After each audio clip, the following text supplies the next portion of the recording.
A very good morning to one and all. It is my pleasure to welcome everyone present here to the AICTE Training and Learning Atal Academy sponsored 1-week online faculty development program organized by the School of Planning and Architecture, Vijayawada, on energy and water efficiency in the built environment. We hope you have an interactive and enlightening week that is beneficial to all the participants. So before we begin, let us start the program with the invocation song as per our tradition. Ya kundendu tushar har dhawla, ya shubhra vastramrita, ya veena vardanda mandita kara, ya shweta padmasana, या ब्रह्माच्युत शंकर प्रभृतिभिः देवै सदा वन्दिता सा मां पातु सरस्वती भगवती निःशेषजाढ्यापहा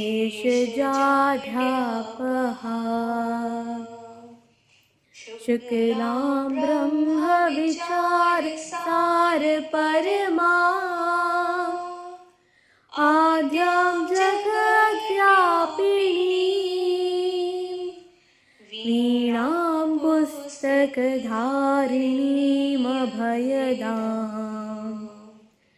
जाढ्यान्धकारापहा हस्तै स्फाटिकमालिका विधतती पद्मासने संस्थिता वन्दे तां परमेश्वरीं भगवतीं बुद्धिप्रदां शारदाम् बुद्धिप्रदां शारदाम्. Thank you. Now, I would like to invite Professor Dr. Shanmuga Priya to deliver the welcome address and give us a brief introduction about the program. Welcome, ma'am. Thank you. A very good morning to one and all. Respected director, distinguished chief guest, and distinguished architects present in the meeting, my dear colleagues, students of SPAV, and participants of this program. I take great pleasure in welcoming you all to the 1-week online faculty development program on energy and water efficiency in built environment, organized by School of Planning and Architecture, Vijayawada, and sponsored by AICTE Training and Learning Academy, Atal Academy. It's my privilege to welcome Professor Dr. Minakshi Jain, Director, SPA Vijayawada, and patron of this FDP, who has been a constant source of encouragement in organizing such programs. Ma'am, I take this opportunity to extend my sincere gratitude for your continuous support and guidance in organizing this program. Welcome, ma'am. I welcome members of Atal Academy Cell, AICTE headquarters, and sincerely thank them for sponsoring this program. And I'm honored to welcome our chief guest, Professor Shaleen Singhal, Dean, Research and Relationships, TERI School of Advanced Studies, New Delhi. Thank you, sir, for accepting our invitation to address the participants in this inaugural session and to deliver an expert lecture in the first session of this FDP on the topic Energy Challenges in Urban Built Environment. Welcome, sir. And I also welcome all the other distinguished architects who are present in this meeting. Welcome, Sathya, Prakash, Varanashi, sir. And it's my pleasure to welcome the deans, heads of the Department of Planning and Architecture, and all the faculty members of SPA Vijayawada for this inaugural session of the FDP. On behalf of the SPAV family, I'm most delighted to welcome all the participants of this FDP associated with different institutions across India. A total of 200 participants, the maximum number allowed by AICTE, have registered for this program, and we are overwhelmed by the enthusiasm shown by the participants in registering for this program. And I thank all the participants for their interest in the program. This faculty development program has been organized with an aim to impart knowledge on the efficient use of energy and water systems in the built environment, a deeper insight into the concepts and issues related to thermal energy, embodied energy, and operational energy in building, and water sensitive design at varying scales from city to building level will help in creating sustainable built environment. More importantly, the nexus between water and energy systems need to be understood in our endeavor of creating resource efficient built environment. With these objectives, a total of 14 sessions are organized in this faculty development program, and it's a pleasure to organize this program and create a platform for learning and discussion. Once again, I welcome you all and hope that this 1 week online faculty development program will result in transfer of rich knowledge benefiting all the participants. Thank you. Thank you, ma'am, for your words. Now we will have a virtual tour of the SPAV campus.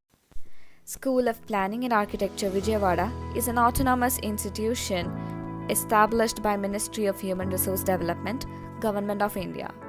It is a premier centrally funded institution for excellence in the fields of planning and architecture. The quality of education imparted and its focus on research puts SPAV in the league of leading institutes in the country. The school has distinguished itself and has grown as a role model in the professional education, offering undergraduate, postgraduate, and doctoral programs in the fields of planning and architecture, while at the same time fostering quality research in these domains. All efforts are being made to develop the school as a place of excellence for innovation, creativity, and research through architecture and planning domains. SPA Vijayawada is ranked one of the best technical institutes in the country by National Survey and Ranking, India Today Group, as well as it holds a 9th position in NIRF ranking nationwide for architecture. SPA Vijayawada is at the heart of Vijayawada city and is approximately 10 acres. And it hosts a set of iconic buildings with award-winning designs that evolved in an environment-friendly campus master plan. SPA Vijayawada Student Housing Design was awarded the prestigious International Eurasian Prize for 2018 in the category of low and mid-rise housing in architecture. Also, the overall campus design received the Griha Exemplary Performance Award for 2018 under the category of passive architecture design. The form and structure of the academic and administrative block is deemed to be outstanding in the city of Vijayawada and is infused with local materials in contemporary brutalist and minimalist design. The buildings in the campus capture maximum natural lighting and ventilation through multi-level courtyards and light bells. It has several unique architectural and structural features of innovation. The campus has ICT-enabled teaching atmosphere, high-end digital surveillance system, modern laboratories, spacious studios and classrooms, open-air theaters, auditorium, cafeteria, and outdoor sports facilities. In addition, there are several well-equipped seminar rooms, smart lecture rooms, discussion rooms, boardrooms, and exhibition hall. The campus has an additional 2.6 acres land with green cover, which is in the process of being developed as an outdoor sport facility. All common areas are connected by Wi-Fi and 1 GB per second internet connectivity. The computer labs have state-of-the-art workstation and network which can handle high-end computing required for design, rendering, and processing of satellite data for planning. The Central Library of SPAV is one of the ingenious and most resourceful and connected technical libraries in the southern region of India, supporting teaching, learning, research, and consultancy activities in the domains of planning and architecture. SPA Vijayawada believes in a paradigm of education that combines intrinsic and instrumental values of a discipline. The students are not merely imparted or prescribed what to learn, but are also encouraged to discover and innovate. SPA Vijayawada has built instrumental environment of education, standing on pillars of adequate infrastructure, tools of experimentation, and presence of wisdom. Life and engagement at the campus makes a student a responsible individual towards its environment. With the perfect location of the campus at the heart of the city, the campus boasts of proximity to major residential areas, shopping malls, and supermarkets, as well as close proximity to premium hospital and hospitality services within a range of 1 kilometer itself. The students' health is enriched by the exquisite flora and fauna now thriving within the campus, added by the development of sports facilities which the students enjoy. The students also participate in myriad extracurricular activities, celebration of fests and festivals, and thus enhancing a cosmopolitan culture befitting and cherishing the National Institute that receives a throng of students every year from across the country. Thank you for watching the video. For more information, visit our website. Thank you. Now, it is my pleasure to introduce Professor Dr. Minakshi Jain, Director of School of Planning and Architecture, Vijayawada, to the August gathering, who will be delivering the inaugural address. Professor Dr. Minakshi Jain is from the architectural background with specialization in landscape architecture and sustainable development. She has been the director of SPAV since 2016, having more than 30 years of experience in both in academics and industry. She is a life member of Council of Architecture, fellow member of Indian Institute of Architects and Indian Society of Landscape Architects. At the academic front, she is a chief editor for the International Journal of Planning and Architectural Sciences, member review and technical committee for Journal of Architecture, CCA Chandigarh, patron for regional workshop on institutional digital repository, IDR 2017, and for global initiative on academic network at SPA Vijayawada. She is also the author of the book on landscape architecture titled Landscape Architecture, History, Ecology, and Patterns, published nearly 50 research papers and book chapters. She has also undertaken the designing and planning of various architectural and landscape projects. Ma'am, we are delighted to have you with us today to kickstart the program with the inaugural address. Welcome. Thank you so much, Kavya, for my introduction. And I'm overwhelmed after hearing it. Good morning and warm greetings to all of you. So on this program, I welcome you all, including our experts, Shaleen Singhal ji, Sathya Prakash Varanashi ji, all the participants. This 5 days program on energy and water efficiency in built environment, sponsored under AICT's ATEL program. As you all are aware, you have seen the video itself also, School of Planning and Architecture is an institute of national importance, and it was established by Ministry of Education, which is erstwhile Ministry of Human Resource and Development, to create excellence in the fields of architecture and planning. It was established in the year 2008. SPAV offers 2 UG programs, 7 PG programs, and PhD in the related fields. The institute has the honor of bagging the overall championship across the country at the prestigious national contest organized by the Nose Plan 2021 and achieving the consistent 9th rank in architecture category for the years 2019 and 2020. AICT Training and Learning Academy has sponsored this 5 days faculty program on energy and water efficiency in built environment. This program is being coordinated by Dr. Shanmuga Priya and Dr. Lilly. It's very encouraging, as is being told by the coordinators, to note that we have the participation of 200 members with wide range of expertise. Energy and water efficiency in built environment is a very, very versatile thing. The pertinent subject in the present context, there could be multiple themes for the lectures from the expert sides. On the one side, providing safe drinking water is highly energy intensive activity, but on the other hand, energy can be harnessed from the moving water in a local level with the help of mini and micro hydropower plants, and major hydropower plants have a greater hydropower capacity. As a result of treating water and providing safe water, which is a potable water, there's a generation of almost 45 million tons of greenhouse gases in US alone. At the community level, drinking water and wastewater systems accounts for 25 to 40% of a municipality's total energy bill in extraction, conveyance, treatment, water storage, and distribution. So that the water which can be used for bringing energy efficiency by harvesting and harnessing on the site itself. The sources of water are, as we all are aware, rainfall, glaciers, underground water stored in the form of aquifers, surface water bodies in the form of rivers, streams, rivulets, creeks, brooks, and rills, etc. Water is a very, very limited resource and also is known as elixir of life.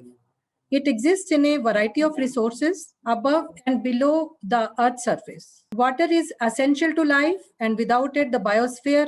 It's a very, very brief introduction about the water and the role of nature and the man over the years, how it has been changed, and regarding the various kind of configurations that we have, the present situation of the water. About that, the screen is that I will be sharing. These are the rainfall, glaciers, underground water, which is stored in the form of aquifers, and surface water bodies in the form of rivers, streams, rivulets, creeks, brooks, rills, etc. And the water is very limited resource, and it's also known as a elixir of life.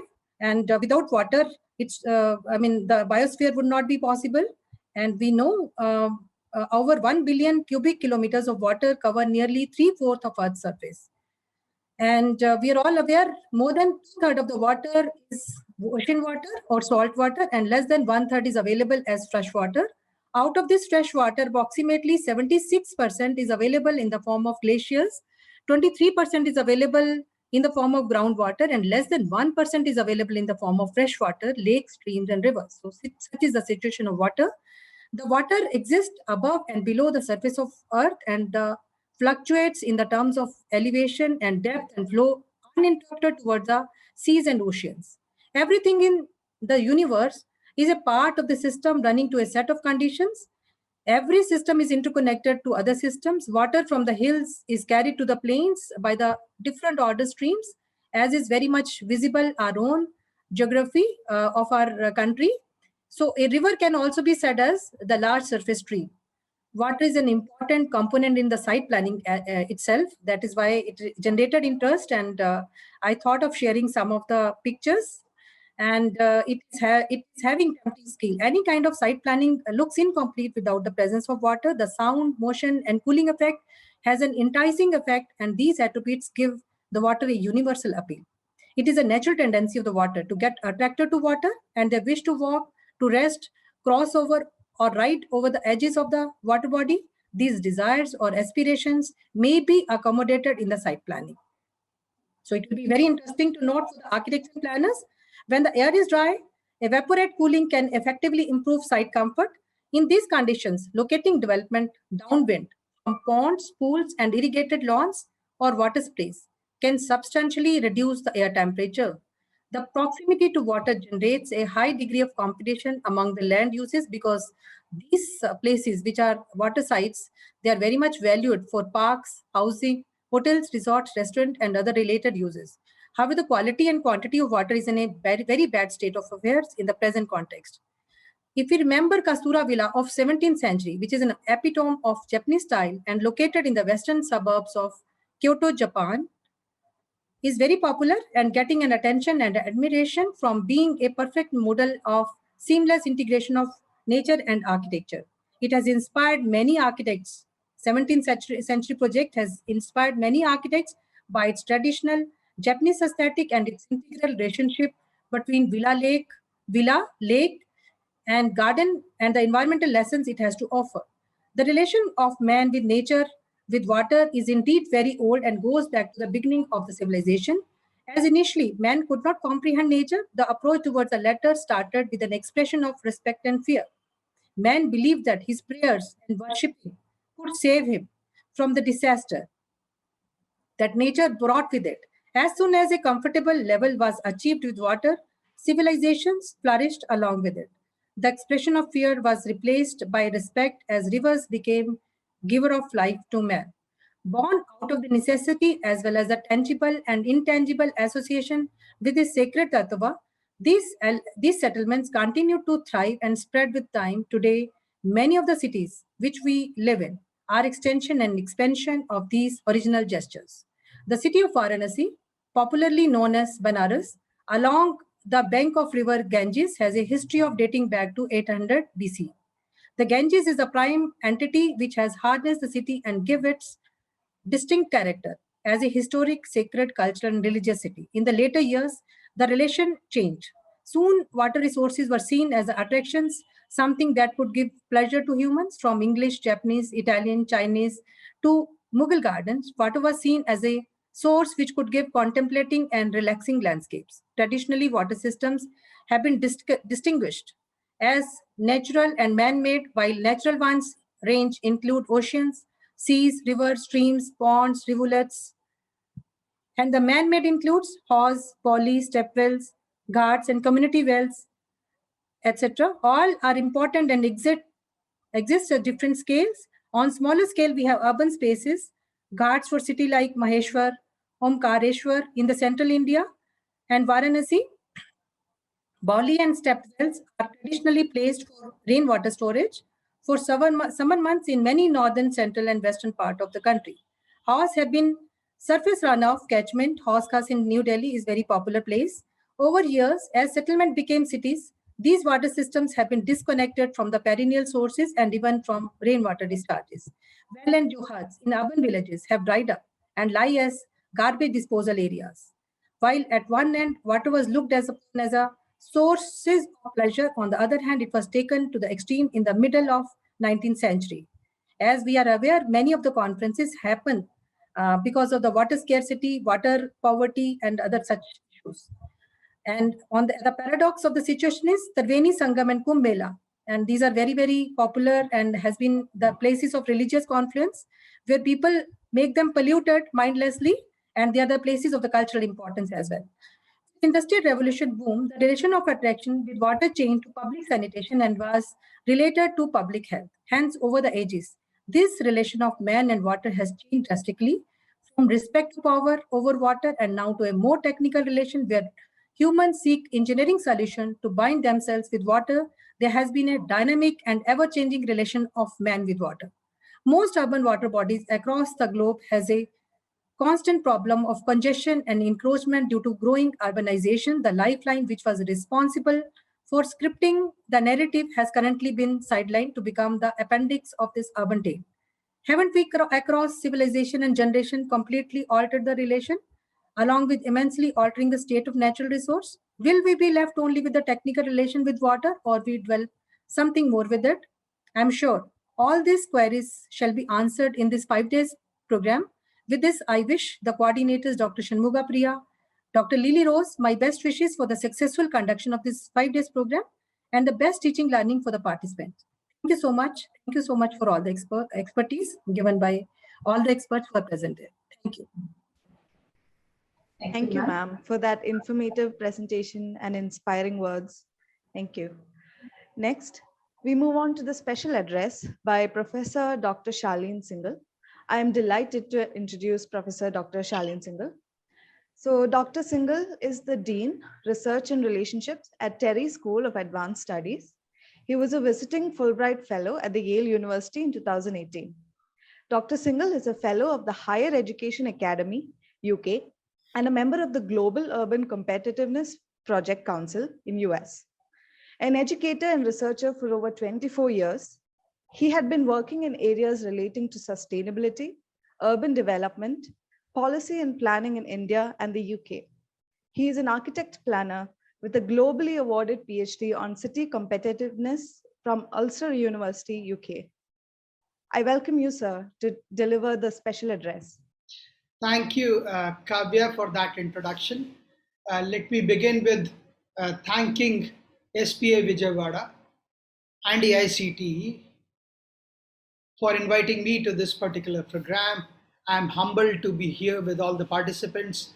Let me also thank Dr. Minakshi Jain, Dr. Priya, and Ms. Rose for this opportunity that you have invited me to be part of this very interesting program that is on a very contemporary and theme of urgency that is required, focusing on energy and water management. with a particular emphasis on efficiency in built environment in our cities. The significance of this particular theme is further raised, and I would say that the bar is raised by listening to what Dr. Jain presented to us, and also to some degree as well, the invocation song that I heard from the students. Certainly, all of this has raised the bar for us who will be speaking as part of this faculty development program. I would say that any FDP, any faculty development program, provides us an interesting opportunity to take a pause and see to what extent there is a connect and the synergy between knowledge and practice. And that is what we are trying to examine, explore, and to some degree promote that further through any of such faculty development programs. I'm very, very pleased to have a virtual tour of SPA Vijayawada and to know about what accomplishments, accolades that the institute has certainly, and the very importance that this institution actually has gained over the last few years in the country. The importance of this particular theme that is focusing on energy and water management is certainly laid with the introductory address by Dr. Jain. And we notice that while there is sufficient emphasis has been there over the last few years, particularly on energy management, and certainly we have the professional bodies, we have the regulatory agencies, we have the rating systems, all of which have been pushing towards energy management and emphasize and enhance energy management in built environment. There is a limited equal emphasis on water management and the significance of what is already mentioned by Dr. Jain's presentation. This is also because there is this particular area of water management has largely been emphasized when it comes to architectural education or our other associated disciplines such as engineering, mainly through, let's say, building services. However, with limited connection to overall ecology. And that's where the attention needs to be brought in. While the green building industry has flourished, has been matured over time, which is also creating such kind of enabling environment for energy management. There is certainly potential to have similar kind of emphasis through our teaching and learning, such as, for example, water-based studios across, and emphasis not only in the design in studios, but across all the subjects that the students focus on. The emphasis on climate change is another area which actually touches and cuts across the nexus between energy and water management in the built environment. It is also important to take cognizance of the linkages and nexus of these two critical themes with environment, their socioeconomic impacts, and how does that reflects in our curriculum and pedagogy. Essentially, we are dealing with two critical resources today. One, of course, land, which architects and engineers are dealing with. And second is the human resource, and the most critical human resource, that is our students. And that's where we come to two particular themes. If we look at these two resources, certainly the first one, which is land, and with its associated services such as energy and water management, is something that I'll pick up later on in much more detail as part of my lecture. But I would like to spend a few minutes for this address, particularly on the second resource, which is very critical, that is the human resource. How are we addressing that particular as our role of higher education institutions? There are two broad areas. One is, of course, the value proposition that we entail through the curriculum and the training that we impart to the students. It is certainly a 5-year for architecture, a 4-year program for engineering, and I understand there are a mix of participants both from architecture, planning, engineering, environmental management, environmental planning, etc. And we also have some PhD scholars. We certainly have a lot of faculty members, and all of these are concerned. It clearly reflects the level of participation that you have been able to secure, clearly reflects the growing interest into the participants and our future scholars as well. So there are two areas, one which I was talking, one of course, as when we deal with the curriculum, it's the content, and second is the pedagogy. How do we deliver the content? When we are looking at the content, there is certainly a need to deepen our emphasis on certain themes beyond design and the traditional subjects that we are looking at, such as management, finance, and technology. And certainly, some of the leading schools in the country are able to integrate these themes very well into their curriculum as well as pedagogy. At the same time, there is also the need to add newer dimensions with respect to the changing context that we are into today and the changing landscape of higher education required for the future. Certain questions do emerge. For example, when it comes to architecture as a discipline, why still there is a perception that the graduates or the students do learn significant over their job or on the job training? Where is the value addition required in our curriculum development? Certainly, to what extent we are able to address the balance between theoretical knowledge and their practical skills and learning. An important area then comes to the second one, which is the pedagogy. And research has a very, very important role in providing that value proposition to the pedagogy. There are few areas which some of the schools, which are upcoming schools, which are recently started or are to some degree struggling in the overall landscape of higher education in relation to architecture and related disciplines. And that is an area of plagiarism. This still is an area which has drawn limited attention from the faculty fraternity, including myself, and particularly in the domain and discipline of architecture. To some degree, this is addressed by the leading schools such as SPA in terms of emphasizing a lot on critical thinking, and to some degree also complementing it with the importance of literature review, reading and writing. That's an area which this particular discipline has been struggling behind as compared to other disciplines such as humanities and other technology-led disciplines. I think there is a need and to look at also to what extent the role of higher education institutions is when it comes to energy and water management, because certainly the supply is strong. Even if the supply is strong, that is the delivery, the content and its pedagogy, we see limited reflection and transformation in practice. And that's where, because we also have to address and take an ecosystem approach in which multiple stakeholders, including the developers' lobby, becomes very, very important.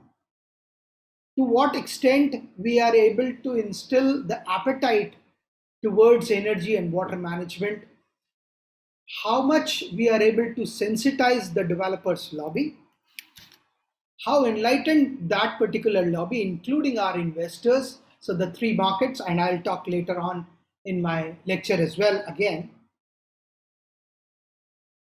And finally, to what extent we are able to strike a balance by looking at and addressing both the tangible dimensions of built environment when it comes to energy and water management, as well as intangible dimensions such as the behavioral change. Ultimately, what we are looking at is to what extent we are actually creating a new cadre of professionals, that is the designers and engineers and planners, who are more sensitive as an architect beyond and who are ready to go beyond the business model.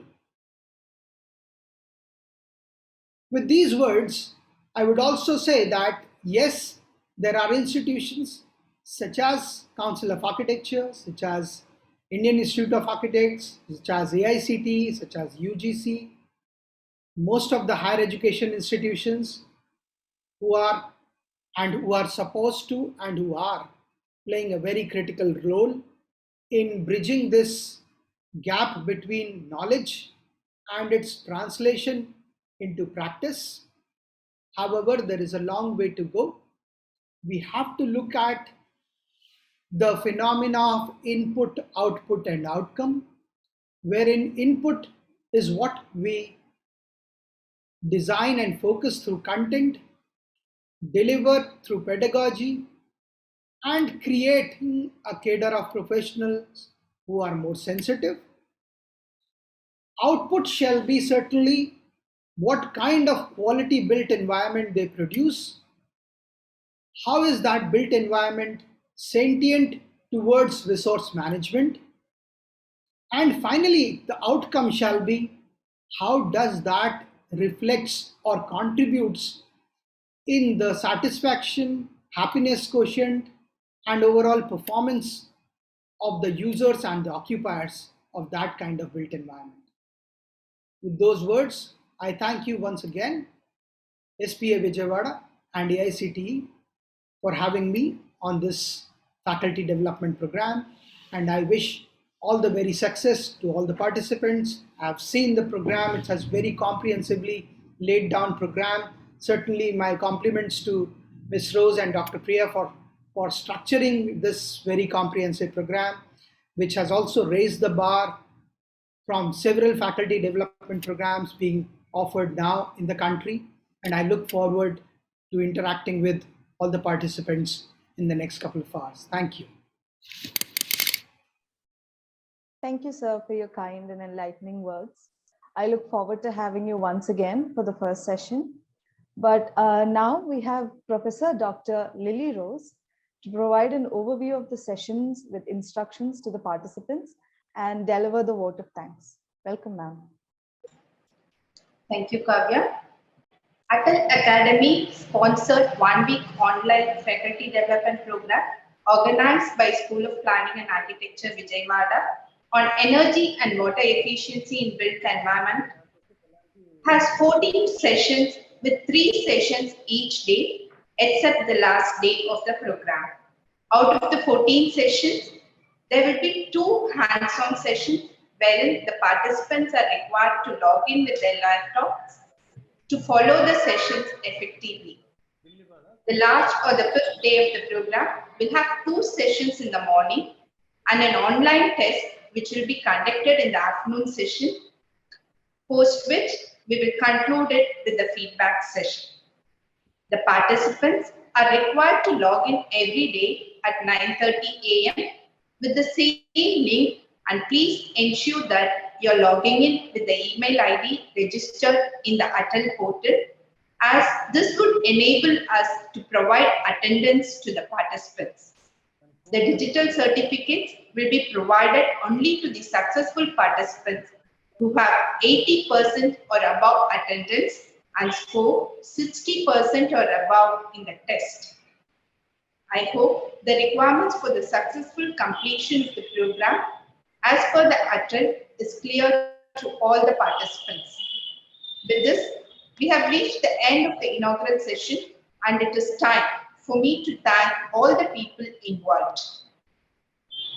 I would like to express my heartfelt gratitude to Professor Dr. Minakshi Jain, Director, SPA Vijayawada, for her continued encouragement and support in organizing this FDP program. I'm also thankful to AICT Training and Learning Academy of Atal for sponsoring this FDP, the South Central Regional Officer of Atal for extending support in the smooth conduct of the program. I also would like to record my sincere thanks to Professor Dr. Shaleen Singhal for accepting our invitation and sharing his valuable thoughts on integrating the contents into the pedagogy for effective learning and implementation with the participants at the inaugural session.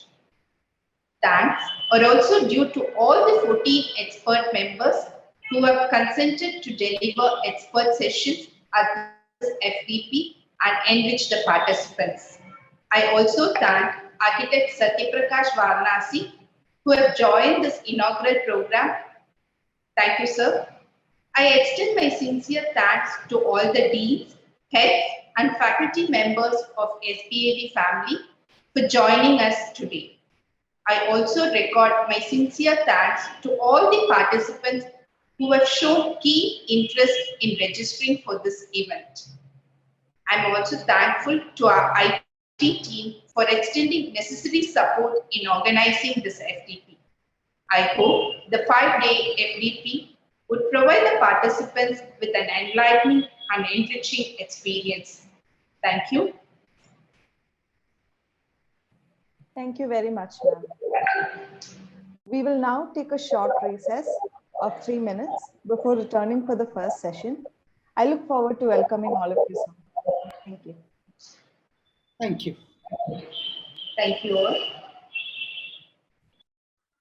Welcome one and all to the session 1 of AICTE Training and Learning Atal Academy sponsored 1-week online faculty development program organized by School of Planning and Architecture, Vijayawada on energy and water efficiency in built environment.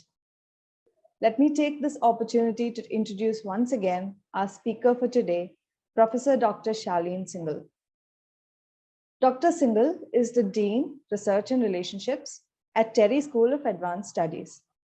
He had been a visiting Fulbright Fellow at the Yale University in 2018.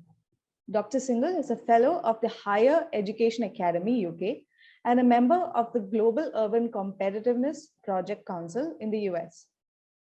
An educator and researcher for over 24 years, he had been working in areas relating to sustainability, urban development, policy and planning in India and the UK. He is an architect planner with a globally awarded PhD on city competitiveness from Ulster University, UK. Professor Singhal has led several multidisciplinary teams to undertake research and consultancy assignments focusing on India and other developing countries. Interdisciplinary research by him and his PhD scholars examines the challenges and solutions for smart, sustainable cities. Professor Singhal contributes as external PhD examiner, doctoral research committee member, and guest faculty for research methodology at leading architecture and planning schools in India. I now take immense pleasure in inviting Sir to deliver the expert session on energy challenges in urban built environment and overview. Welcome, sir. Thank you, Kavya, for that introduction. Once again, I would like to thank SPA Vijayawada, AICTE and Atal Academy for inviting me to deliver this lecture. I would like to especially thank Dr. Priya and Ms. Rose, and of course, Dr. Minakshi Jain for this invitation. I look forward for this very fruitful faculty development program and wish all the best to all the participants. It's a big gathering of participants, and certainly also to put forward that if there are questions, comments towards the end or in between the lecture, it will be great to have that kind of interaction. So with that, I can just share my presentation, right? So the topic that we are looking at is we will be trying to address both challenges as well as opportunity relating to urban built environment, with a particular focus, of course, on energy, but broadly on related resources as well. Let me begin with looking at the context over time, what has happened over the last several decades and centuries. If you notice, then the 20th century was a century of expansion of knowledge, wealth, use and consumption of resources, enhancement of human population, market, predominantly in mature economies. 21st century, however, has faced the challenge of growth in population, growing population, whereas very limited resources for many more to share. This has led to actually shift in mentality change and to develop approaches such as business models, newer public policy regime, newer kind of regulatory and fiscal mechanisms in most of the sectors, including our own sector of built environment. We also noticed that there had been efforts to shift from the starting where we were at reducing the environmental impact, where we were focusing both on product, processes and services, and certainly built environment is both product and services.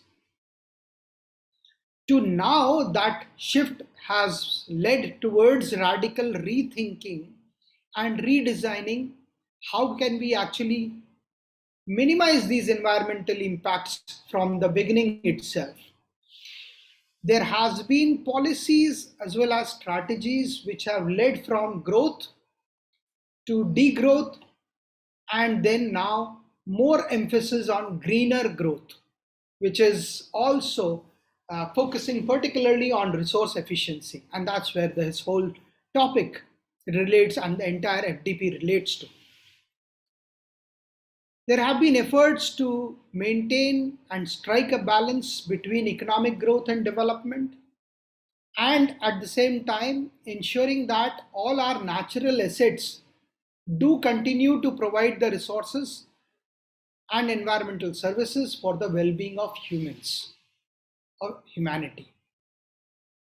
It is critical that the strategies need to be tailored to countries' circumstances. So with respect to India's circumstances, the strategies will be very different from those of the mature economies or the mature and developed countries. There will be potential trade-offs while we are exploiting the synergies between resource efficiency and poverty reduction. How does that relate to poverty reduction? For example, increased access to both infrastructure and services for urban poor. When we are talking of the built environment, is it actually able to provide that increased access to the urban poor? Is it able to contribute towards securing the livelihood for urban poor? So that is drawing the synergy between the resource efficiency and poverty reduction. In the built environment domain also, we have seen the shift from transition to transformation and to some degree towards leading towards eco-innovation.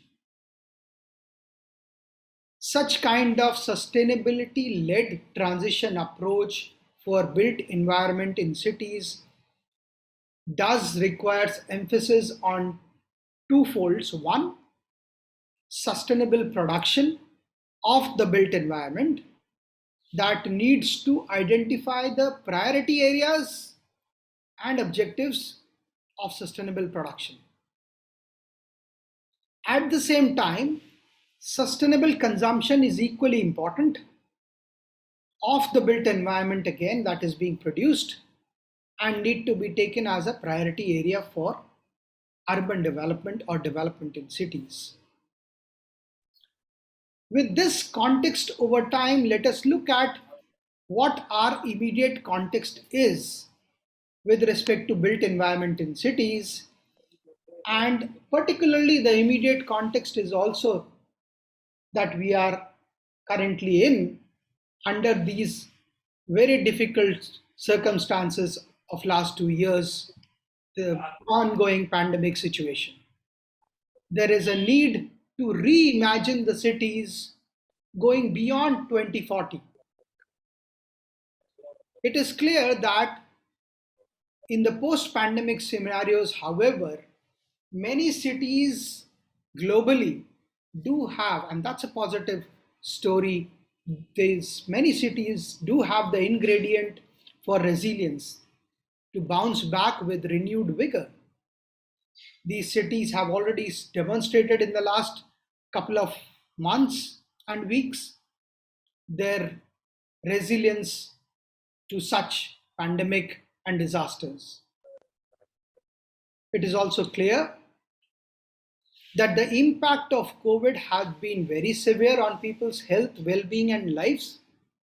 However, several inherent advantages of cities shall help them prosper beyond the pandemic. And there, in that context, built environment, which is our buildings, as well as the associated infrastructure, does plays a very, very vital role. And hence, this is our immediate context that is raising the importance of this particular theme of FDP, which is focusing on energy and water efficiency with respect to built environment. It is also clear that if we look at global GDP, 65% of the global GDP is actually expected to come from 600 cities worldwide, which are only housing 20% of world's population, and that is going to happen in the next 5 years. So again, drawing our attention to those 600 cities which do house very limited population, but at the same time have enormous potential to contribute towards the world's GDP. On the other hand, we have to be conscious and careful that at the same time, inequalities shall widen, including the excess towards the quality built environment. In that context also, there will be widening of inequalities in the next several years to come, which is also catalyzed through the pandemic situation. What is concerning for us and to take a cognizance that our efforts should be in this direction, that cities should not return to the pre-pandemic business as usual models of growth. And that relates to consumption and production of energy and associated resources. We do have to be conscious and make all the efforts that such kind of business as usual scenario of, let's say, unsustainable patterns of consumption and production of energy and resources, the cities should not go back to that. There are certain key questions that I am putting forth for this particular session, that we look at what has been the trajectory of the discourse on sustainability and resilience in cities. And this is particularly focusing on the trajectory of discourse, not only particularly of resilience and sustainability. How we have changed the comprehension and communication of these two particular themes. Also, what are the energy challenges which are relating to our domain of built environment in the cities? And then finally, what can be the optimal route for such transition that we are aspiring to towards energy efficient built environment? And finally, since all of us are here, what is the role of higher education institutions such as SPA Vijayawada, such as TERI School of Advanced Studies, and many such institutions which are concerned for this particular theme? So let us look at the first question which is where I start with the recap because most of you are already exposed to this. This has come to the teaching and research related issues multiple times when we talk about the triple bottom line that defines sustainable development, and in which we are looking actually at the interface between society and economy, such as focusing on the labor and community issues, interface between economy and environment with the focus on environmental management system, and so on and so forth. And the 5 basic principles which related to the definition of sustainable development given by the Brundtland Commission in 87 that emphasize the thought for the future. And now it is even more critical: how will the future be in a post-pandemic situation? Fairness and equity, given that the inequalities shall widen or already widening up in the next during this time, and we have seen that glaring examples of that happening in most of our metro cities. Care for the environment. Fortunately or unfortunately, we had automatically seen that transformation by force, not by choice, how environment has been able to brought to the forefront during this situation. Quality of life, and finally, all of this cannot happen by just participation of the few, but really the greater participation of all stakeholders and those who are attending this FDP concerning with the discipline of architecture, real estate, planning, built environment, management, engineering. Such disciplines have to come together not only as the scholars and future leaders, but also as the great sensitized practitioners. But let us see that how this particular discourse focusing on triple bottom line has actually transformed, and you will notice that now it is 4 broad areas which is being emphasized in terms of sustainability discourse, which is also being referred as circles of sustainability, and one of the particular project being led by Western Sydney University in Australia and some other partners, including our own National Institute of Urban Affairs. And these emphasize the 4 dimensions of economics, focus on politics, focus on ecology, and finally the 4th pillar, which is the culture. So that's a very interesting development that has been seen over the recent research by several institutions. And you will notice that in ecology particularly, and that's the wider domain that we need to be concerned of, thus focuses on several dimensions, including water, and Dr. Jain emphasized on that particular theme, including energy and materials. How do we look at materials and energy efficiency, not limited only to the built environment, but the wider catchment of this discipline itself. And you will notice that these kind of color coding and wedges that is demonstrated in this particular next slide, which is indicating how this circles of sustainability approach actually has been adapted and implemented to measure the performance of cities on sustainability.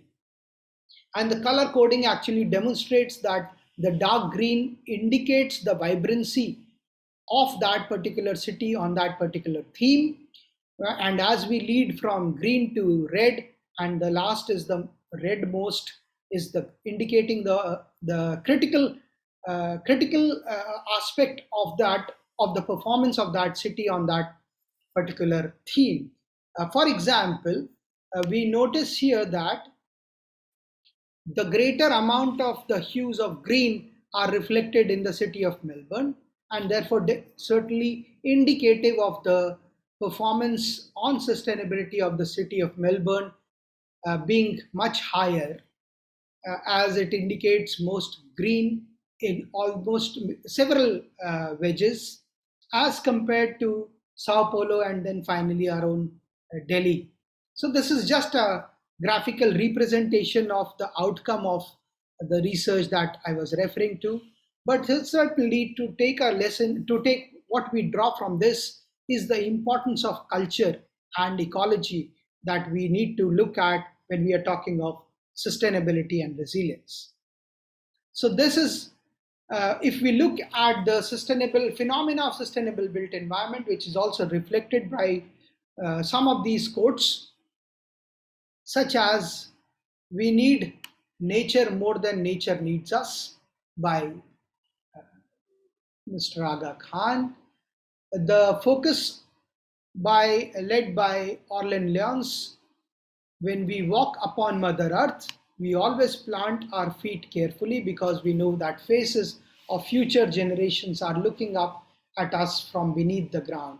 And certainly, the feet that architects, engineers do plant on the Mother Earth can either be very, very big, given the footprint of what we produce as an output of our actions, or can be certainly accommodating within the carrying capacity of the Mother Earth. Another one is inclusive green growth is a mean for improving well-being of people and nature at the same time. That means it is indicating how can we draw on the synergy and the interactions between peoples and the development related to people and the natural assets. And finally, what we need to look at, given these kind of phrases and statements by the leaders, that we need to leapfrog for energy and resource management in cities. And how can we leapfrog is very important, because most of the statements above are actually had been well comprehended. However, at the same time, we notice that these are yet seldom practiced, particularly in the context of built environment in cities. If we look at the challenge or the challenges for the cities to be resilient, and we look at the past, present, and future, and we try to examine the pattern, then it is clear that the challenges have been advanced to the level where even the humanity's existence is threatened. Way back in 1972, when environment and resource management was firstly being discussed at the global forums, they were being referred as wicked problems. And these wicked problems related to climate change, water scarcity, between pre-ritual status and rite is incomplete. Sorry?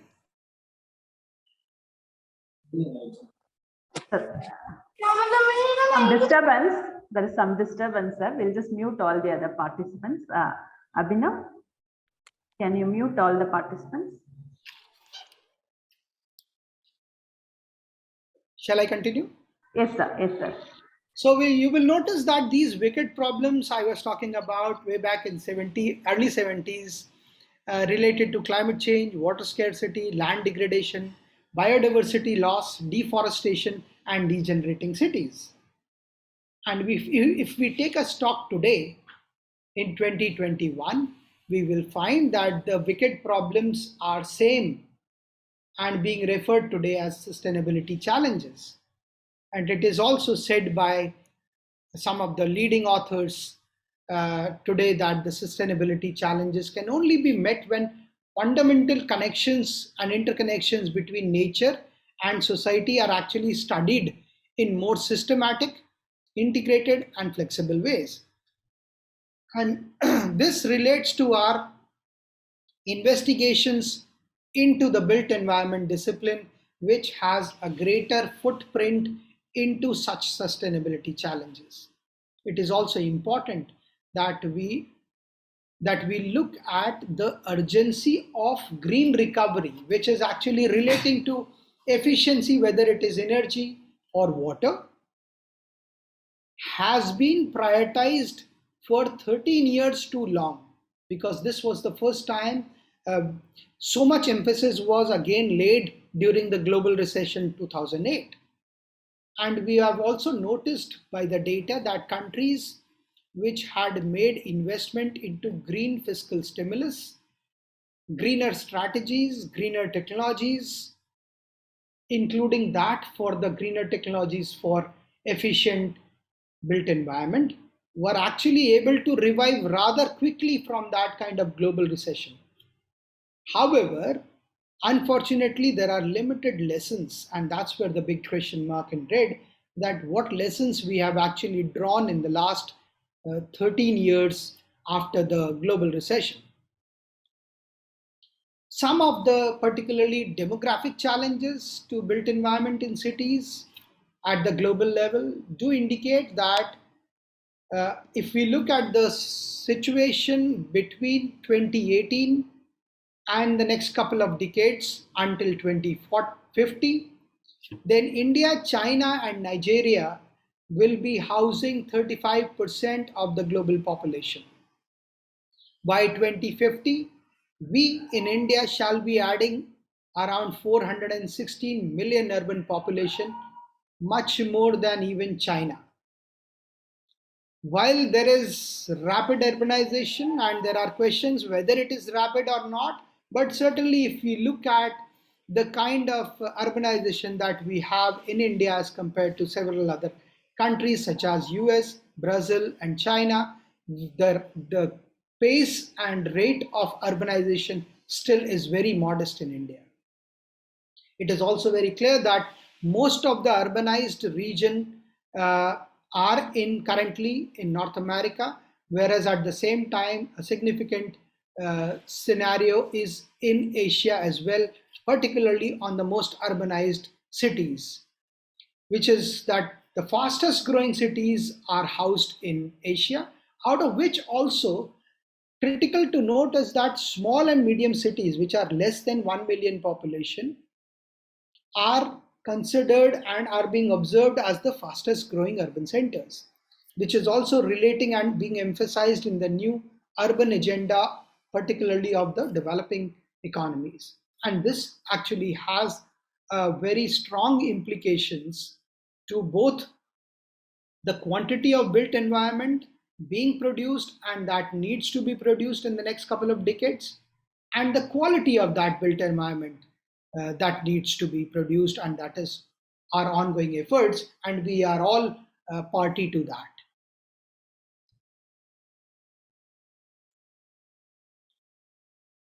What is going to be the scenario or the concerns in a post-pandemic situation or a post-pandemic era when it comes to energy and built environment? Certainly that the post-pandemic crisis management, which is what we are currently in the situation, must not happen at the cost of future. That means it should not be a panic struck situation and response only. Any inactions, both economic and the kind of climatic debt that our generation has created, calls for the alignment to more simpler and cleaner sustainable development path, and particularly in the context of built environment, the path towards development and establishment of the newer built environment, and also to realigning the existing built environment shall have a significance. If we look at, for sustainable economies, the paradigm shift to cleaner energy and sustainable mobility, particularly reflected from the kind of investment into the sustainable mobility sector, will be very, very critical in a post-COVID era, which is also being emphasized by our own Niti Aayog and RMI's recent report in 2020. It is very clear that as in going forward, our policy leaders and businesses or the industries draw their focus on changing business models and operations, which they are currently into planning and development of such kind of businesses models, there is an opportunity to build clean, resilient, and least cost energy future for India. And hence, the emphasis has to be on energy efficient built environment, on electric vehicles, energy storage, and renewable energy programs. This is something being also pushed and emphasized by Niti Aayog. It is also very clear that the leaders particularly need to focus on driving such economic recovery or the green economic recovery, while at the same time maintaining the momentum that India has already generated over the last couple of years in terms of its emphasis on clean energy transition in built environment and the transport sectors. What are the kind of challenges and opportunities that lie in front of us in India? That on one hand, cities shall be contributing to 2/3 of country's economic output, that is GDP, and these cities are also the main recipients of the foreign direct investment. It is also very clear that 70%, and a very important point, of 70% of the future employment shall be in Indian cities from emerging cities with less than million population. And that is also indicative of what kind of consumption expenditure likely to be coming in front of us. With our own concerned area of built environment, it is also very important to note, and this figure has been quoted several times, that 70% of country's built environment is yet to take shape. And that's where there are opportunities for investment, both domestic as well as international.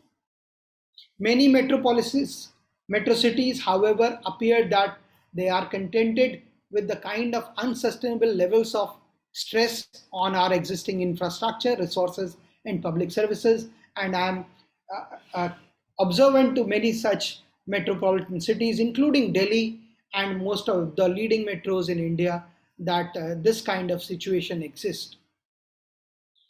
We are also clear that during this situation of COVID crisis, 403 million Indians which were part of the workforce earlier are now only 400 millions were employed. That means there was a loss of around 35 million jobs or people, which has led to around 40 to 45 million. This is a very recent publication by the Center for Monitoring Indian Economy.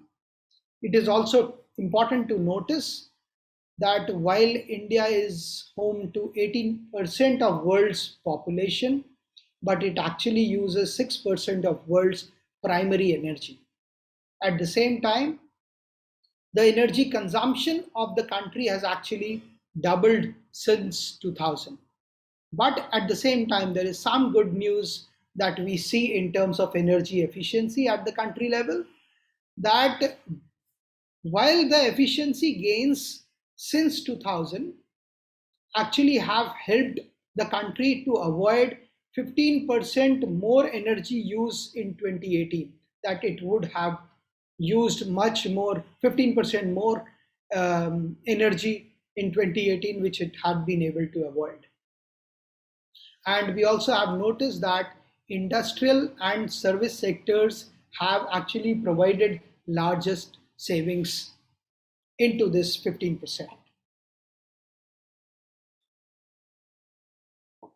Despite of that, these kind of efficiency gains have been impacted mainly due to increased economic growth, aspirations for living standards, and demand for energy services.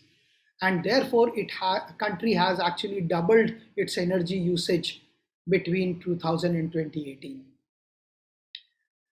If you look at the efficiency measures that India has taken between these years, India has been able to avoid 300 million tons or 14% more carbon dioxide emissions, which is one of the recent report by International Energy Agency in 2019. Countries' energy efficiency efforts have also been playing important role to some extent in fostering and contributing towards economic efficiency, and also at the same time India's objective towards limiting the GHG emissions. It is also expected that the energy demand of the country shall double in the next 20 years.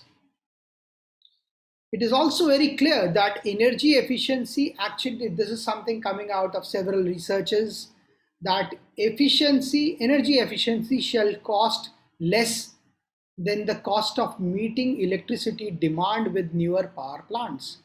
So our emphasis and focus on efficiency, energy efficiency, is much more economical than producing that amount of newer energy to be produced through newer power plants. And this is also one of the recent publications, Energy Policy Review by International Energy Agency. If you look at particularly buildings, out of several sectors, buildings and energy, buildings do drive the consumption of electricity, and that's one of the major sector. We are also noticing that there is an increase in demand from the buildings because of the increase in demand, and not because of the substitution in the fuel. And this kind of demand from the buildings shall increase significantly, mainly because there is a noticed rise in ownership relating to appliances, which also indicates the ongoing and aspired higher standard of living. And this is also very clear, nothing to tell for all the architects here, that in the countries, hot countries such as India, the demand for air cooling also is contributing to such increase in demand for electricity in building sector. It is also very clear that the large share of projected growth in energy usage for space cooling of built environment by 2050 is expected mainly from the emerging economies, particularly India, China, and Indonesia. And that will actually be contributing to almost 50% of the global energy demand. This is again interesting paper, working paper by Niti Aayog on India's energy emissions outlook, results from the India energy model. If you look at the building sector again, much more closely to the building sector, we are likely to contribute around 17 to 18% of the global urban growth by 2050, broadly in terms of population. And we are also increasing in the population from 290 million in 2001 to now likely to be 876 million by 2050.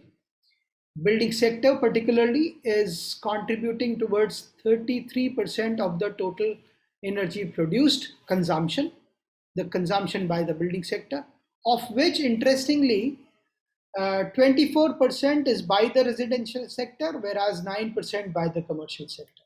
And this is some of the last recent data by the Central Electricity Authority is indicative of the distinction between the domestic and the commercial sector. However, what is also being observed that during the COVID-19 situation, there has been the construction industry particularly has witnessed a partial shift in the energy demand from commercial itself towards residential. And that is very obvious and clear. The pandemic, teleworking, and has led to reduced usage of commercial buildings. It is also clear that electricity usage in the residential sector, particularly in the first half of 2020, actually grew by 20% in many countries, not only in India. And then it had fell down by 10%, particularly, and also simultaneously fell down by 10% in the commercial sector, commercial buildings. This is also indicating energy management in building sector, particularly to look at the softer issue of stakeholders' behavioral response. And if we look at the commercial buildings and the residential buildings and kind of appliances or the consumption components of the consumption, energy consumption, we look at that commercial energy consumption, particularly in trade and offices, maximum is HVAC, and which is also likely to increase by 11 to 12% every year. And this has been observed. It is also noticed that there has been preference to lead rating systems when we look at multiple rating systems over even the indigenous, our own very Griha. And that is also to some degree the behavioral response towards international branding. We also notice that there is an increasing awareness, however, in the middle class towards energy efficiency, and that too is, however, limited to cities.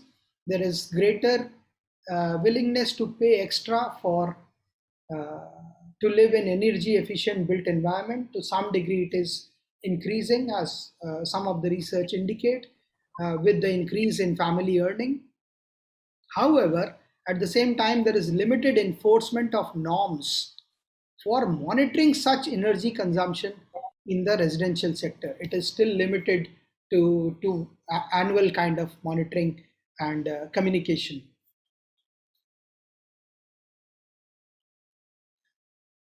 If we look at the challenges of enabling environment, what kind of enabling environment we have and what kind of challenges exist, that one is, of course, the multiplicity of institutional roles, that multiple institutions are actually playing overlapping roles, which is to some degree creating challenge for the enabling environment, whether it is governance. There is also low willingness at the same time, particularly by the developers, and some data indicates that only 2 to 5% extra for kind of green branding that we are all concerned about. And also they have the tendency to be working around the rating systems. There is also limited emphasis on the monitoring of programs relating to efficacy of buildings. There has been noticeable gaps in awareness of broad user base towards energy efficiency, and that gap needs to be reduced. There is also a high inconsistency between costing, branding, and energy efficiency across multiple brands relating to the appliances. There is over-reliance of occupants on the appliances for comfort rather than the design of the building itself, focusing on both active and passive design approaches, because buildings in many cases do fail to meet the comfort needs, and this is very evident particularly into the commercial sector. Finally, a very critical challenge is the lack of reliable data and information at the micro level, at the project level, at the area-based level. With these kind of challenges, whether it is global, behavioral, micro, macro, or enabling environment and governance related challenges, let me just spend some time on what can we do, what can be our optimal response to such situation. And let's begin with looking at what had been the global response over time, and that response both for energy, water, and other resources management in the context of making cities and human settlements more sustainable had started way back in 76 with the Habitat 1 conference, World Habitat Day in 1985. Then we referred to the Sustainable Development definition or the publication Our Common Future in 1987, which particularly emphasized on cities and human settlements in its chapter 6. The focus on Agenda 21 and particularly emphasis on local agenda and situations in cities emphasized through chapter 7 in the Agenda 21. And then the Habitat 2 conference 20 years after Habitat 1 conference in 1996, the Istanbul +5 after Habitat 2, World Urban Forum, the first session that happened in 2002, and the introduction or the comprehension of Sustainable Development Goals, and particularly on Sustainable Development Goal 11, which is focusing on cities. And thereafter, there have been several such efforts through Habitat 3 conference in 2016, the 10th session of the World Urban Forum very recently in 2020, the World Sustainable Development Summit recently held in New Delhi led by TERI.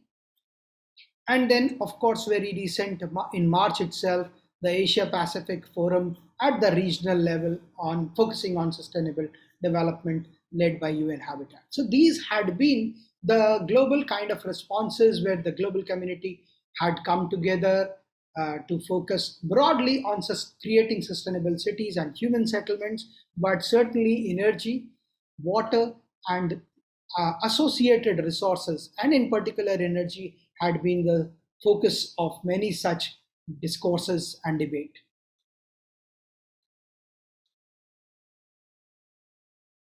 I would also like to read here a statement that on the one hand, over 1.25 billion people are still living in poverty, while on the other, patterns of unsustainable production and consumption are endangering our planet's ecosystems. This is part of the inaugural speech by the then President of India, late Shri Pranab Mukherjee ji, at the World Sustainable Development Summit in 2016.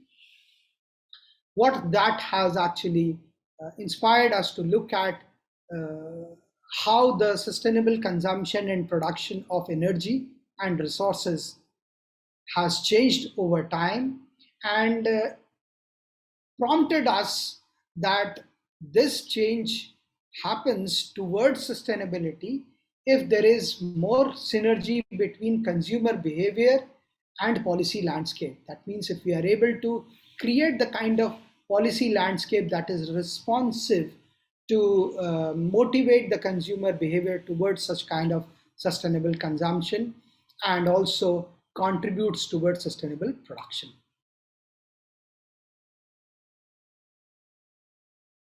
The very famous 17 goals of sustainable development, in which again in the green box is the goal number 12, which is focusing on responsible consumption, and next to it is our very own concerned goal number 11 of sustainable cities and communities. And the two red arrows indicate that these two goals certainly cut across most of the goals that are there and do have synergy and influence and impact, both positive and negative, on most of the other goals, whether it is poverty or protecting the planet or water and clean energy at the same time. With that, let's look at, therefore, what is this focus of sustainable consumption and production, the goal number 12, in the context of built environment. And this particular graphical representation clearly indicates the various stages of sustainable consumption and production that it emphasizes on, starting from sustainable resource management, the emphasis on design for sustainability, the focus on cleaner production and resource efficiency, including in the buildings or the built environment, the buildings and the infrastructure that we produce, focus on another sector, that is sustainable transport, emphasis on kind of consumer behavior and the consumption that we can transform and shift through eco-labeling and certification, leading to sustainable procurement at large and mass scale, global scale, and an important dimension of sustainable marketing. This has been a sort of struggling area in terms of creating marketing towards sustainability, but certainly has a greater influence finally to the lifestyles, sustainable lifestyles that we are aspiring towards, most importantly in our hotspots of unsustainable patterns of consumption, that is cities. And finally, the one of the sector which is alongside the buildings, the transport, is the waste management.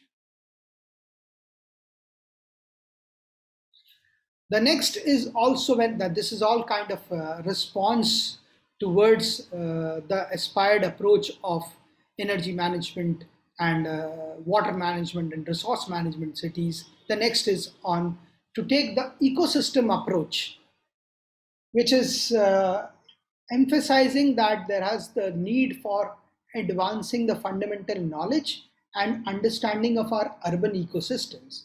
That means where we are considering building as the key constituent, but not the only constituent, but we look at its interrelationship with the urban ecosystem, whether it is at the local catchment level or the wider catchment that it is that particular building or the infrastructure is being developed and installed. It also emphasizes on minimizing as well as mitigating the harm to restoring the natural systems in urban areas, fostering positive experience of natural systems among the urban residents. To how do we create that kind of positive experience of the natural systems, that whatever limited natural systems do exist in the cities. It also pushes us towards demonstrating the importance of natural systems to the physical as well as mental well-being of urban dwellers. And the loss of water bodies is one such example, which was also being referred by Dr. Jain in our morning address. Some of this is being pushed by, for example, the Higson Center for Urban Ecology, and I was fortunate to be associated with them during my fellowship at Yale in 2018. But it is also being referred by many of the important publications. One of that is Urban Ecology and Sustainable Urbanism, a publication by the Graduate School of Design in Harvard. Though dated now, but it still has a very important significance in terms of ecological, pushing for ecological approach that is urgently needed as an imaginative and practical method for addressing existing as well as new cities, which is being referred as the ecological urbanism. And that's an approach that we need to address in our content, pedagogy, and practice when it comes to architecture, engineering relating to built environment. The next important approach and the tool could be the focus on sustainable consumption and production, and the life cycle analysis approach, the LCA approach, that is required both for energy and water efficiency in built environment. And this pyramid actually reflects that the bottommost and the most important, therefore, is the data. And this is where we are, particularly in the urban sector, particularly in the developing countries, are highly constrained with in terms of the reliable and comprehensive data that is required for us to be at the bottom line, for us to reaching towards the topmost aspired goal of sustainability. And that data, whether it is linked to energy, water footprint, carbon footprint, etc. This certainly then can lead to going for life cycle approaches, including into looking at our built environment that we are producing. That will then lead to more comprehensive and effective programs and activities that we can design, whether it is policymakers, strategists, developers, and architects, and the entire lobby related to the construction industry. That will create the programs which are much more effective, leading finally towards addressing the life cycle management systems. That means creating the systems that are addressing the entire life cycle with the focus on sustainable consumption and production. And all of this can certainly help us in addressing the sustainability goals. So this is one approach that represents a holistic systems approach, and systems approach and systems thinking is what is being professed time and again when it comes to research-led approach to architecture, built environment, infrastructure, and related disciplines such as real estate and urban planning. This is also an opportunity for intervention towards sustainable consumption and production throughout the life cycle of both the product and the service. And product here is the final output, that is the building or the infrastructure, and service is the entire efforts that are going towards creation, development, design, and the entire project management process that goes in creating that product.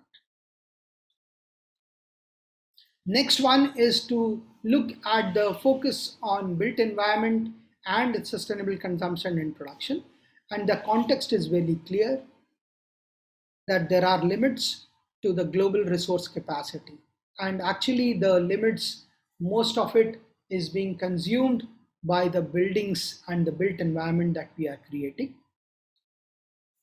While there is technical approach to efficient resource consumption, focusing on material and services, however, it is important that we look at the softer issues with equal importance, such as social issues of lifestyle and behavioral change, and we clearly address the three key stakeholders: occupiers, developers, and investors.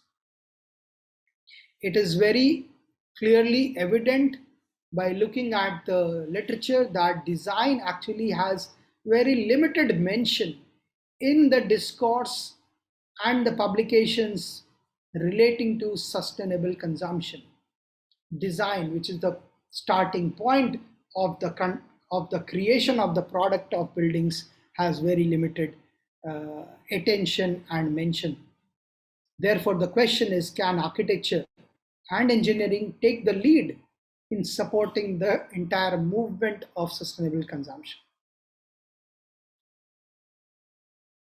When we look at the products, and some of these pictures actually are from the, yes, these ones are from the buildings that I had been associated with. Had been fortunate to use these buildings, such as the one on the top, it's India Habitat Center.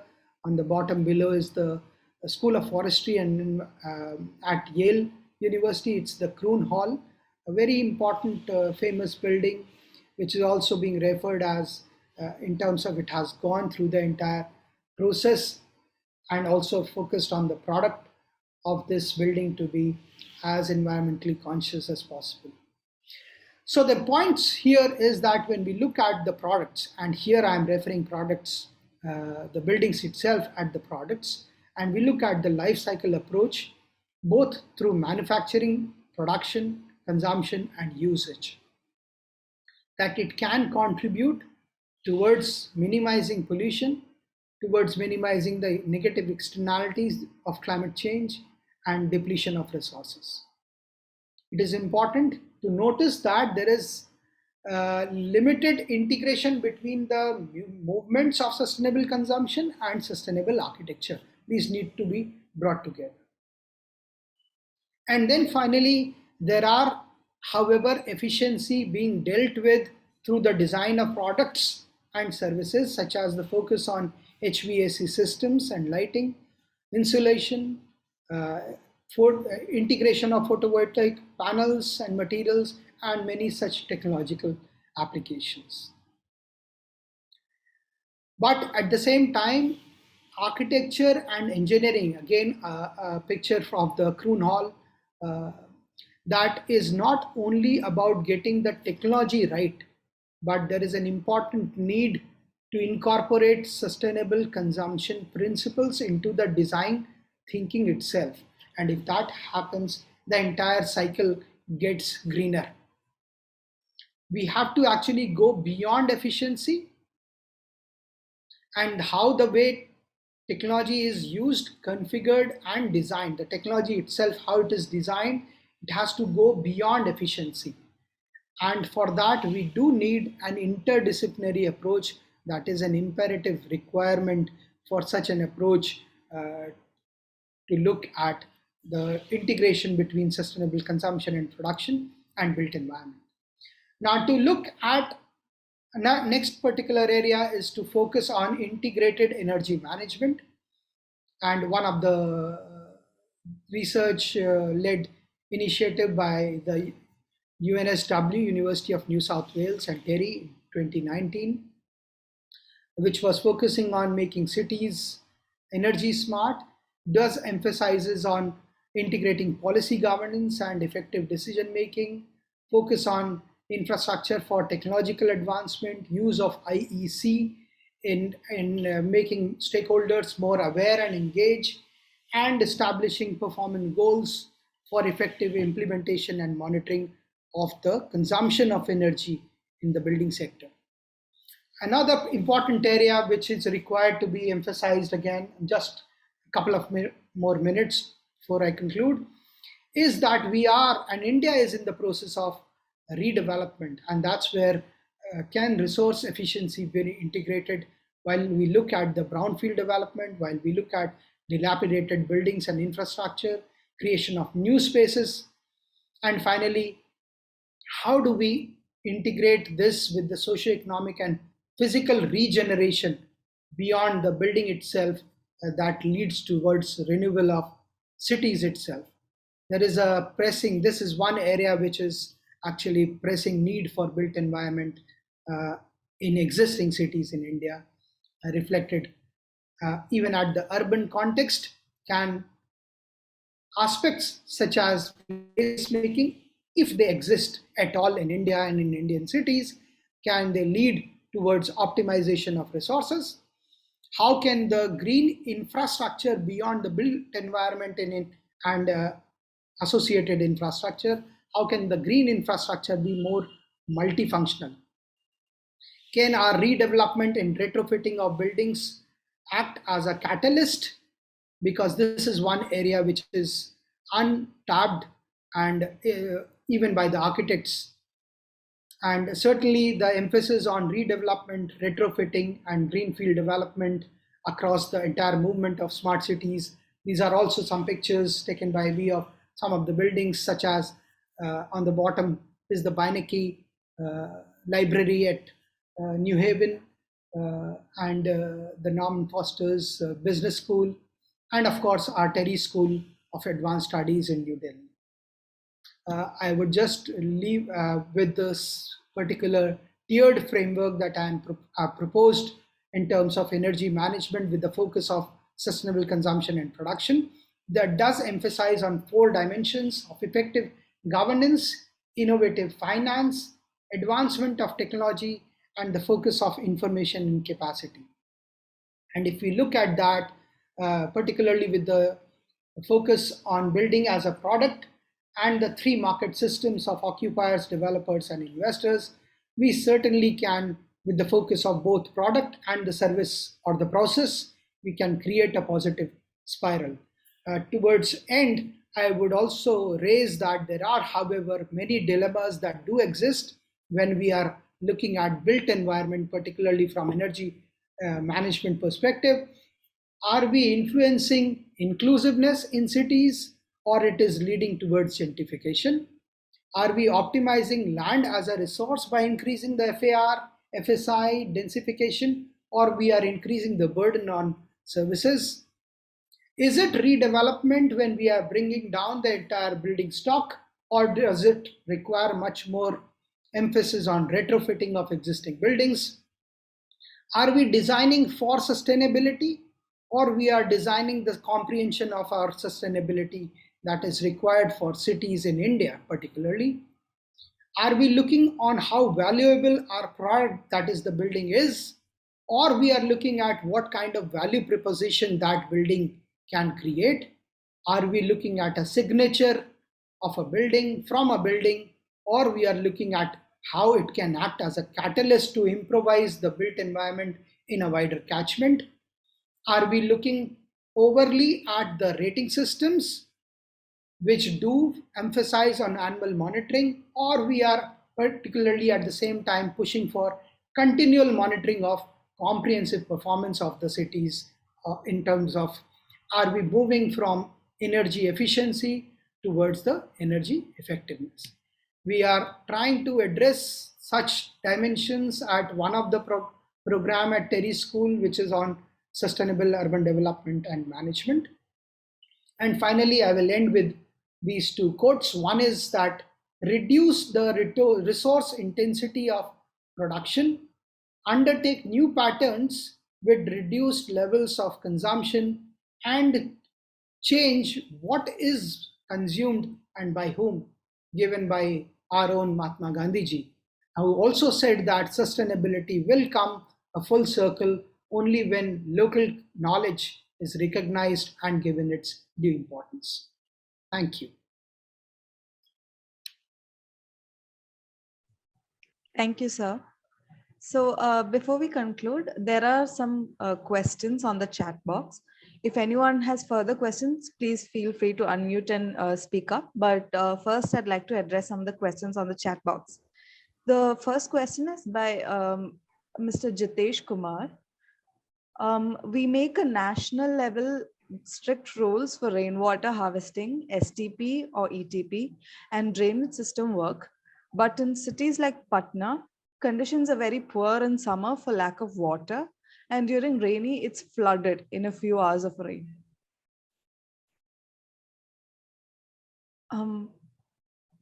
Could you please clarify on what exactly the question is? This is by Mr. Jitesh Kumar. I think we have got the essence of what his question maybe is indicating that while there are regulations already pushed at the top in a top-down approach, the regulations do exist for rainwater harvesting to be part of the building design and the planning and approval itself. However, in many cases, after the first few years of operations, they do get either defunct or not being operation.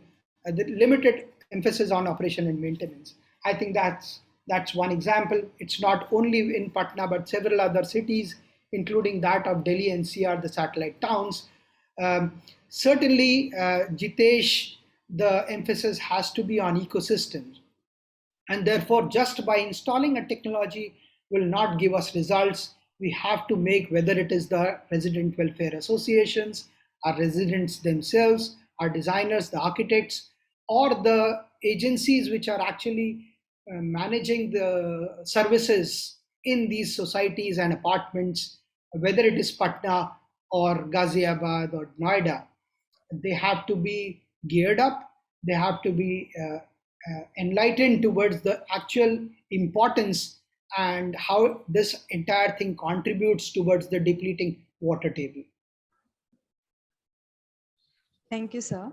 The next question is by Harini S.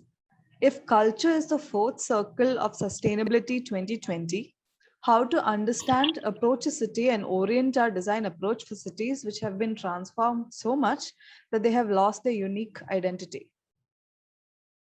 Yes, thank you, Harini. That's an important question. However, culture has not only been part of in 2020, it had been there.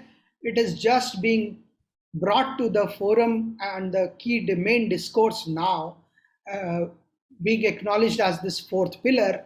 And certainly what is required is that urban planning and the architecture-led urban development is taking cognizance of the local terminology, local inheritance, the inherited culture and existing built environment that is there in these cities, and is not a template-based approach towards urban planning. That's where there is a gap. Certainly, the urban planning, to a larger extent, had been a template-based approach. Whereas, if you notice, we have heritage-led cities, whether it is Vrindavan or it is Varanashi, that do require a very different approach, in which culture has to be integrated into urban planning principles, the process itself, so that the final product, which is the master plan on how the city should improvise and transition towards sustainability may happen.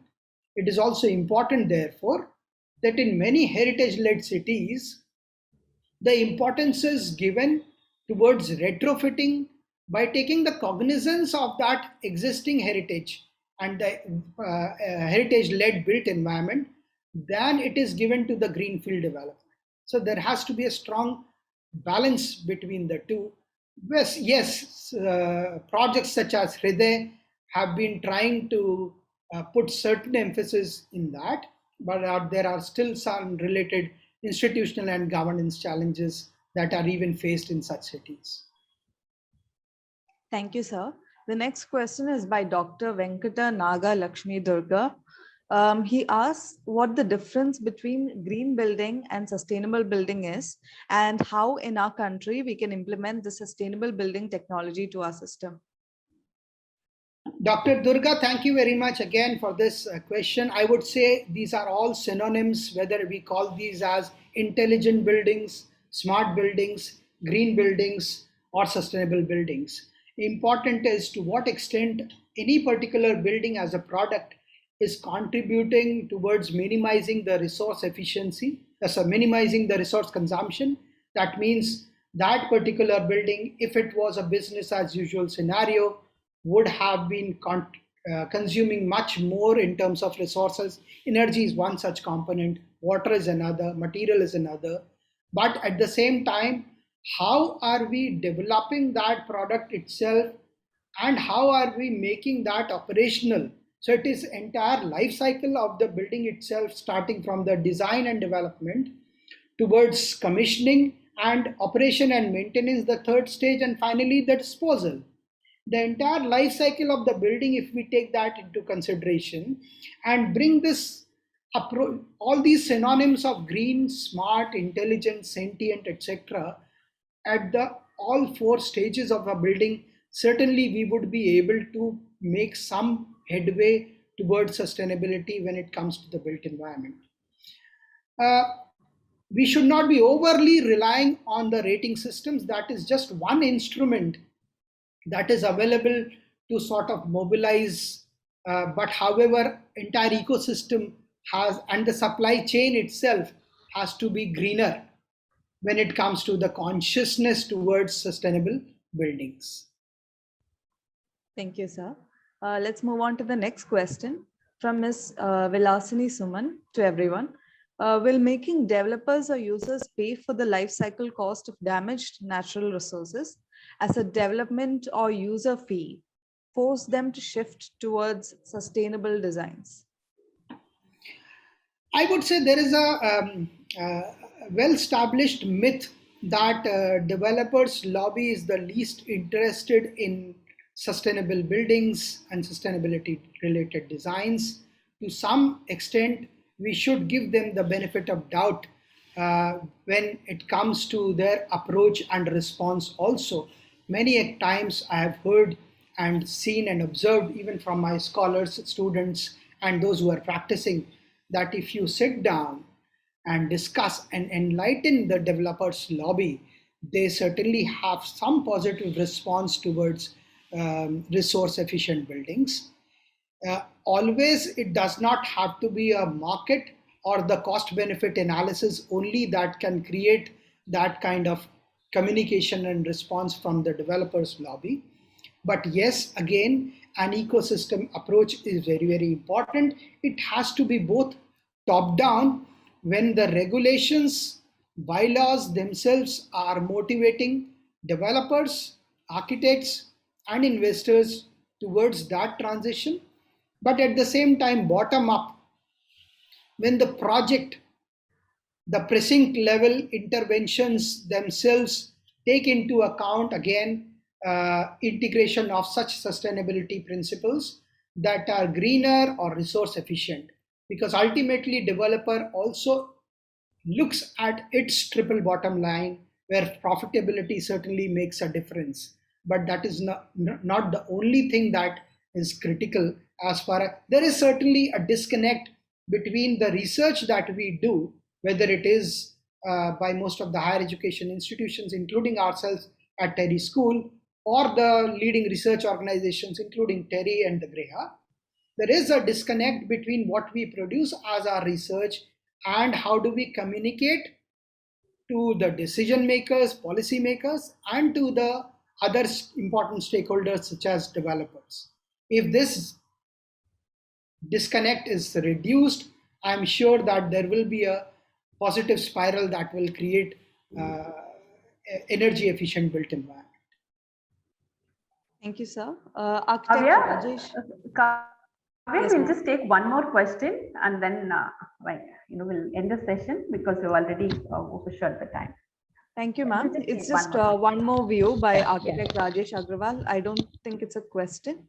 So in his view, sustainability should be primarily looked at with the standard of living, energy used with respect to number of users within an area count, and not just looking at energy efficient tools, because what poor people use in terms of energy is very less in comparison to that of rich in the present scenario.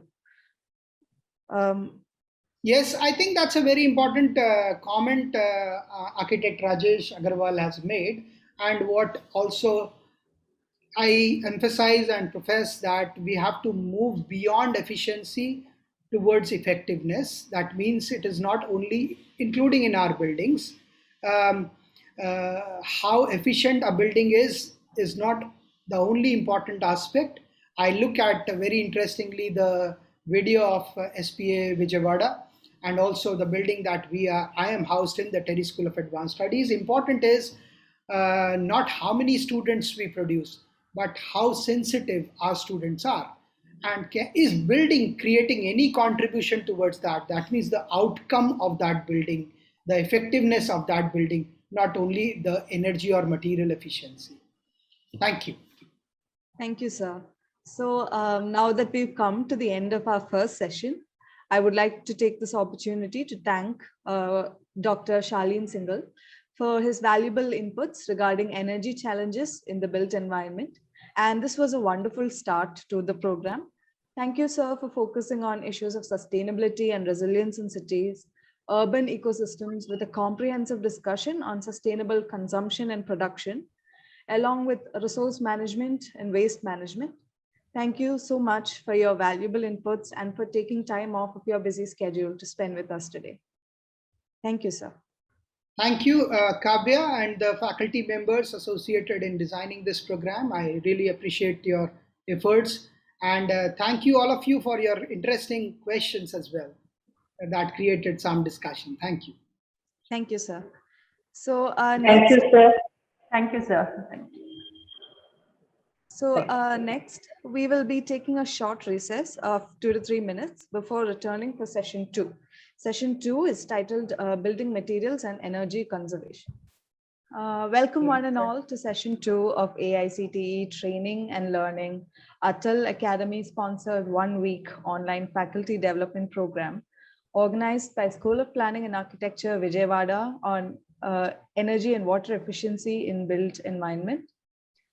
For this session, we will be joined by a renowned architect, writer, and academician whose practice is known for being rooted in climate, culture, and creativity. We are honored to have with us today Prof.Sathya Prakash Varanashi. He will be delivering an expert session on building materials and energy conservation. Sir has also noted that during the discussion, we are free to ask him any doubts and to not postpone any discussions till the end of the discussion. So, sir, welcome, and we are happy to have you with us today. Well, thank you very much. Thank you, SPA Vijayawada, for calling me, and I hope this faculty development program will help me as a faculty to develop. Thank you very much. The issue, my presentation is going to be quite an antithesis to what Dr. Shaleen Singhal has presented. Very scholarly, very studied, very effort, and very referral as well in its quality. A lot of data, calculations. This has no data, no figure, no calculations. But then he has done a fantastic inaugural overview talk. So from here, if we can, shall I start sharing as well? Are we ready? Yes, sir. Yes, sir. And to all the participants, in case if some of you are not able to hear me out or any signal issues, please point out. My house on and off has signal issues. So just in case. Okay. As of now, I have not turned off the video. I'm keeping it on because I know it's being recorded and it may have some advantage somewhere by keeping it on. But any problems, you can let me know. And also trying to make it conversational, we already said. Incidentally, even though the official title given by SPA, Vijayawada, there's one commonality between the two titles. There is word material in both the places. In there as well as in what I have written, the word material is there. So the material is something which, as we know very well, at least in construction industry, the material and the construction system cannot really be segregated. So they have a close interconnection. They're completely together. They're inbuilt into each other. They create each other in a way. So this presentation uses the idea of the construction technology also as much as it may be using material references, just as a thought. And also there is nothing much about water and related issues in this presentation. But I'm going to start by reading something which has some fantastic statement about water. Oh, incidentally, about the structuring of this presentation. This first page has some links to us. Incidentally, we as a firm don't have a website. There is no project of ours fully available in the internet anywhere. We are not much into social media either. So one thought because also this will be recorded, one can refer a few links here and there if somebody is interested what one has tried to learn. So in the beginning, I'm just going to read out a few lines from the very famous Chief Seattle's speech, 1854. This is the Fred Perry's version, not the original version. There are a couple of versions, but there is some nice, very nice rhyming words about water, because my presentation has nothing about water. So one thought of just reading this. Every part of this is the background to this is very interesting. The then American chiefs come to the Red Indian chief called Chief Seattle.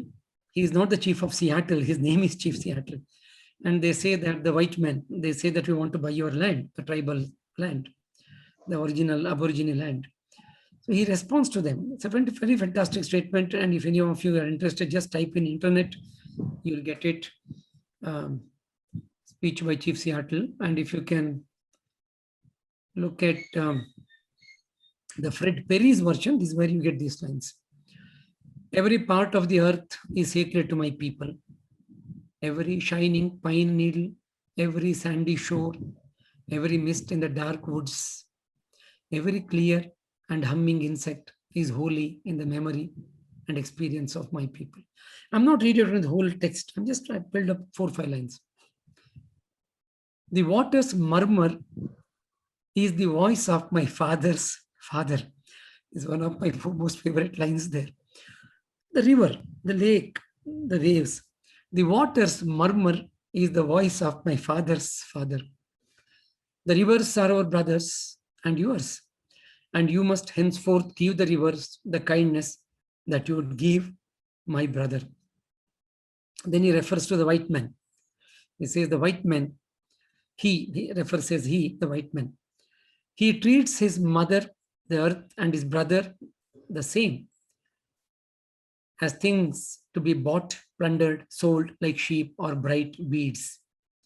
His appetite, the white man's, his appetite will devour the earth and leave behind only a desert. The next line. The air is precious to the red man, for all things share the same breath. The beast, the tree, the man, they all share the same breath. The last but one line. Whatever befalls the earth befalls the sons of the earth. If men spit upon the ground, they spit upon themselves. This we know. Oh, this is a very famous line. A lot of people have used this. This we know. The earth does not belong to man. Man belongs to earth. 1854 written. And the last line in the Chief Seattle speech of 1854 is very epochal. And here it goes. Back in 1854, Chief Seattle says, the end of living and the beginning of survival. Coincidentally, if you look at the Industrial Revolution and what the Homo sapiens have havocked on the earth, it all has happened in the last roughly 200 to 50 years. So, 1854 to now, we are looking at that kind of time. Anyway, having said all this, the structuring of this presentation, let me tell you very briefly. The material is what when the SPA Vijayawada, they called upon me. Thank you, Lilly Rose, and thank you, Shanmuga. But my first response was, this is not my subject. One has not looked at water efficiency or material efficiency or energy efficiency. There are a whole lot of people who have studied them. A lot of people, researchers, scholars. There are a lot of people have studied them. But then somewhere, and I know them well, they know me. So they said, Sathya, speak.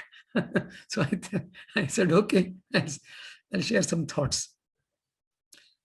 So there are two parts in it. One, because we don't have a website or much of our work is not available in the internet that easily.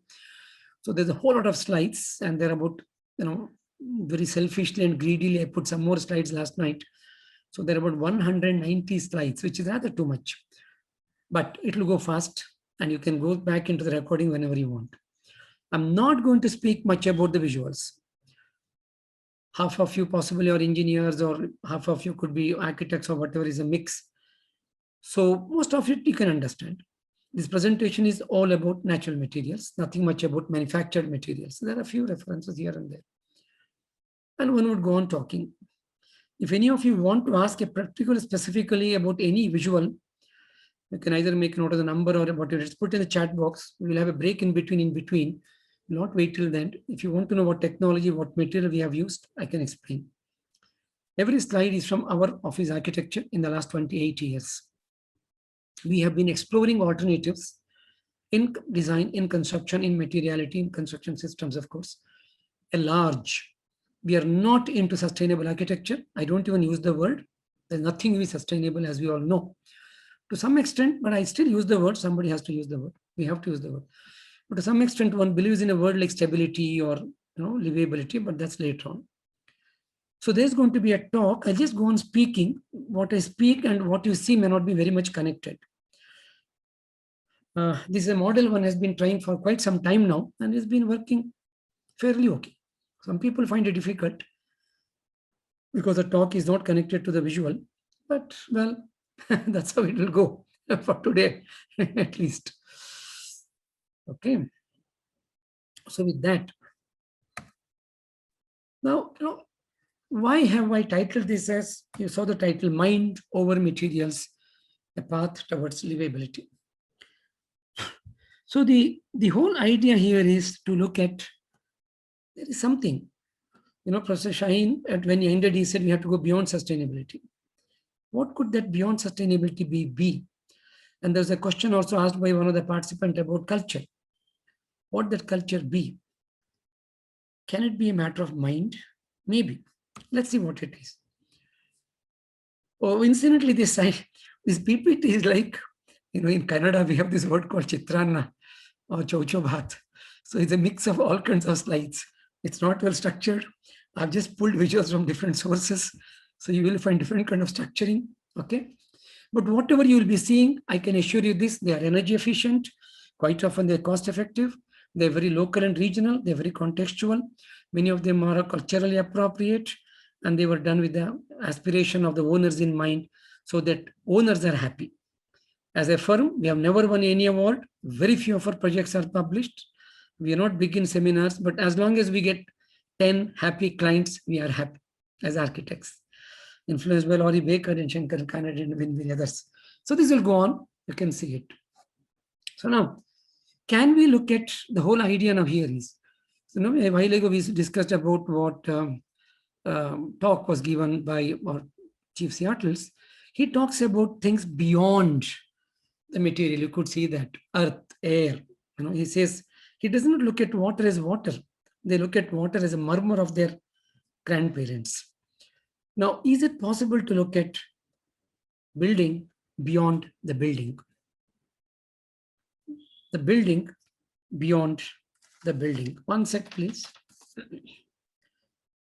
I have a habit of making notes when one talks, because quite a bit of the talk becomes a little impulsive on the spot, though I will have some loose structuring in the mind, but the wordings, the lines, suddenly they come. So I'm just making a note whenever it comes. So look at buildings beyond building. Now there are two words here. One is building as an act of construction. That's a verb, and other is a noun, building as a construct. Building as a construct and building as a construction. Okay, there it goes. Can we say the building also may have, incidentally, in some slides, there is a little title written by my office architects have done on different occasions. So this is also a rammed earth foundation, kind of. We started with mudcrete, but we could not get enough debris material. So finally it started with the debris mudcrete foundation. It ended up as rammed earth foundation. Jokes apart. But so can we look at the building as having a mind, building having a body, and building having a soul, S-O-U-L, soul? If any of you have not read this book, if any of your libraries don't have it, please get it. There's a book titled Places of the Soul, S-O-U-L. Places of the Soul. It's an amazing book written by Christopher Day, first published 1990, 3 reprints already. Some amazing things in this book. Later on, we also had books like Happiness, Architecture of Happiness by Alan de Botton. We had The Eyes of the Skin by Palasma, Zumthor and others. So there are some books of this kind, but if possible, to get to read Places of the Soul. So can a building have mind, body, and soul? If so, the mind can be just looking at, how do we perceive the building, the intangible, the spatiality maybe, the feel-good factor about it. The body is what you're seeing, the construction, the materials, the building type, and many other things which goes in there, all the gadgets which is visible is a body. Body as the visible and the tangible. And the soul. Soul is something that we don't know, we don't know how to speak about it. What came the soul of a building? Genius loci. Genius loci we can refer to. Schulz's word, genius loci. Some of you may have these famous books by Schulz, genius loci. Experience, character, the perception, cognition maybe, okay. Now, if you look at the body part of it to begin with, that's what is around us visible. Just look around wherever you are. Some of you may be in your offices, some of you may be in your houses. I'm sitting in my study in my house back in Bengaluru. What do we see? How many of the materials we can see as we are looking around are manufactured by Homo sapiens, humans? How many are natural? What is the percentage mix? The possibility that if you are sitting in an air-conditioned, well, let me use the word office to begin with. An office which is well appointed, all furnitures, bookshelves, table, chair, visitors' chairs, etc. It's possible that, except, I don't know what to answer. I would like to ask you this question. Maybe if any of you can put in your chat box, please, just go ahead. I'll take it up in a while, maybe after a while. What do you look around? When you look around, what do you see natural around you? Please type in the chat box. Just go on typing. Don't look at what others are typing. It's not important for us. So what is it that we are seeing around? How much of, okay, you can also put a percentage. You can even put a percentage saying what percentage roughly is natural material and what percentage roughly is manufactured material. You can say 50-50. Or you may say 30% is natural material, 70% is manufactured. Or you may say 70% is natural, 30% is manufactured, roughly. Look at the doors, windows, grills, wall, plastering, paint, final surface. I'm referring to final surface. I'm not referring to what is behind, inside core. No. The visible part of the material. Why am I asking this question? It's an important question to look at. A very important question to look at. And I can see some chat box things are opening up already, but I won't open it now because my PPT will get affected. But majority of cases, I can see there are 3 people already typed. You know why I'm asking this question? No, most of you may not know. We tend to look at materials as a resource. We'll have a more discussion on this as we go along. We will see it as we go along. But as architects, engineers, builders, contractors, developers, even researchers, scholars, we tend to look at building materials largely as a resource. And hence we say resource, consumption, wastage, the embodied energy, depletion, exhaustion, all these wordings are there. So we say the materials are getting exhausted. But materials are more than a resource. They are a source. And what are the sources? What is the source we are looking at? What is the source? Materials are the source of life. If you look at materials, look at sand, look at mud, look at stone, look at, most of the material, limestone, with which we make the cement. Look at most of the chemicals with which we make the paint, silica, with which we make something else, glass, minerals and ores with which we make aluminum or iron ore, glass, steel, whatever. And we tend to look at them as inert materials. I see only 4 people who have written in the chat box, I think. Please more if you have any thoughts on that. So when we look at materials, they are a source of life. These materials are the one who nurture and feed all the living beings on the earth. If they are dead materials, if they are non-living materials, if they are inert materials, how can they nurture the living? If they are nurturing the living, by default, they also have to be living. They also must be having a prana in them. In the Indian mythology, in the Hindu mythology, in the Indian system, when somebody makes a sculpture out of stone, and it's a deity sculpture, let's say, and then it has to be consecrated in the temple. And there is this system called prana pratisthapana. So that stone piece gets a prana pratisthapana. And the stone sculpture, stone statue becomes a deity. So there is this prana, there is this energy, there is this life in every material.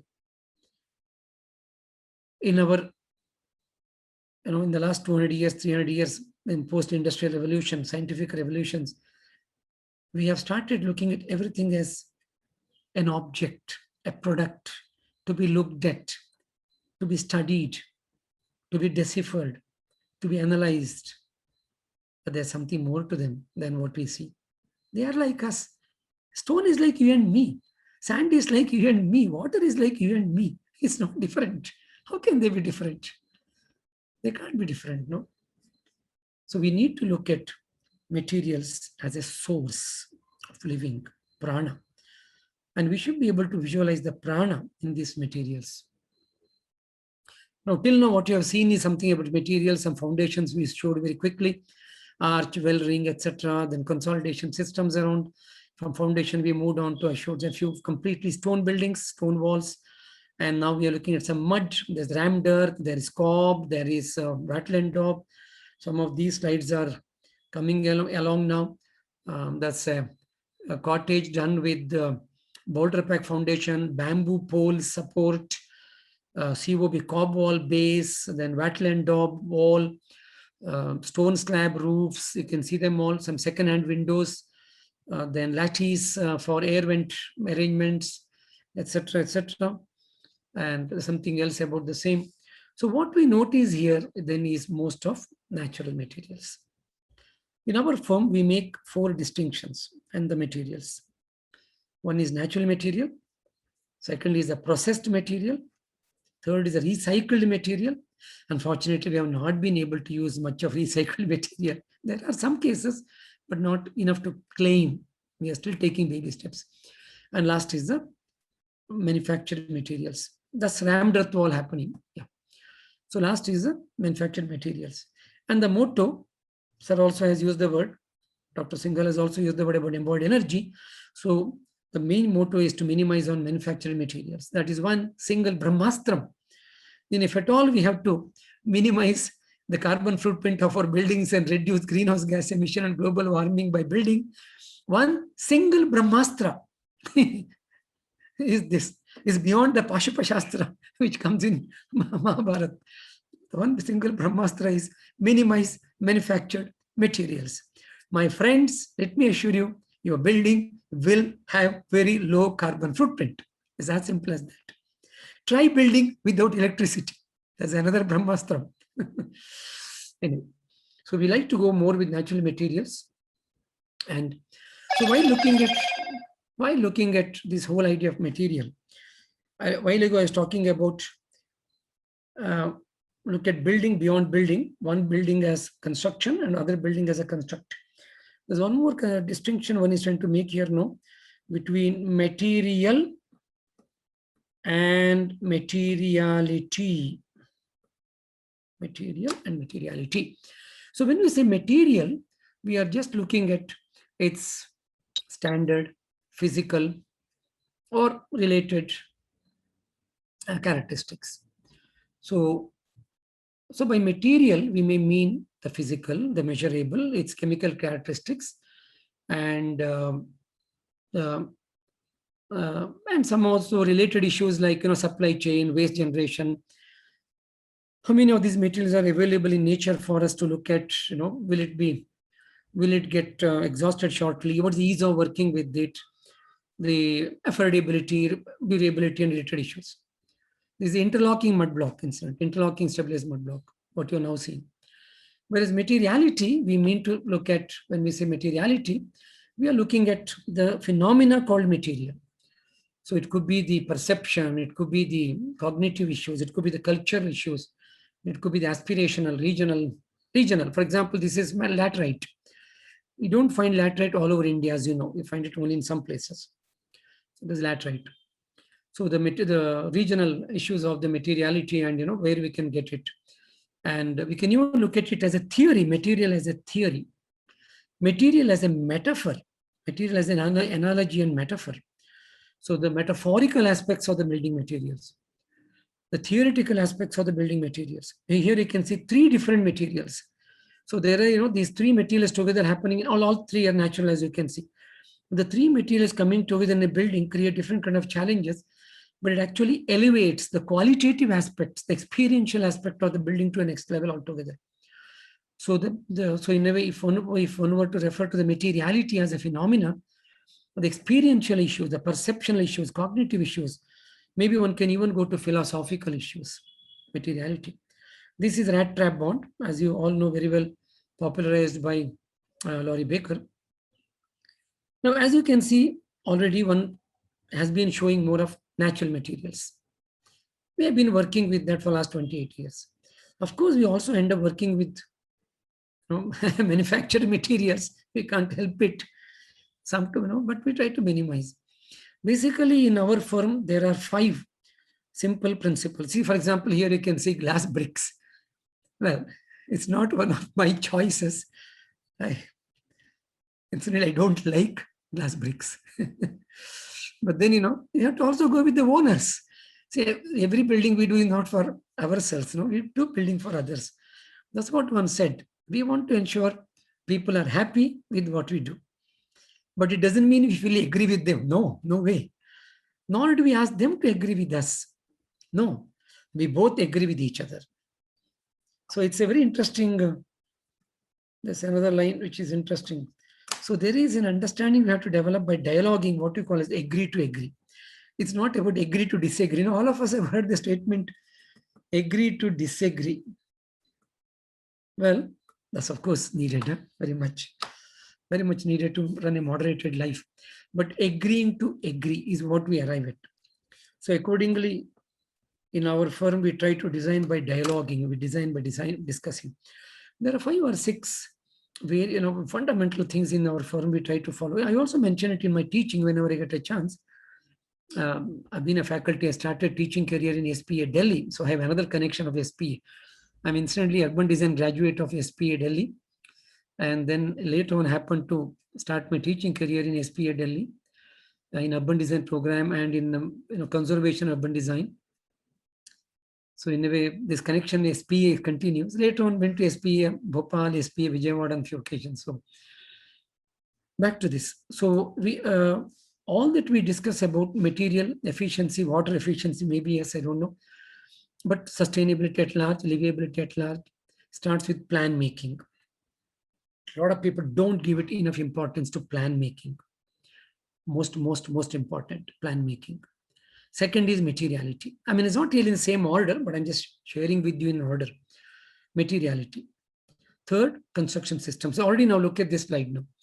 It's a combination of materiality and a construction system. Composite masonry with stone slabs, hammered into different sizes and used as a cladding material. Right away, it's actually built together. It's not cladding. It's built together. So third one is construction systems. Fourth is designing for climate. When we say designing for climate, it means designing for air, light, heat, glare, rain, water, humidity, sound, etc., etc. Incidentally, in our office, we have never done any calculations. We have done with intuitions. We have picked up heritage, which somebody asked a question and Prof. Singhal also mentioned. We have picked up from heritage, past, learned from villages, how our parents have lived, grandparents have built. Then many other architects, colleagues of mine, Jaisim, Kanades, Chitra Vishwanath, maybe, Mrindmai group, Gubbi group where I am part of. So pick up Hunnarshala, Astra, Lorry Baker Centers, Tannal, Hunnarshala, sorry, this one, Orville, goes on, list goes on. So we just keep picking up ideas and trying to see what we can do in our given context. And the fifth one is more important. So whatever we design, we should design for ecological principles. And you already know them: embodied energy, recyclability, passive cooling in issues, energy efficiency, life cycle analysis, all these. We may not do a life cycle analysis of our building in our office, we have never done. But this is there as back of the thought. And that is what is important. See, end of the day, all these calculations are useful, but if you don't apply them, then the calculations of no use. However, if you are able to apply our wisdom, then we don't need calculations. And by saying this, I don't mean we should not have data and calculations. Sorry, don't misunderstand me. But if you're applying all the fundamentals and the wisdom, what more we need here? We don't need those things. So one can live without them. And convince the owner saying, if you build like this, now look at this building, no RCC columns. It's a 40 by 60 site in Bengaluru. No RCC columns. Basement has mud block columns. And you can see rest of it happening with mud block. It's a split level in 4 levels, 5 levels being a split level. Yeah. And yes, and minimum RCC everywhere. Rammed earth and stabilized mud block combination with the electrical points embedded inside. This is to talk about mud plastering as a sample we did for a client to convince them. And this was done on their compound wall. Compound wall is cement block. Our building was mud. So, we made a little camp. See, when we say we, whom I mean, it's not me. Incidentally, there is no Sathya in Sathya Consultants now. It's a large team of people, interns, architects, engineers, owners, builders, who have built it up. I spend a lot of my time in teaching, thinking, writing. So, what's the advantage of natural? Okay, the last one is even more important. 6th core criteria. 6th, if I may use the word, core competences. That's a word which A.G.K. Menon, one of my mentor, gave me. So the 6th is most important. When we are designing architecture, can we create a feel-good factor? Can we create an experience? Can somebody walk into our buildings and go back from the building, remembering the building with a good memory, with a good experience, good perception? It's the most important. You know, my friends, what I've realized, if we are critically looking at plan making, if you're critically looking at materiality, construction systems, designing for climate, ecological principles, the last most often happens. Most often it happens. And if you don't look at these very critically, then the last never happens. But anyway, coming to natural material, now we are looking at, in between there are some of these walls you could see. And now, the slides are going into different kind of lintel making. We're all accustomed to RCC lintel. One thing very strange about this, look back to India 100 years ago, or just take a train travel across. Thanks to some very strange ecological living habits, I don't take, over the last many years, one has minimized coming on flights. I remember the first time Vijayawada called me for some thesis guidance. I came by train to Vijayawada, SPA Vijayawada. I didn't fly. 7-8 years now, minimizing on flights and minimize on hotel stay, minimize on eating out. A lot of things one has minimized, but not good enough. There's much more to do in ecological living is very difficult. But anyway, back to this. I have done train travel to Delhi, to Assam, to Vijayawada, of course, Bhubaneswar, all kinds of places, Ahmedabad, Mumbai, Bhopal, all kinds of places. I've done train travel across the last 7-8 years, not in the AC class, in the normal class, second class. Because then you can stand near the door, look around, take photographs. Thousands of such photographs now. One can notice thousands of ways people have built buildings around India. Where have they gone? We're all stuck with RCC columns, cement blocks, cement plastering, chemical paints, RCC slab, of course, and aluminum windows and glass. And we all do know steel and cement, these two materials cause up to 15% of the greenhouse gas emission. Just two materials, 15%. One bag of cement produces anywhere around 7-8 bags of waste. I'm pretty sure, if you go and ask Shaleen sir, TERI has a lot of information on this. TERI may endorse this statement, saying one bag of cement may produce around 7-8, I don't know exactly how now.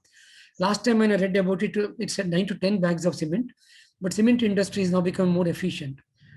The whole of the sustainability movement today is driven by technology. So we think technology can give an answer. Maybe yes, but to some extent. Then the sustainability movement is being driven by process, cement industry. So they are trying to see how to achieve a cement industry which consumes less energy and less wastage. Good, we need it. There are many more examples. Next, sustainability industry, sustainability is being moved along products. So instead of using a chemical-based shampoo, we buy a herbal shampoo. And there are many, many, many more of them. Today you see lots of them coming into the market. Very good, much needed. People think sustainability movement can be achieved by policies. Of course we need them. National Building Code, ECBC, energy saving codes. We need these codes, standards, many, there are lots of them. We need them. But if somebody says we can achieve a sustainable Homo sapiens across the next 200, 300 years by technology, process, product, and policies, well, it sounds a little not very sure. Somewhere we have to go a little more deeper. Okay. Let me stop at this for a very brief while and ask the participants. And of course, more than participants, I have to ask Kavya. Kavya, is there any interesting questions in the chat box? Anybody has shared any thoughts, ideas, notes? Don't ask me a question. I may not have an answer to you. And I may put the question back to you. Anybody, please? Is there anything? So I think a lot of participants have shared regarding your first question about how many, what percentage of the materials surrounding us were manufactured versus natural. I would like to. Maybe I can. So one person has mentioned Mr. Deepak Kumar, a small rounded stone that he brought from the garden using as a paperweight. And a lot of them also, including Ms. Vilasini Suman and Ms. Lata Chinnaswamy, who says between 95 to 80% of the materials are artificial and manufactured? Well, sorry, I also opened the chat box. Yes. Hey, that's an interesting answer there, 95%. See, it's not I'm just laughing at it, of course. I'm just laughing at it. And what is this? Dimension is not proper, it will cause unstable structure. Noah, Praveen, Rakesh, batch number 14, get ready. Batch number 15. Okay, okay. Something. Batch number 15. About the specification, sir, it Batch number 15. Okay.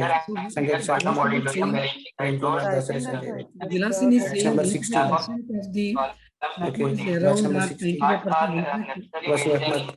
Sir, someone is not muted. Rahman. I will wait.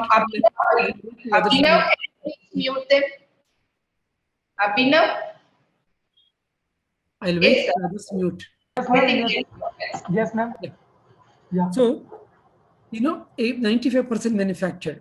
So the immediate impulse Vilasini Suman should get, possibly, is in another week, maybe it should become 90% manufactured. Maybe in a month's time, it should be 80% manufactured. Incidentally, let me tell you, in my house where I live, maybe some 30% is manufactured. That's it, 40% max. I'm not counted, but I would keep it around 30%, around 70, 60, 70% are. But you know, even when I say manufactured, then we have red oxide flooring. Now, red oxide is manufactured. Cement below that is manufactured, but finally is not a manual work. So it's somewhere in between. You can call it as a processed material. It's not completely manufactured, it's not completely natural, it's processed. Even that's also acceptable to see that. Okay, there was also one more question I just now noticed. Small. By Ms. Vilasini Suman, what is that? How did you waterproof the mud block wall in the basement? So I think this is with reference to one of your slides. Yeah. See, incidentally, mud itself is not waterproof. Water will seep into the mud, create a slushy ground. We all know that. But mud block, in the making of the block, it becomes waterproof. So it's simple. The papad by itself is not crispy. But when we fry the papad in oil, it becomes crispy. It's like that. Okay. There are methods of doing it. And we can also add lime when you're making the mud block and make it termite proof, and all of them also you can make it. And the challenge very often is not about, it's not with the, let's say what, oh, my sharing thing is, because I've opened the chat box, sharing has gone slow. I don't know why it happens. Sometimes it happens in my system. No, sir, we are able to see your screen, sir. I know you are able to see the screen, just that I am not able to go to the next one. Next slide. Okay, 20. Yeah. So, you know, even when we have to work with RCC lintel, behind you can see mud block. Even when we say work with RCC lintel, we advise people to make it precast, lift it and keep it. Now, why is this obsession with natural material? 1 second, give me a time. I'm going to read out now. Somewhere here, I've just written down 2 things. Okay. Yeah. So, you know, why natural materials? I'm just going to read out. So the natural materials have the least embodied energy. They are locally procurable. They are recyclable. They're more durable. Incidentally, every produced material perishes. Incidentally, this is a processed material on the screen. This is a perforated brick with which we do the passive cooling walls. It's not completely manufactured. It's not completely natural processed. There's a distinction in between. I'm referring to natural materials, of course.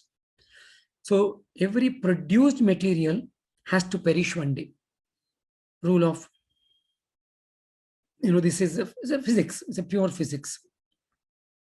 Whereas natural materials do not perish. At the most, they may reproduce, like in a tree or in a bamboo grove. But in other words, if you say, if a produced material perishes, a natural material is eternal. It may not be the same bamboo which my grandfather cut for the house in those days. I may cut another bamboo, but bamboo is eternal. In that sense, natural is eternal. So more durable because of that. Least life cycle cost, understood. Aesthetically pleasing, yes, for most people at least, if not for everybody. Energy vibrations is in harmony with this. This is something interesting. See, all of us, physics says all of us have a vibration, we have a wavelength. And across the world, we have this, what we call as a geo, bio, electromagnetic wavelengths. And our body also has, our body responds to geo, bio, electromagnetic wavelengths. It's also called geomancy. In your systems, if you type Dr. Hartman's grid, energy lines, like her antenna, it all comes. Buildings also have it, human beings also have it. Oh, this slide is to say, this whole approach of building with nature, naturality, materiality, light, ventilation, etc. is not limited to a building which looks regional or etc. It also applies to a contemporary minimalistic building like this. Somebody came to us, they said, Sathya, we wanted a very minimalist contemporary building. I said, it looked like a box. They said, yes, that's what we want. Then we said, well, you may be okay with this box architecture. I have no qualms. It's your house. You'll be happy in your house. As an architect, we don't design architecture for us. We design architecture for people. We design architecture for residents. We design architecture for users. It's not for us. We don't have a website. So we can't design our architecture for our website. We don't win awards. So we cannot design architecture for winning awards. Architecture is for you. Okay, you want a box architecture, we'll give it to you. But condition. 3, 1. Cost, culture, climate. The building we do has to be cost effective. The building we do has to be culturally appropriate. The building we do has to be climatically conforming. So cost conscious building automatically saves resources. Culturally appropriate building ensures the owners live their lifestyle. We are mainly into residences, but we also have done some other buildings, a few hospitals, schools, commercial buildings, factory, small things we have done. But even there also we say, end of the day, the building is for them, the users, not for us. No, it's for them. So culture in that sense, or also culture as the precedents, tradition, belief systems, rituals, community aspects, the practice of different kinds, whatever it could be like, whatever the owners will come and tell us, or what we imbibe the building with. And the last is climatically conforming. So when we say it's climatically conforming, it simply means it's context specific, it's situation based. It will have everything of the sustainability, which otherwise the word we use, it will have it naturally. Cost, culture, climate. He agreed, she agreed. So we did it. So we see the so-called minimalist contemporary or whatever building, which is an eco-friendly building there. So going forward, what was that word I said? Aesthetically pleasing, I said. Oh yeah, we're talking of energy vibrations in harmony with us. Our body has a vibration. And if our body can align itself with what is around, our body will be more healthier, our mind will be quieter, and we'll be in peace. So this is a kind of way to get an architecture of happiness. Restful mind, mindful rest. Both are needed. 1 second.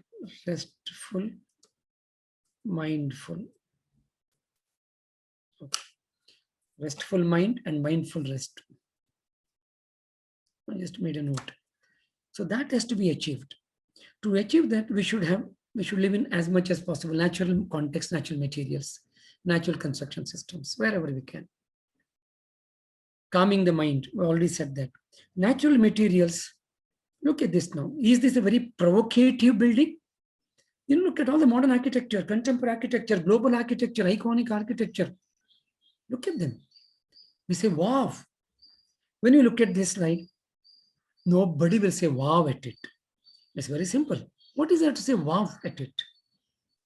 Wow comes from provocation. So when we say wow, that means there's something in the design, in the materials, which is provoking us.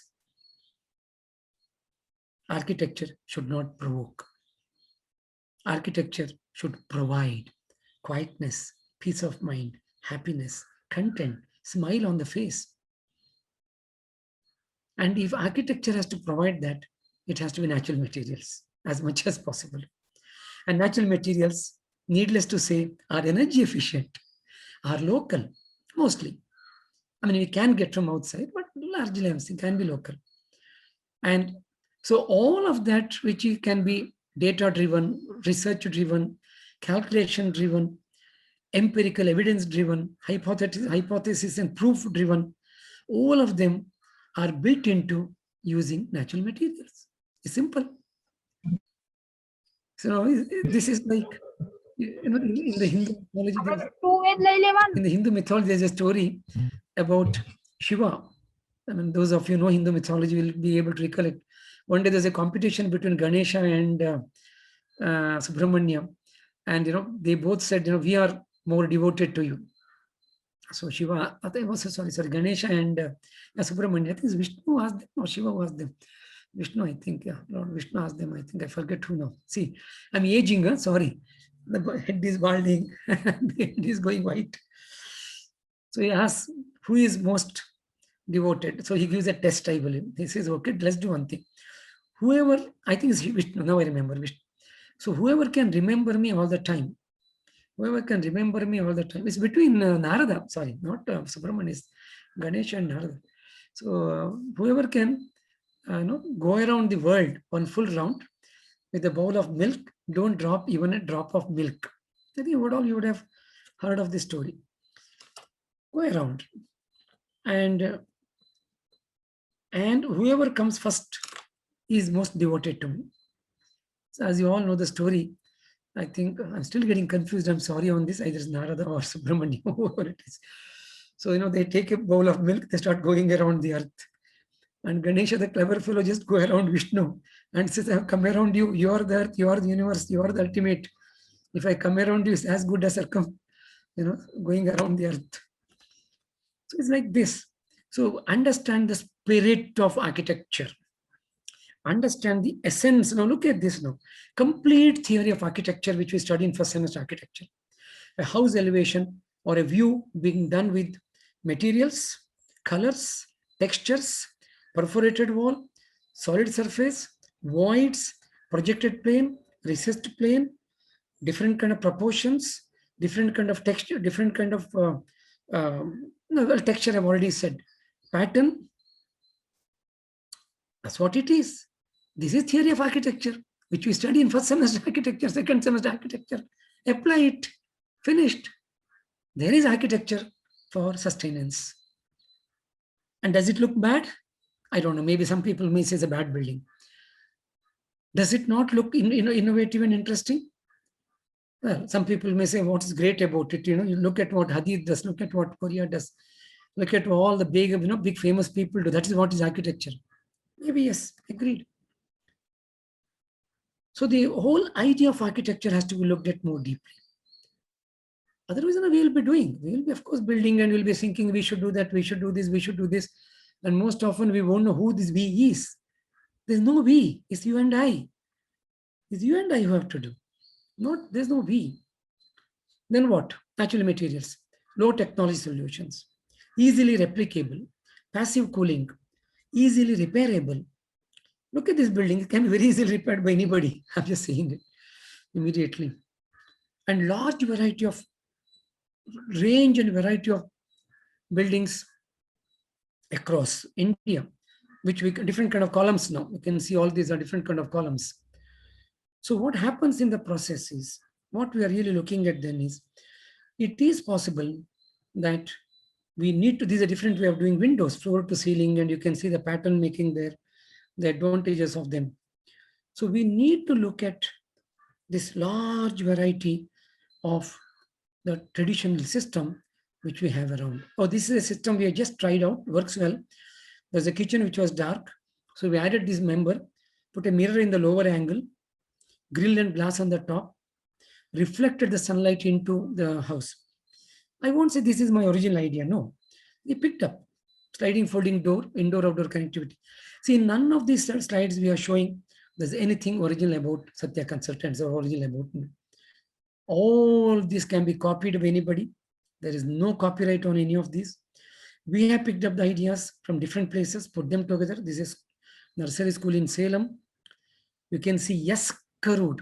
There's a roof going in Yeskaru with the Hurdi block. There are horseshoe arches, round arches. There is rat trap bond on the left side, of course, painted. There is completely perforated wall on the right hand side. Look at the way the light ventilation comes in, creating an excitement. That's the entrance to the school with catenary arch and perforated wall. Right side is rammed earth and top is potted ceiling. So the whole idea is to look at alternatives, different ways of building. This was a building with back in 94 with the Hurdi roof concepts, precast slab and Hurdi. We just now recently did a building in Chennai. We have done much more work on this than in those days. So, if you look at this across India, if you see thousands of materials travel around. And we see, this is of course filler slab. And this is what we have been trying to do, what we call as a ventilated hollow core filler slab system for the last roof. So, if different kind of filler slabs will come now. Again, as I said in the beginning, there's no distinction between material and construction system in our office. It's the same. One creates the other. There's no one without the other. So please look at them as together. And all these, in our opinion, are efficient. So look back at the variety of ideas we can generate from India. Is not one or two. This tremendous of varieties we have. Tremendous variety. And see what we can learn from them. And look at building as having a mind, body, soul. Look at building as a living entity. And we are the living entities living inside the building. The whole idea of sustainability changes. The whole vision with which we look at these materials changes. If we are going to make a research on a so-called non-living inert material, arrive at its efficiency, sir and my friends, my challenge, my request is this. Let's also make a research on us. Let's see how efficient are we. Why blame the buildings? Who made the buildings? We made it. Who demanded the buildings? We demanded the building. And if tomorrow, look at this, it's a very interesting slide. You can see all the natural material combinations happening around in different technologies and materiality, mud wall and hollow clay block wall, potted ceiling. Now, if we are questioning the building efficiency, it indirect means we are questioning our efficiency. Chief Seattle said, if we spit on the earth, we are spitting on ourselves. Same spirit, same truth holds good for us also. So if we are questioning the building efficiency, and if you're running the test and research on building efficiencies, material efficiencies, water efficiency, it is time we run a test on us. How efficient have we been? Friends, the problem is not with the buildings. This is a Kadapa slab or Tandoor slab roof we are trying to recreate. My friends, anybody to put anything in chat box, please do, as we have already written. At the end, there will not be any question answer, hopefully, because we're running behind time anyway. These are some other new technologies. See, all these, I'm not saying any of these are our technologies. This has been tried by Mrinmai in Bengaluru, Hunnarshalla in Kutch. We also tried them here and there. Now, what happens? When we try a test on ourselves, the human efficiencies on energy, electricity consumption, look at any one of the institutions. I teach in a college. I've been teaching for the last 34 years. I'm visiting. I've been, for the 8 years I was there full time. Our building, new building, is called Kamavari Sangha School of Architecture, KSSC. I've been there for the last 6 years now. You can check out the website. There's no good website, but there is some website. But we're doing some very, very interesting work in our school. Very interesting way of pedagogy, very interesting ways of teaching. And we're back to this. There's so much of light in the building. Still, as one walks in, one finds so many lights on all the time. Where is the problem? Because light is available, electrical light is available, we put it on. We don't need. Human beings can see at that light level. Because of varied reasons, we have been taking away the body capabilities. We go with air conditioning. Sir showed half the energy, 55 to 60% of the energy in commercial buildings is going for air conditioning. Air conditioning is not conditioning the air, sir. Air conditioning is conditioning us, our bodies. I've been trying to live a non-air conditioned life, and even today I can live anywhere between 4 degrees to 40 degrees easily, because my body tolerance is not lost. But once we lose our body tolerance, it's gone, finished. Our eyes can see at a low lux level. God has given it to us. Creator has given it to us. However much there is daylight, we still put on the light. Do we ever bother about the capacity of our eyes? At what lux level we can still see and read? We don't even bother. We walk in, put on the switch. Why? Because electricity light is available. There are 4 major villains at this level. Availability, effort. This is a building we did in Tiruvallur. The summer temperature goes up to 45 degrees. It's a Kalyan Mandap. They came to us with limited budget. The main Kalyan Mandap hall, you can see 40 feet span. There is no air conditioning. There is no false ceiling. There is no RCC.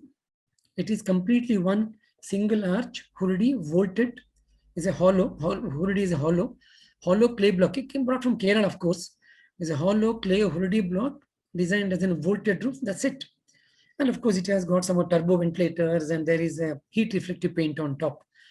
And they said, in a near a month or so, they are finding it difficult to distribute the heat. Otherwise, it goes well. It goes on. Another example.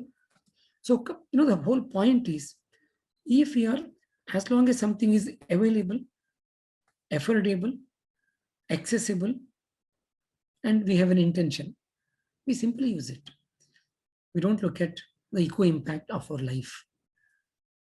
It is not the buildings who have to change. Okay, there are many visuals we are showing from our office: architecture, domes, vaults, curves, this, all kinds of natural materials we have used: bamboo, mud, clay, laterite, name it.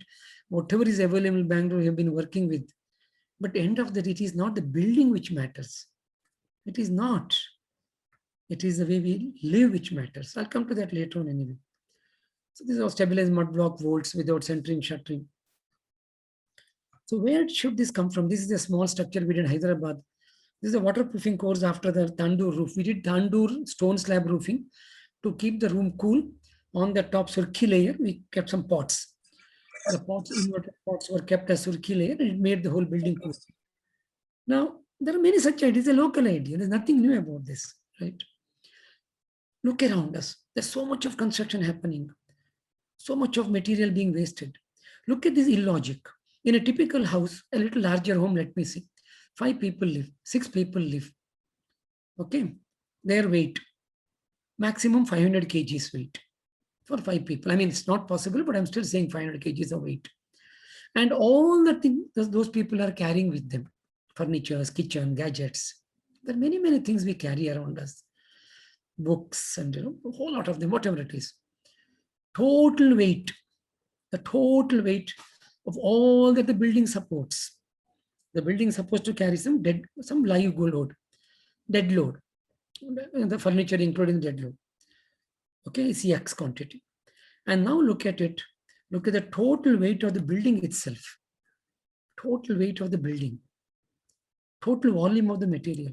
If you look at the total CFT of the material, total volume of the material, total weight of the material that you are using in a construction, it could be 20 times, 50 times, 100 times more than the total weight the building is supposed to take. Can we see the paradox? So we have X quantum of weight to be carried in a building, and we make a building which is 100 X in its weight. So we need 100 X weight to carry 1 X weight. Where is this whole theory of resource efficiency you're talking about? Fundamental. Then can we look at it from, maybe this will now go back to the issue of kacha and pakka. One of the cottages we showed you was kacha construction. What is called as kacha construction? This is pakka. What you're now seeing is pakka construction.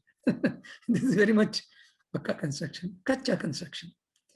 But people don't want to do kacha construction. But kacha construction was the most sustainable, most efficient. And by simple repair, maintenance, annual maintenance, in villages it could live for 50 years, 100 years. Amazing, no? And what lessons are we learning from them? We don't. This is where we have to learn. efficiency, resource efficiency. But then as an architect sitting in Bangalore, can we do our kacha constructions? Sorry, my friends, nobody will come to our office. Then I will end up closing my office if I were to say that. But the point is, the point is not really to put the kacha and the pakka as diametrical opposite. The point is to see where is it that we can bring about the kind of synthesis, let's call it. Can we synthesize tradition? That's 1 minute. I have to make a note here. Synthesize. Kacha, pakka. We have to synthesize, merge kacha, pakka, tradition, modern, all. So what we virtually need is, if at all we can call it as a style, we need what could be called as a hybrid style. What we call it as hybrid style. That's what is more important there. So if we can create that hybrid style, sorry, I just went into chat box. Okay, now it's going. And what is this hybrid style made up of? And that is something we have to look at. I'm not saying we already have there's no style called hybrid. One is just talking about maybe creating a hybrid. Okay, let us just call it that way. We have to create a hybrid where everything happens parallelly, simultaneously. So, antique pillars, exposed materials, modern design epoch, a different kind of what you might call it as a variegated skyline, everything happens around. Incidentally, the top right building has rammed earth. It has got brick vaults. It's a largely mud building. And coincidentally, at one time, somebody from TERI called us asking us to submit any of our projects for their publication. I said, none of our projects fit into the definition of sustainable building. So sorry. But then they said, no, we have heard about, somewhere they heard. So they said, I believe you work with, so-called eco-friendly or natural. Why don't you just, suggest a few buildings if there is any? Then we suggested 1 or 2, 3 buildings. And the one on the top, they said, yeah, this publication worthy. It never got published. That's a different issue. But they said it is publication worthy. Now the top building, that building you're seeing is kind of a very hybrid building of sort. But yes, very natural looking there. Or this is very natural building. Light ventilation, materiality, Kota stone flooring. Unfortunately, Kota stone came from Rajasthan to Bengaluru. So a little more transportation cost. Anyway, natural stone on the wall, filler slab on the, above filler slab, we have steel and cement. So the idea is to minimize, is not to have zero. Maybe we should achieve 0 one day. On the right side, you can see mud block stone, like a partition wall or whatever you may call it, as an even showcase. And as you can notice, all that the owner has put into this house when they moved in was the shoe rack. Some ordinary, they are middle class people.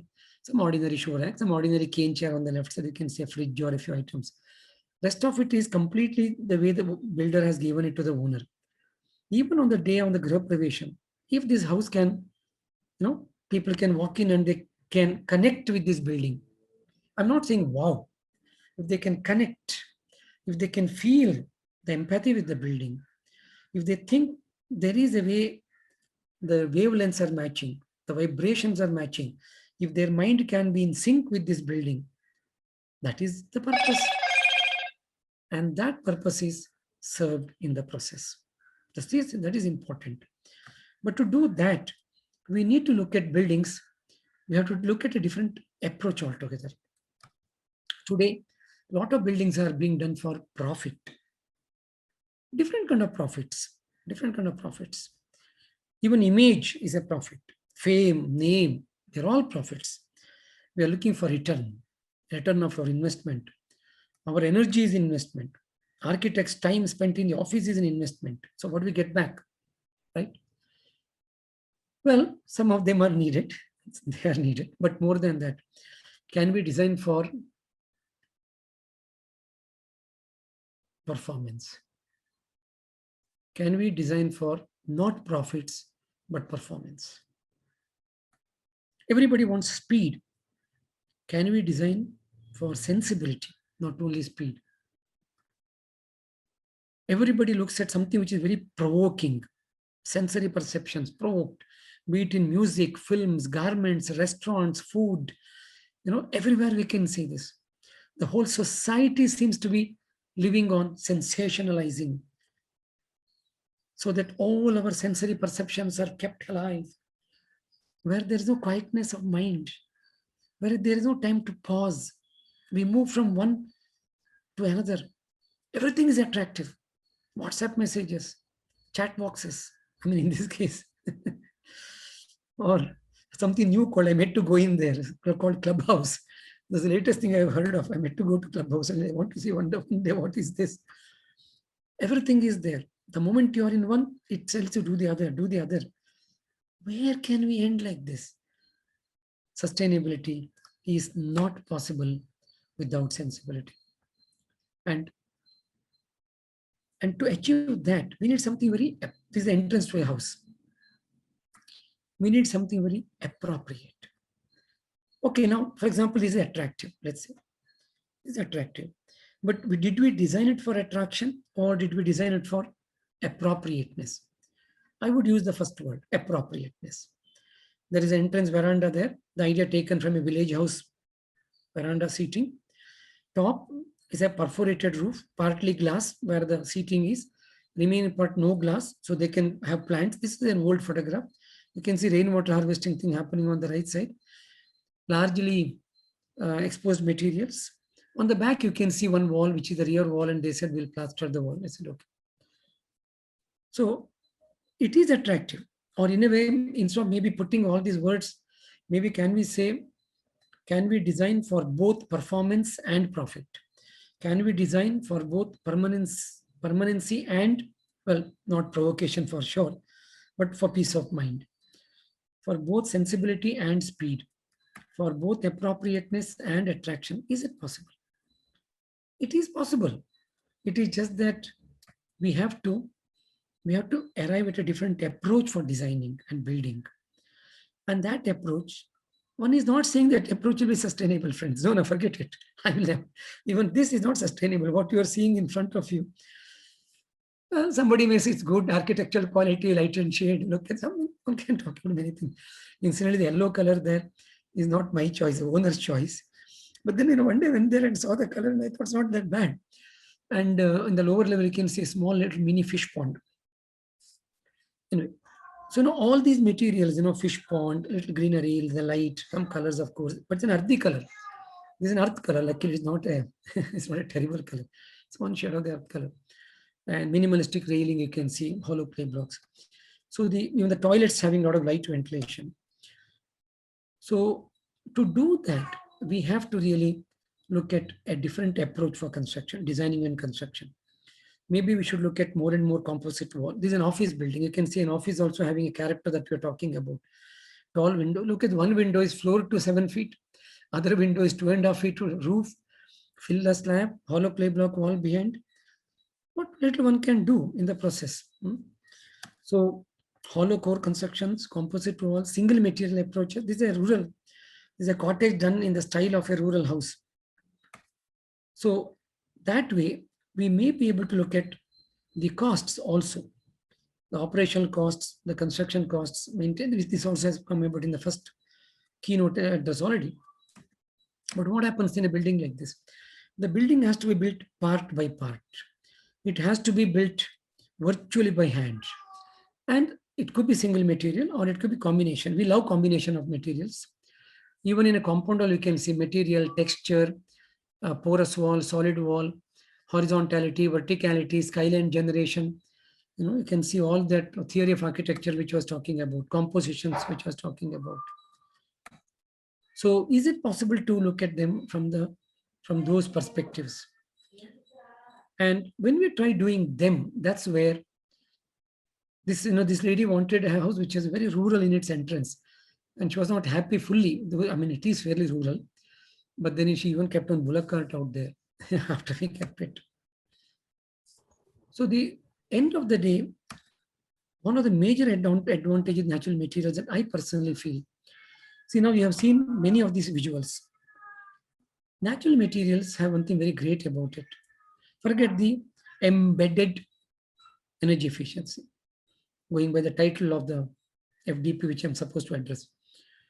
They have all natural materials. They have one surface inside, another surface outside. Every vegetable, peel, every fruit, the bird feather, our own skin, every material. Laterite, the exposed surface, the inner surface. Wood, the outside surface, inside surface, even within that, the bark, outer surface of the bark, inside of surface of the bark. This is a building we designed back in 95 or so for somebody who wanted a log hut. So without much of steel and cement in this thatch roof and all, you can see. We have just recently, currently we're working on a small cottage with bamboo and thatch roof, boulder packed column, boulder packed foundation, boulder packed plinth wall, boulder column, and some steel sections are needed to support the bamboo. It's like a Bengal hut roof, gentle curve is there.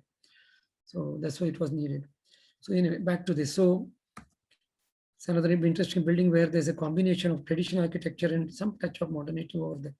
So it's talking about the natural materials, how they are. So the inside and outside are different.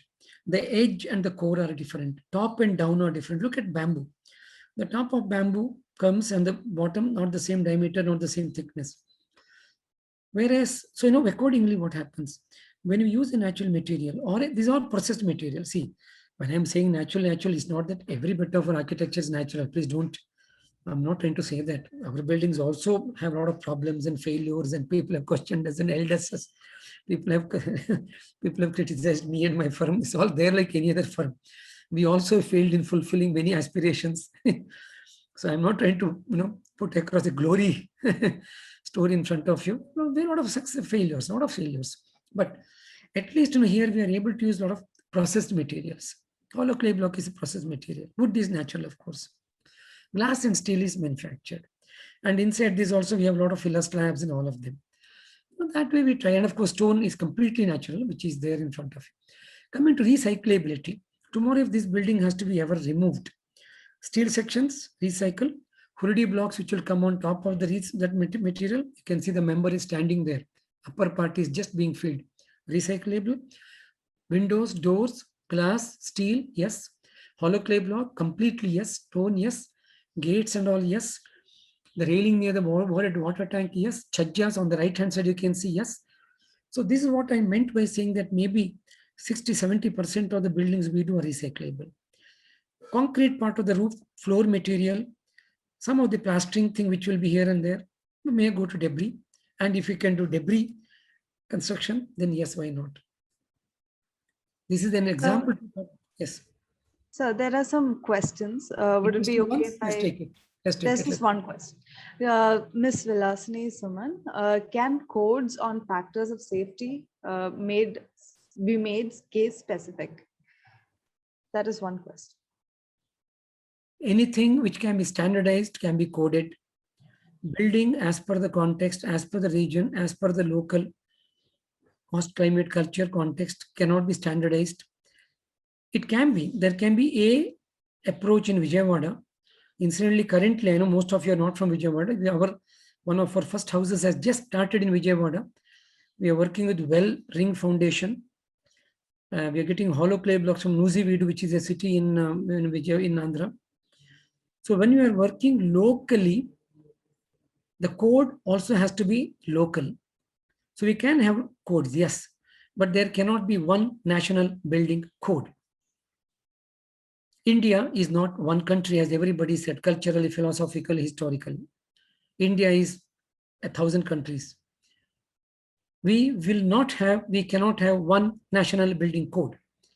We will have to have 1,000 local building codes. Then yes. The whole act of codification is standardization. Standardization comes with its own package, both good and bad. One is not speaking against codes. No, please don't take me that way. Codes have limitations. So we have to apply codes such a way that the limitations are not applied. That's a trick if we can do it. Yeah. So, any more? Does anyone have any further questions? These are all different kinds of public buildings. You know, there's a corporate office in Ludhiana. There's a rural school in Karnataka. There's a training center. That's an open air theatre in Melkote. There's a meditation kutir in near Hosur, Tamil Nadu. That's a row housing in no two houses look alike. This is a multi-story, not really 6-storied building in Bengaluru. Yeah, some of them I just ran in between. So natural materials have these advantages of, and even with natural materials, you know, we can always make them suit different purposes. And the same material, so-called soil, in different parts of India are different. Wood is different. Wood is different in India. Back to the code. Also, I'm just connecting this to the code idea. Whereas look at the manufacturing materials. The cement block is the same cement block everywhere in India. The concrete roof is the same concrete roof everywhere in India. So this whole idea of standardization, this is where the limits of the manufactured materials come. It's the same glass everywhere. I mean, we have used glass here. The glass is the same glass everywhere. Nothing can be done. And unless architecture becomes from global to national, national to regional, regional to local, local to personal. Now look at this. This is the house interior. The way personalized it. And incidentally, we use the word customization. Everybody who comes to our office, we tell them in our office, we like to customize the design, we say. So we say it's, you know, to be customizing the design. So the kind of house they want, we like to give it the house to them, very customized. Today, I'm also using the word personalize. Personalize, 1 minute. I'm just making a note of it. Never did one use this word personalized till now. So there's a very personalized, within the family context, personalized family room. There's another family room, another house. They have done it in their way. This looks more sparse, looks interesting. This looks more crowded, but it has its own kind of interesting thing. So now we need to. So virtually we have to come down from global, from global to personal architecture. So sorry to interrupt. There's just one more question by Dr. Bhagavati Perimal. Can you say lightweight solid blocks can be replaced, can replace brick? How far lightweight solid blocks are good? What do you mean by lightweight solid block? Is it cement block? Sir, can you please clarify? Dr. Bhagavati Perimal. Are you referring to cement blocks?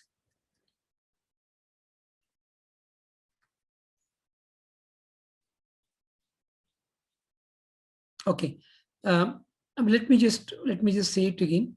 As long as cement block, it still contributes to the greenhouse gas emission. One bag is 7 to 8 bags of waste, and cement production produces tremendous amount of heat, which is released to the atmosphere. Then cement is a material which will never get back to the earth ever.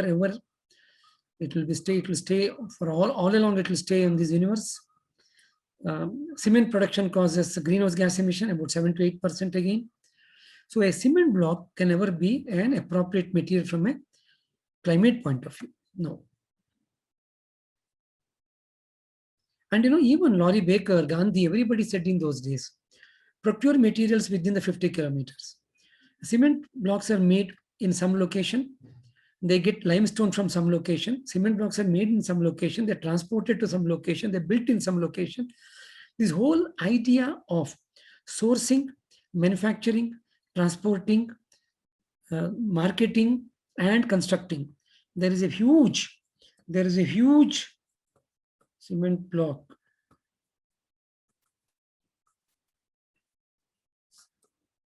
There's a huge paradox in the whole idea of the cement works.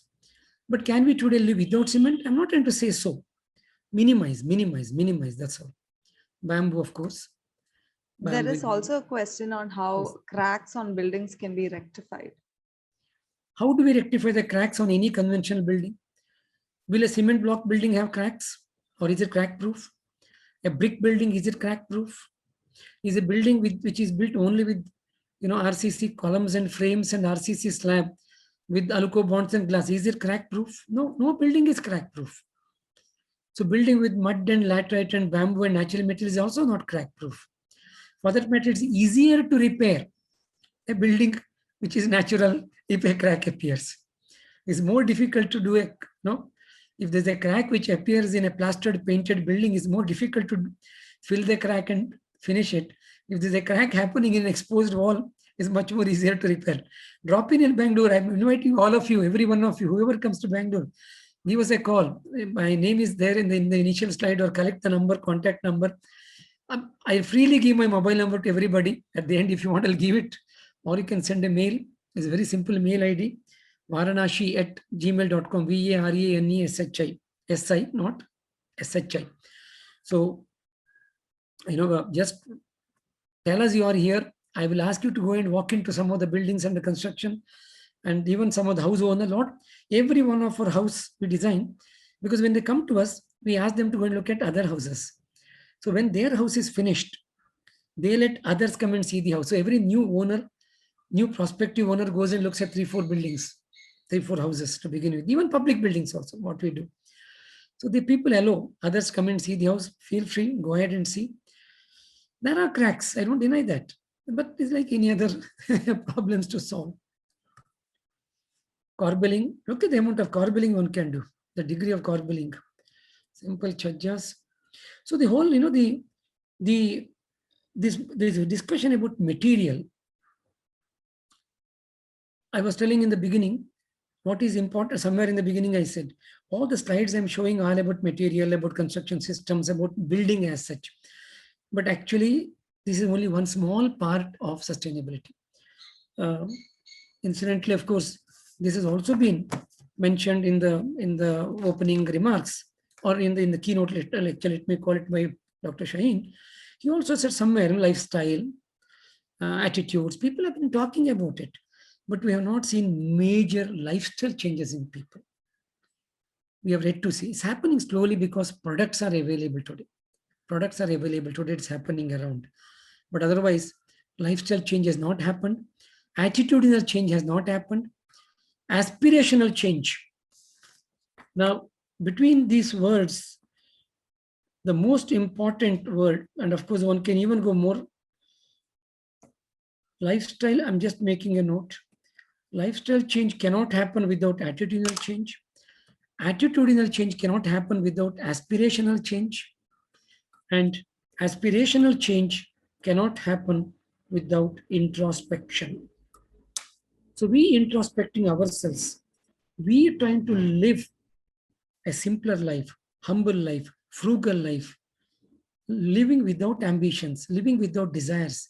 Buddha said it 2,500 years ago. He said, it's a desire which brings frustrations. It's a desire which brings a pain and the hurt. And all of us want to aspire. Every one of us today who is a small faculty member wants to become the director of the school. And young employee in an office today wants to become the CEO. The CEO wants to become something else. Small politician wants to become, built-time politician wants to become the CM. Everybody, somebody who's running a small restaurant, if it runs well, they want to have a chain of restaurants. People want to attend seminars. People want to write books. People want to become famous. People want to be in the limelight all the time. We want to be comfortable. This whole chasing name, fame, comfort, conveniences, many things one can go on. It is this which is causing the problem.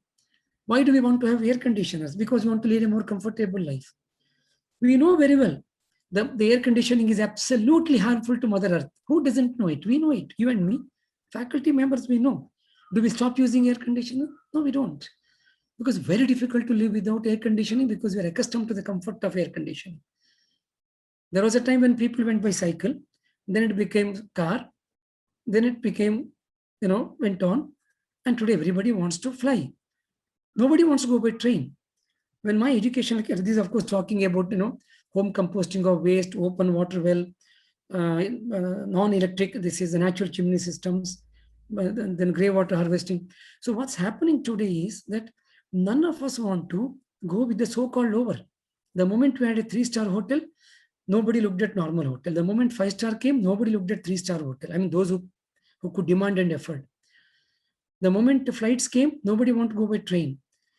And this chasing this will never end. This is where we have to be introspective. End of the day, sensible architecture will not come from science and research. It will, but sensible, this is about grid energy. One of our buildings has this energy system. So we need to look at all this far more deeply. Far more deeply we have to look at this. It is us who's causing climate change. Climate has not changed, my friends. Where has climate changed? Climate has not changed. We have changed. I can even, for that matter, if we can relook at it from the mind point of view, going back to what one said earlier, is the mind. Frankly, though, thank you very much. You give me an opportunity for speaking on material. It's a mind, it's not the material. If you do not mind the building causing climate change, which is what's happening with most of us, us means all of us in the world, a poor rickshaw puller to a super rich millionaire. Okay. So if you do not mind the building causing climate change, what we build, where we build, how do we build, it all becomes immaterial to us. We'll not bother, we'll not care about it. The whole idea of sustainable architecture becomes immaterial to us because we don't mind the climate change. Of course, that will be very tragic and if it's coming from a responsible profession like us architects, then there's a tragedy. Then there's a hypocrisy in us. At one level, we speak of sustainability and we neither design nor live sustainability. Then that's a hypocrisy. But if we can mind, if we mind climate change, then I think our mind will be over the material. That's where one said mind over material. And that's a kind of a metaphor, a kind of analogy one is using here. So today we have moved from a life which, now today the whole presentation is largely based on material, but can we go one step ahead? Can we move from looking at, that's an interesting thought. One sec, I got a thought, I have to write it. I'm very forgetful, my friends. Can we move ahead, move beyond material and look at materialistic? Most of us today are living a materialistic life. As long as we are leading a materialistic life, incidentally, is a very interesting piece of pavilion. You can see rammed earth columns. You can see half vaulted jali perforated roof, of course. Of course, there are skylights. And in between the perforated wall, in between the rammed earth wall, there had to be grill because it's a pavilion. It's not really full part of the house. We open the terrace door and then we come here. There's a fish pond there. You can see that. And on the left side also, there is an interesting feature, but the camera could not cover it. There's one slide generally about plan making. We are not discussing it today, but in our office practice, we have given a lot of emphasis on plan making. So this is the last slide. So the point is, if we can move from looking at material in architecture, if we can move into materialisticness of our own minds. I'm connecting the title, Mind Over Material, Materialistic Life, and the need to look at material beyond the physical material. One also discussed about materiality taking all the way from physical to philosophical. But in concluding, one would say that, this shift is needed in the materialistic life. And if we can achieve that life, if we can lead a life where we are not materialistic, there are increasing number of people doing it now. The increasing number of people around the world are discussing seriously about it. The eco-village concept, there are philosophers, there are a lot of the spirituality organizations. I won't really talk to them about the way they have built up empires, but spirituality as a thought. And spirituality can also lead to a lot of creativity, incidentally, my friends.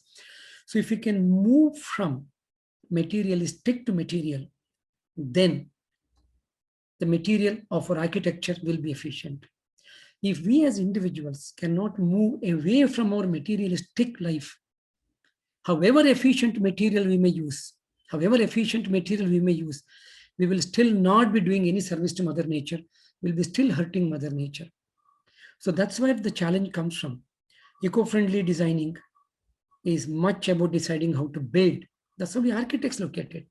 Developers, civil engineers, structural consultants, whoever is part of this group today, that's how we look at it. We look at eco-friendly designing is much about deciding how to build. but actually is much more about deciding how to live.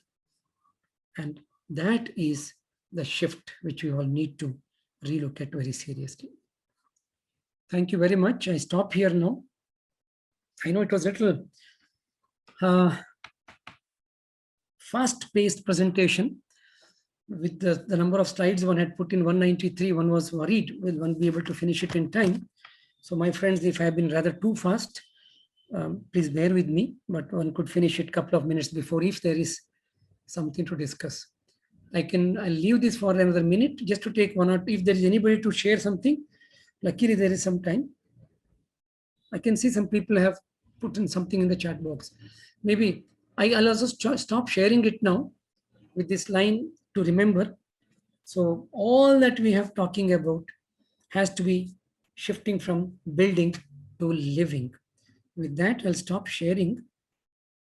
And of course, my video has always been open. Okay. If anyone has any a unique there's one question share here. Or question. Please share videos in the YouTube. Somebody is saying, yes, I assume the organizers will do it. Although the clay products are very good to use, but they are not easily available throughout the country. And if imported from far distances, these are not meant cost effective. At one time in India, most construction happened by mud, soil, and clay, except in the areas where it was not available. So if you travel in Northeast, some places we find that constructions are done with bamboo and bamboo mat, and many of them. Or in some parts of lower Himalayas also we notice that happening around. But in principle, mud and soil has been available, at least in India. We're not referring to Northern Hemisphere and all. But in India, soil has been available everywhere. Clay is nothing else, but when we say clay product is nothing else but burnt clay. But we need not use burnt clay every time. It can be mud as it was. We may add little cement and lime and yam sand, etc. as per the research which has happened now. So we can build with stabilized mud if one can do that. If one can't, now unstabilized mud construction has again got a big revival in Auroville, couple of places already now in Tiruvannamalai, Hunnarshala, they're all now also doing now. Unstabilized in the outskirts of Bangalore, recently someone has done unstabilized mud wall. So they are available around in general, sir. This is for the architect Rajesh has claimed this question. Then anybody else? Everybody is just thanking. Okay, done. Sir, I have a question if that's okay. Oh yeah, sure. Could you please tell me about your take on, recently I read some articles on prefabricated wooden construction being followed all over the world. And there was a session on initiating CLT, cross-laminated timber construction in India. Could you please tell me about your take on that? As of now, wooden construction is laminated wood, etc. At least in the South Indian context, if one may refer, is still a mirage because deforestation is happening faster than afforestation. And unless we do afforestation faster than deforestation, it could be a mirage. We may be chasing it. So the source I referred to was thinking about having this industry develop simultaneously with sustainably managed forests. One thing, Kavya, today, if we look around the world, English-speaking intellectual leaders, people like, or professionals like us, and if you look at what is the most commonly used word, unfortunately today it is Corona and COVID-19 because of Corona crisis. But climate change and sustainability have been two words which are the most commonly used words around the world today. And we don't even know what we mean by sustainable very often. Everywhere we find word sustainable. And been to a couple of seminars in the past decade, then slowly stopped going to seminars unless I have a role to play. Otherwise, the seminars are all so much of energy guzzling, always happening in 5-star hotels. People fly in, lavish dinners and cocktails, sponsored, presentations. And you go to one seminar on sustainability and whatever, lowering carbon footprint. And I used to come back with much higher carbon footprint for myself, being part of the seminar. And you would hear the word climate change and sustainability at least 1,000 times in 3 days. Finally, one is one. So, when you say sustainable forestry, yes, sustainable urban development, sustainable, everything is sustainable. What is it? I have been nowadays using the word stability, my little circle. We need stable health, stable income, stable family, stable politics, stable relationships, stable peace of mind. We need stability in life. Secondly, we need livability. Sustainability questions, whose sustainability are discussing about? A millionaire, with 1 crore turnover every month would like to sustain that 1 crore turnover every month. Why would she not? And if you look at livability, a frog should live, a butterfly should live, the auto rickshaw driver should live, you should live, I should live, the plant should live, the grass should live, everybody in this biome should live. There should be livability. These are the two basic challenges we have to face. How to create stability and livability? If it is done, maybe it will lead to sustainability. I don't know. Well, you know what, Kavya? I'll tell you one thing. Acharya Rajneesh, not that I like him greatly, but he said, when people are hungry, don't preach them philosophy. He was saying only those. For this one thing, I like his statement. He used to say, only those who are comfortable, whose stomach is full, who don't have tensions in life, they can take spirituality. See, now everybody's stomach is hungry. So I don't think they can take all this anymore now. there's been more of maybe preaching than doing a faculty development program. Now, anyway, I know that you people have a feedback system. This idea of showing the slides without explanation, because majority are engineers, structural engineers, architects, and some of them do have did have some numbers or names. Some of them didn't have, but all these are alternates, and there's not much information in detail. But if any of you go to our office blogspot, we don't have a website. If you go to Sathya Consultants, or if you type my name, Sathya space Prakash space Varanashi, and there's an H in each word, or you type Sathya Consultants. If you type my name, of course, many more things come, including some YouTube Desha talks and TEDx talk. But if you go to Sathya Consultants blogspot, there are some 400 odd articles, of which roughly 300 odd articles are about material and construction system. But they were written for ordinary people, newspaper column. But at least the word will be there. Rest you can continue. And there are a lot of internet sources I have heard of, though we have not been big in this. Though my office people started some social media in the last Corona time, but none of them have been big. But anyway, you people can go there and check them out. Write to me anytime. Varanashi, I'll just, for the sake of everybody, I don't know how many are still there watching it, but I can just type my varaneshi@gmail.com, and my mobile number is 169845016781. Open for anybody to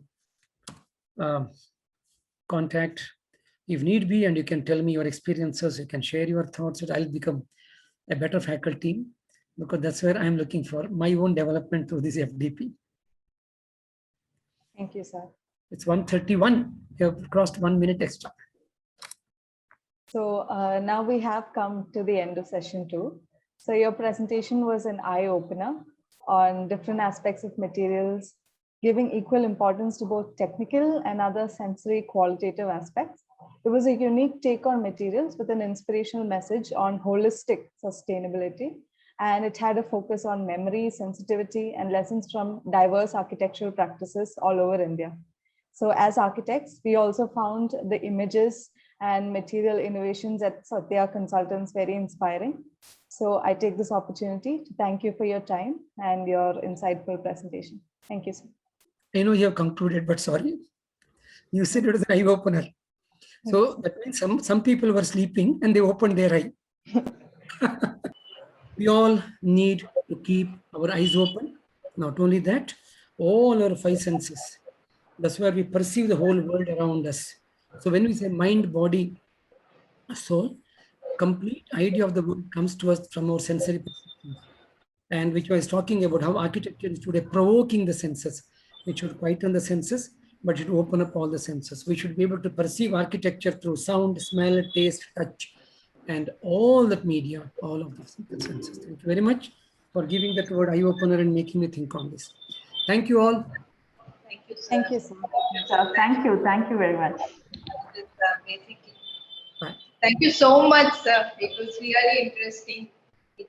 Instead of seeing, like you had shown us a lot of these construction, given these, your slides was basically like we were taken through your construction, taken through your project. It's like we have seen it in reality. It was like that. So it was really interesting, sir. As usual. It's actually, I agree with Lilly also. I think for me, my big takeaway point is about how everything is interconnected. You know, it's just not design, it's lifestyle and all those kind of things. In that sense, I think it is real, though we think about it, but we don't practice. So definitely, sir, that way, I will again say eye-opener. Thank you, sir. Thank you, Thank you, sir. Thank you. Catch up. Hope to see you people someday, somewhere. Yes, sure, sir. Yes, sir. Sure. Thank you. Also, thank you to all the participants. I'm leaving the meeting. Yes, thank you. So we will now take a lunch break between till 2:30 p.m. and at 2:30 we will have our third and last session for the day on energy efficient building envelopes. So thank you to all the participants and see you soon. So yes, so so broadly, when we talk about materials, you know, the aspect of embedded energy is not far behind, and I am assuming that everybody is familiar with the concept of embedded energy. If somebody is not, could you just speak up?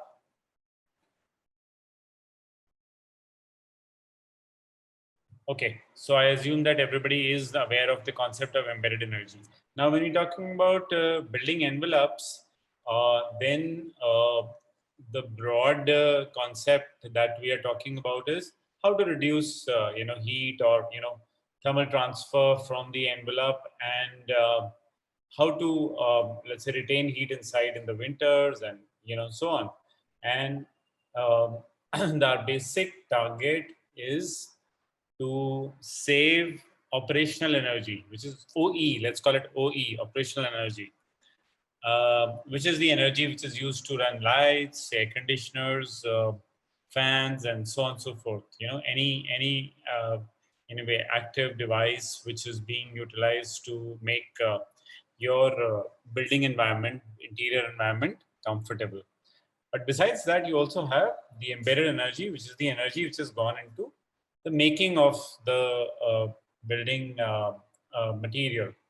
So that's whenever we're talking about, so that's operational energy, and this is embedded energy. So that's OE, and this is EE. Okay. Now, whenever we're talking about OE, the EE aspect is not far behind. Yeah, it's kind of connected. So, with the permission of the chair, I'll delve a bit into that as well. Yeah. Now, when we're talking about sustainability in materials, we're referring to the sustenance of that material for a longer period. Sorry, is my slide out? 1 second. I'll start again. Yeah, is my slide back there? Yes, sir. Yes. Yeah. Okay. So,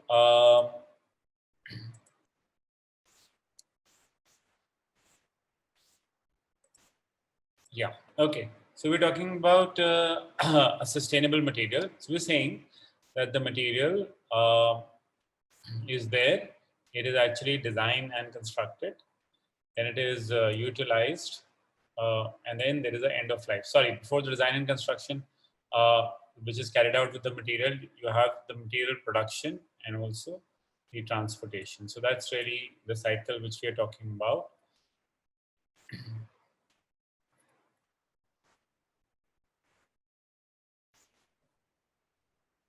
Okay, now when we're using a material for the envelope, building material, can we certainly say whether a material is sustainable? Now, broadly, we know that that's not always true. It changes as per whatever the context is, that is wherever you're building, and sustainability is really in the choice criteria. Yeah. So we'll talk about what that means. Yeah. So for example, we always tend to say, oh, local materials are very good, excellent, great. So there might be a particular point where that might not really work. So you might say, okay, you have a local material, which is stone, and you're building in the hills. So it's local, it's supposed to be great, but you might be mining the stone out and you might be affecting the slope, leading to maybe erosion. So that's just a sample case which I've put out, and that might not be such a great idea. So a local material might not necessarily be the best choice there, and then you might look at other choices.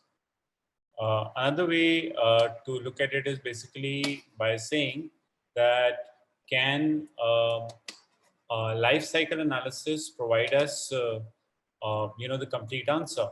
So that's also not true, because what tends to happen is that this is really work in progress, and a lot of research is being done over here, even SPAV Vijayawada and various other places. And we're coming to really, you can't just pick up a material and say, oh, this is how it is as per LCA. And then there are various other ways in which you identify green materials. So you have certificates and so on. So many things have really developed as an outcome of this. 1 second.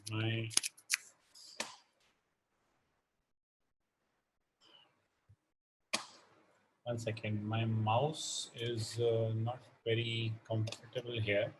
Just give me a second.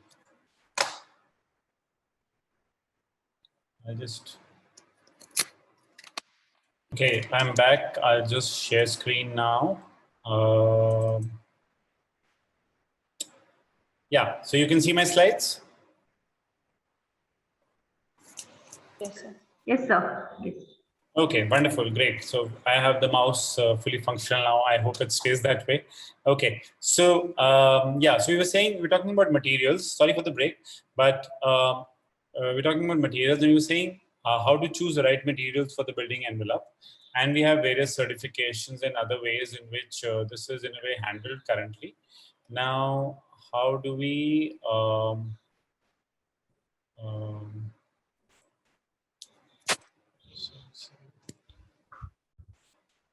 okay, yeah. Now, when you're choosing a particular material, you can look at the relevance of a material in a region.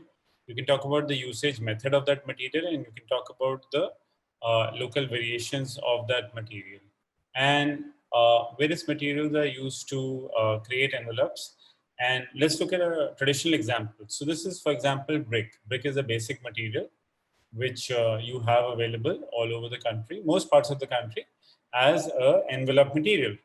Now, traditionally, what could a person do? So a person could actually create a gap between two bricks and create either a rat trap bond or otherwise just a air cavity in between to help insulation. Yeah. So that is a basic method which has been utilized, and then based on that basic rat trap bond method, in certain cases, whenever you have earthquake-based situations, the rat trap bond itself might not be the ideal case, and you might want to reinforce it.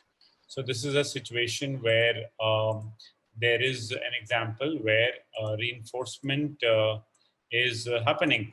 Yeah, and you can actually introduce horizontal reinforcement, and you can introduce vertical reinforcement, etc. And then these are ways again to insulate or improve the insulation. You can add an RCC band, in between. That's also a possibility. So various possibilities are there. Now,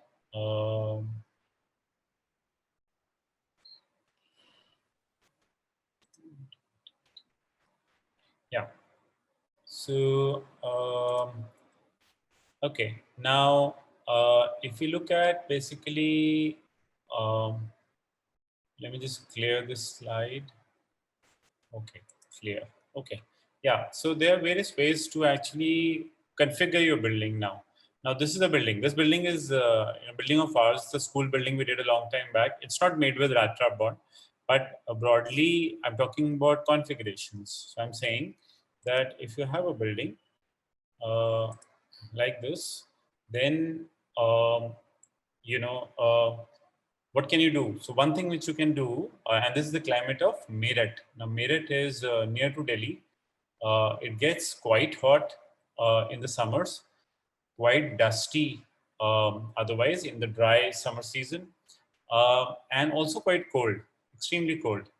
So what could you do? You could do, let's say, a compact envelope, which you have done in this particular case.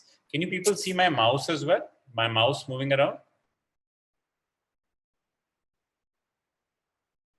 Yes. Yeah, you can. Okay, all right, great. So I think a lot can be said by that.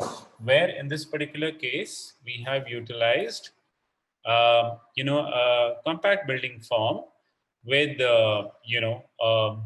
courtyards, basically, which are there. And around that, we are working. So this is basically to make sure that the least number of walls actually receive radiation. And even the radiation which you do receive is on recessed windows. So that's one example, and I'll look at other modern case studies on how we're doing that. But currently we're looking at what is traditional, what is the traditional methodologies. The other methodologies are, of course, options like you have you have like the wooden houses in Kashmir, which are used to insulate the building and keep them warm. Or you might have a very thick stone or mud wall, either in places like Jaisalmer or Rajasthan, which will again insulate you and also give you sometimes, if you use stone, let's say, some valuable thermal mass, which allows the heat to come in, but comes in gradually. So it gives you a time lag. That's a possibility. And then on the extreme right, you can see various modern building materials which are there, which are now sheeted insulations, etc., which are now being utilized. Those materials, the examples are like, can I ask questions here so that everybody is more involved? So can you give me some names of modern insulations? Are you allowed to unmute, everyone? Yes, sir. Yeah. Glass wool, expanded polystyrene. Okay. Yeah. Any others?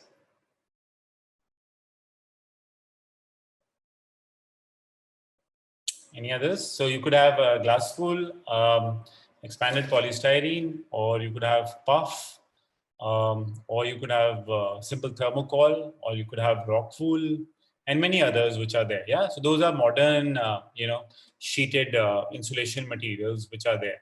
Now, as compared to the traditional versus modern method, where do you use what? Yeah, that's one issue which comes before us. So we talk about traditional being, very relevant and local, and but can you use it everywhere? So obviously not. So how do we, in a way, look at the difference between the two? Now, let's understand a bit about embedded energy also. Embedded energy can be measured in what you call as joules. So joules is basically a unit of energy. And when you have megajoules, that means 10 raised to the power, 10 raised to the power what? Anyone? 10 raised to the power 6 joules. Okay. So yeah, so that's something which is there. And you can say megajoules per meter square. So for example, for a building, you say, oh, what is the cost per meter square? Similarly, for the embedded energy of a building, you might say, how many megajoules per meter square? So, a building which is, let's say, traditional, with the building on the left, which you can see here, is something which will, the blue line shows the embedded energy. And on the horizontal axis, we have the time. Yeah. So in this particular case, we have the embedded energy starting off with a value of about 2000. 2000 is about 2000 megajoules per meter square. Yeah, the building might be costing 2000 rupees as well, but that's another story.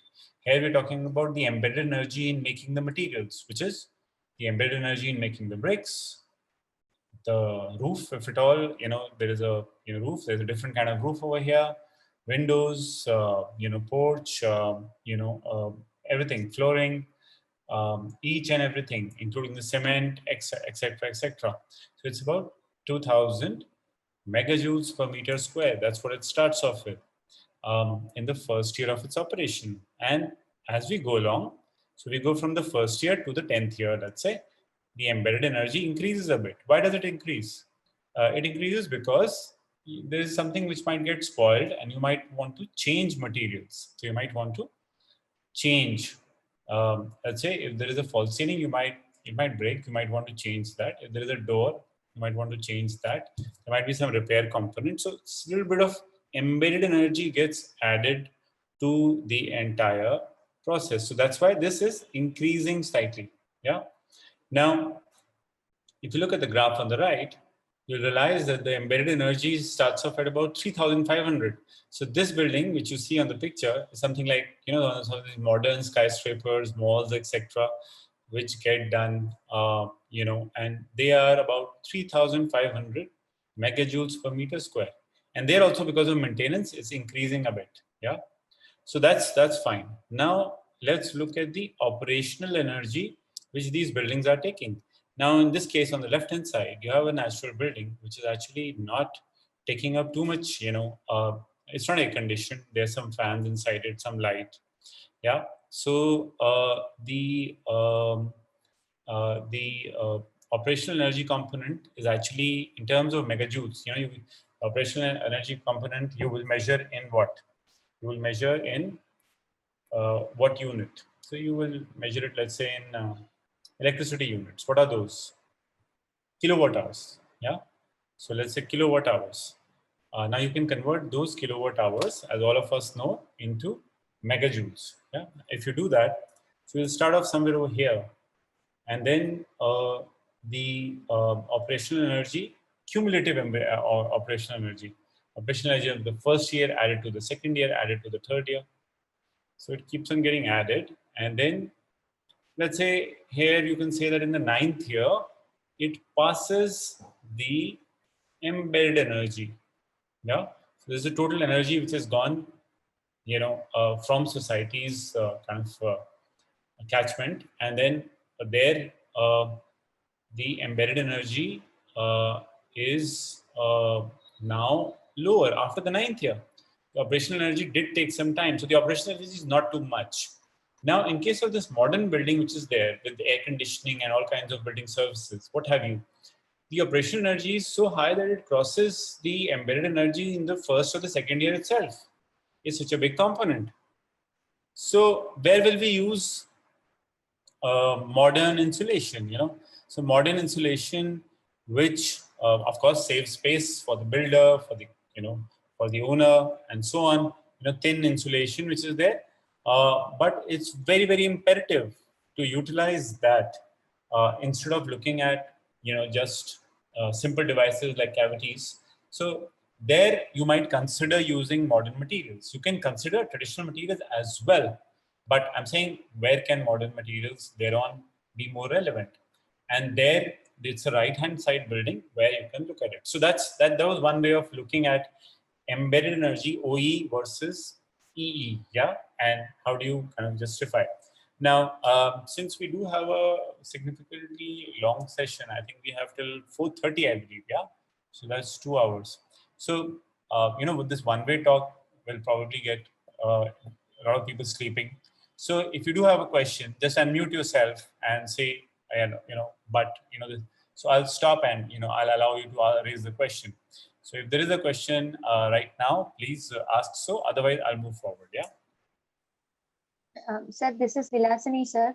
The examples you are comparing, the most of the time when we are talking, when even case studies and books, they cover buildings which are, not the scale. I'm talking about the scale and the functionality.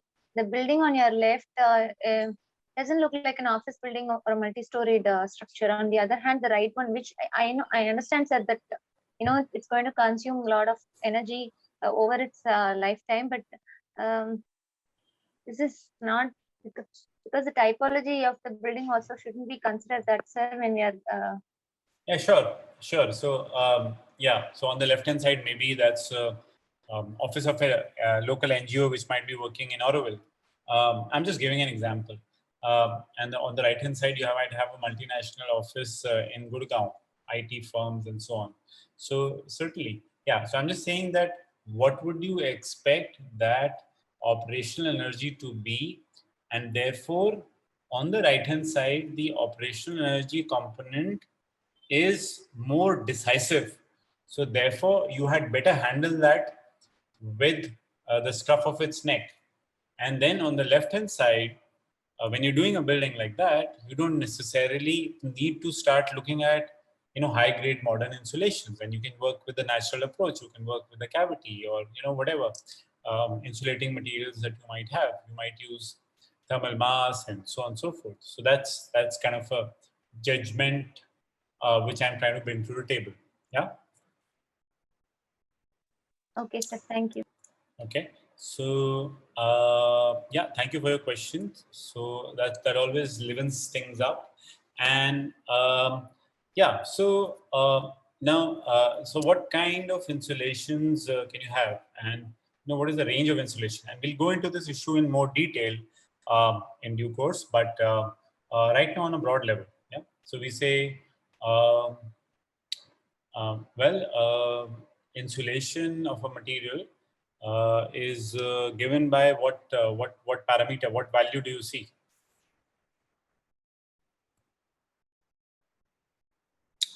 I'm asking, yeah, that's a question from my side. What do you look at? What is the parameter? What is the mathematical parameter that you look at when you're looking at insulation? U value, yeah, you all heard of U value, yeah. So now U value is basically the thermal transmittance through a material, how much heat it allows.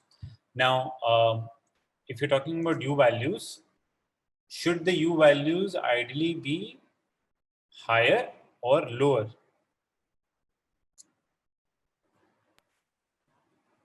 Lower, sir. Yeah, lower. So that, yeah, it's more insulating. Now, if I say 1 upon U, what is 1 upon U? 1 upon U is R. So that is the resistance value. Yeah. And as a counterpoint, the resistance value has to be higher. Yeah.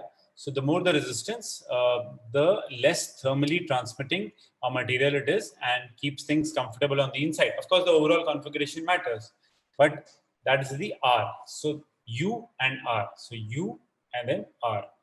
Now, R is something which we're trying to increase. Now, let's say, how can we do a certain amount of R? Now, let's not get into units. Let's not worry about that. We'll get into that. But let's say R is equal to, in this case, 2.1, which is what? Which is a brick wall. It's a half-inch, sorry, it's a 4.5-inch brick wall, 115 mm brick wall on the left. Then same on the right.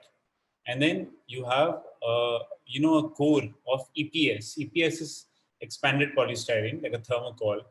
Yeah. And that's 2.1. Another way of doing the same thing, here the thickness is total 300. Now, another way of doing the same thing is you could do, mud wall. Let's say a mud wall using soil blocks, and you could create a 1 feet soil block wall, then a cavity of 50 mm, and then again a 1 feet soil block wall.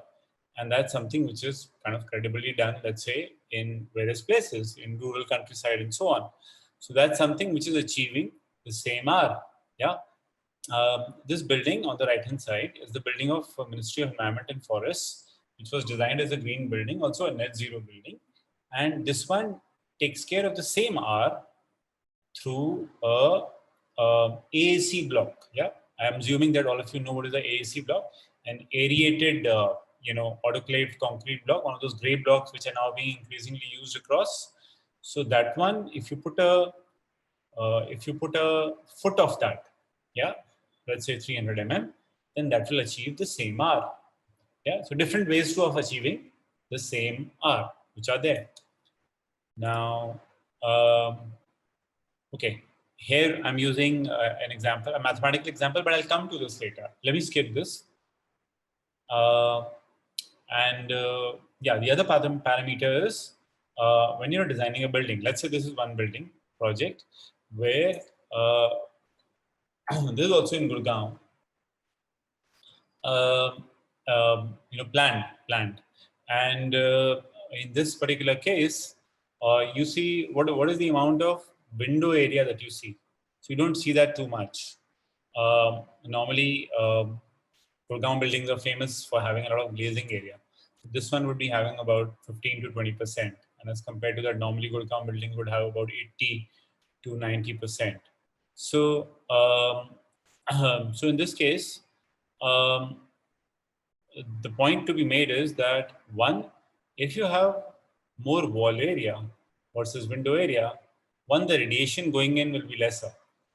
Most of the radiations and glare, etc., also light, goes into the building through the windows, and the walls actually are fairly opaque. Now, it also depends on whether they are opaque to heat or not. But if you look at it from the embedded energy perspective, then having a good insulated wall as compared to having a good insulated glass would be almost 9 to 10 times in terms of embedded energy. So the glass would be 10 times more energy intensive in terms of embedded energy as compared to the opaque wall. So making every square meter of glazing area, you have to be very, very careful in terms of doing the right thing, putting the right amount, and that's the whole point about window to wall ratio. Don't overdo it, but give enough for daylighting, and you can do things with 20%, 25% as well. You don't really need to go to 50, 60%, which is happening with a lot of buildings. Yeah. Okay, here's another traditional method of doing a ceiling. Using Mangalore tiles as a filler material. So again, you're saving on the embedded energy component because of the concrete being reduced, and also it's insulating to some extent. Yeah. So yeah, so I'll finish this part of the presentation, and I'll go to the second one. Yeah.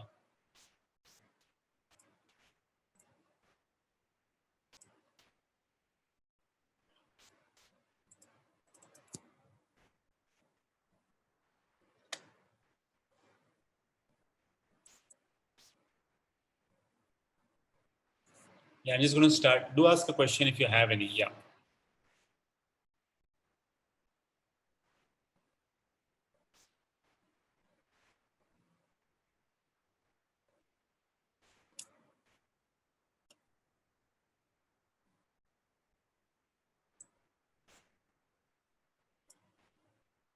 Okay.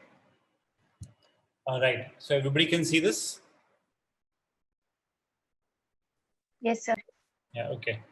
Great. So this is in a way a booklet that we did, for the Ministry of Urban Development, or you could say we did it for the CPWD, and this is something on integrated green design. Now this says hot dry climate, but a lot of principles can be utilized for cold climates as well, also for composite climates. So it will be relevant. So I wanted to use this booklet and its pages to convey certain points. Yeah.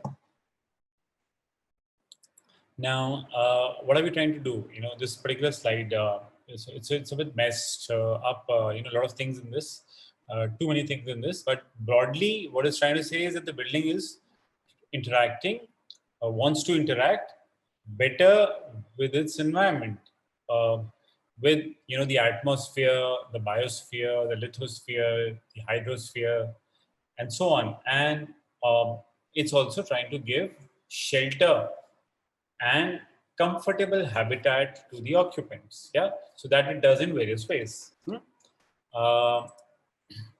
And this happens in different ways in different parts of the country. So you've all seen this map where the Bureau of Energy Efficiency has come out with a, a map or a drawing which classifies our climate into 5 different parts. So hot, dry, warm, humid, composite, temperate, cold. You might have come across this.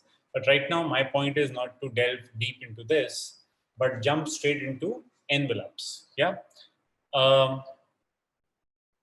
Now, in this booklet, we studied, or while doing this booklet, we studied various government buildings which are coming up. And we looked at the various shapes which are there. We were looking at how and, in what way are they configuring these buildings. And these were some basic shapes which came up. This was, so this was something like a, kind of a double, rectangle with a gap in the middle. Or this is a courtyard concept, or this is an L, or this is a simple box, or this is a kind of a L, more refined L, and you have a Y. So basic shapes, these are plan forms which are there. And you are trying to then see, what is the orientation which is correct in our climate, let's say. So since all of you are actually all over the country, it's very difficult to generalize. So let me talk about my climate. So if I'm in Delhi, then in Delhi, with the kind of climate it is, north-south is good. North-south is a great idea. Yeah? So if a building is primarily facing north and it's facing south, yeah, that's good. Why? Because, the sun travels like this, and on the south, basically in summertime, it travels pretty close.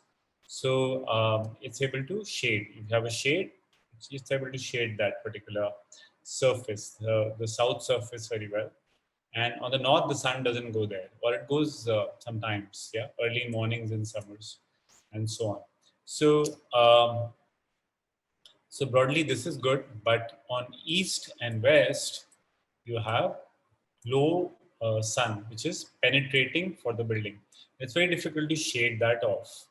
Yeah, how long would the shade be? What will you cut off? You completely cut the view there. So that's the broad concept which all of us are aware of. Yeah. Now, in this basically we can look at. In a particular plot, you can actually orient your building in various ways. I mean, so if you're doing a north-south, you don't need to just do a box, but you could make certain shapes, and you could again do a courtyard as well, but kind of still keep things interesting. And even if you have a plot which is not of the correct shape, it's primarily east and west, there again you could actually have north-south boxes which are there. So that again gives emphasis to north-south. Yeah. Okay. Right. So that was the basic aspect of orientation. All of us are aware of it. I still wanted to emphasize that. The other aspect is that of what is the plan form now, and what is the perimeter to area ratio. What is perimeter to area ratio? You're saying how compact is the envelope. So you have a certain area which is available in the building, usable area. If you keep all those buildings, all these different buildings, let's say these 6 types, 1, 2, 3, 4, 5, 6, they're of different configurations, but let's say the area is the same. Inside carpet area or built up area, whatever, on a particular floor is the same. Then in that case, how do these different shapes work in terms of the kind of heat that they're taking? So obviously, the answer will be that the shape which has the minimum perimeter area. Yeah. So minimum perimeter to area ratio, which in this particular case is number 1. That would win, because this one, the surface is a bit more, this is even more. Here you have a courtyard, so kind of a double surface is created. You'll have hot air inside also. So that also will conduct heat inside. Yeah. And then you have all different kinds of shapes like the Y, and then you have the double rectangle with the space in between. So, so do we say, when we're talking about our work and how we're talking to to the students, do we say that the minimum P&A ratio itself is the only solution? So obviously not. You look at various aspects. So for example, these are different kinds of buildings which are actually receiving this radiation, looking at the wind movement as well.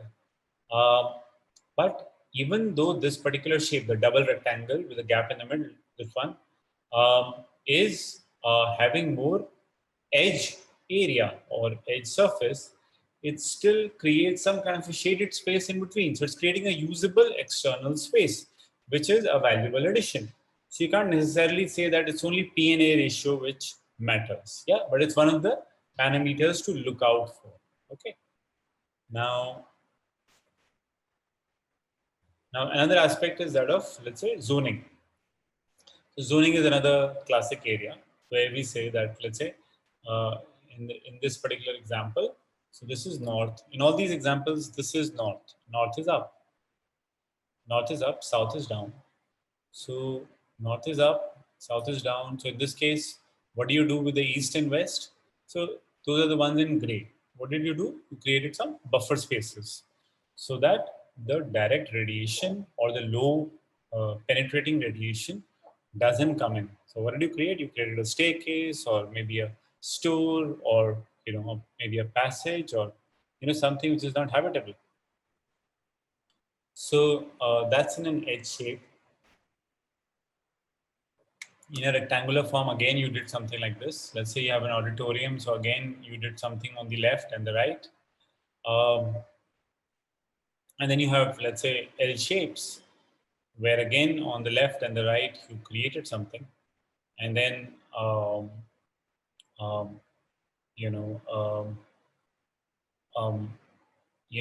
this is a courtyard form, where again, on the left and the right, you created something. This is a Y-shaped platform.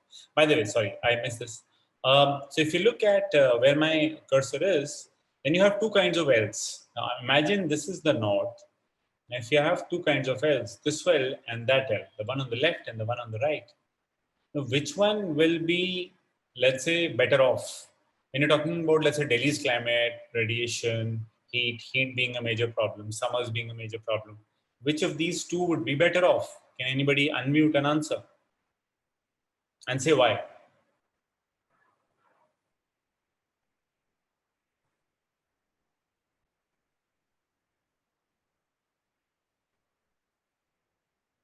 Okay, yeah. So in this particular case, the one which you see the diagram, this one would be, I think, slightly better off. Why? What's happening is that if you compare Eastern radiation to Western radiation, so here we are creating, East edge, and then you're creating a kind of a West edge. A lot of the Western sun is worse than the East. Yeah, in the East, the sun is just coming up in the morning and the heat is building up into the building. But on the West, the building is already heated up, and then the heat's really beating down. It's a killer. So in that case, basically, this particular shape is at least able to shade a big part of this particular surface. Yeah, sorry.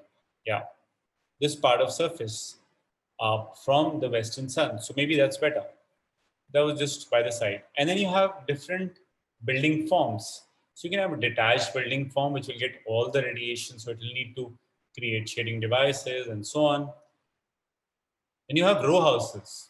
So row houses or row house platform, also used for either barracks or for various kinds of housings. So again, let's assume this is north and this is south.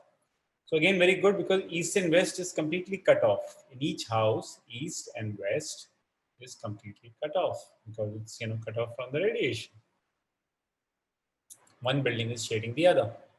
Then courtyards are good. They have a cultural significance as well. And you could have some cooling elements, water bodies, etc. And you could use different kinds of courtyards, basically, where if you have a narrow area, like you have in Havelis of Rajasthan or various other places, then you're likely to have cool air. It could be a shaded place, so you'll have cool air. The more open the courtyard becomes, the more wider it is, the more solar penetration, the more heated up it is likely to be, the more air is likely to get lighter and is able to travel up. So if you have two different kinds of courtyard sizes, let's say, like used to happen in the Havelis of Rajasthan, different courtyards are of different sizes. They would get heated up in a different way. So then you'll have different pressure situations created between them. So the warmest one, the air will travel up. The ones which are cooler, the air will travel down and create high pressure. And then the cooler air will travel into the other courtyard. So it creates a draft and creates some cooling effect there. That's again a traditional method, yeah. So, and then they had various ways in which, the wider courtyards which were not shaded very well were shaded with plantation or other kind of covers.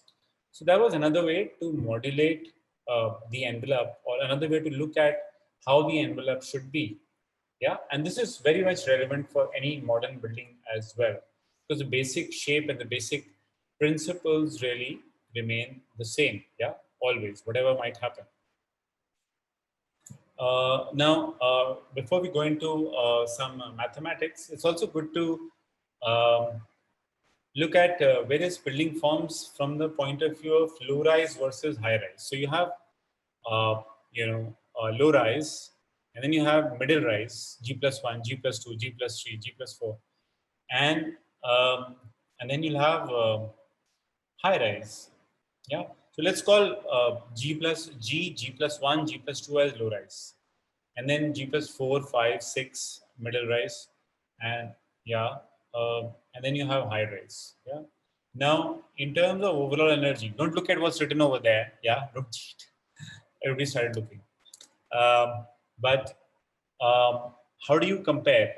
Which one's more efficient, low-rise or high-rise? Overall, in terms of embedded energy, operational energy. Anyone, if you can answer, which one is better off?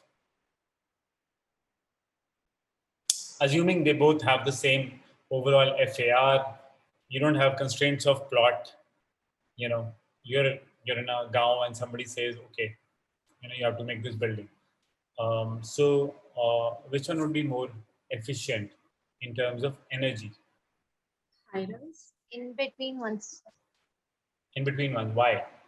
I think high-rise buildings need special vertical movement systems and things like that, sir. So they automatically the energy consumption is higher. And similarly, the when you construct a very ground floor structure alone, normally we say the foundation is capable of we don't stop with the design it for a ground floor alone structure. So if you go vertically, you save you can actually utilize the components more. At the same time, you can save on the ground area by going vertically. The mid-ranges, whatever services we are going to provide, they can actually service a mid-range ones, 3 floors, 4 floors. They need not have all those high energy consuming devices. This is what I'm thinking. Okay. Yeah, that's Vilasini, I suppose. Yes, sir.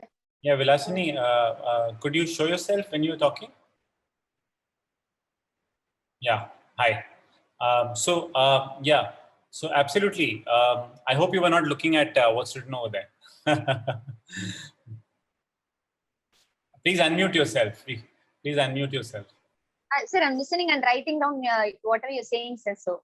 Oh, okay. All right. Okay, great. So wonderful. So absolutely. So that's Vilasini's on the dot. And broadly, what is happening is that the middle rise is optimum in terms of foundations, sharing foundations, operational energy in vertical movement,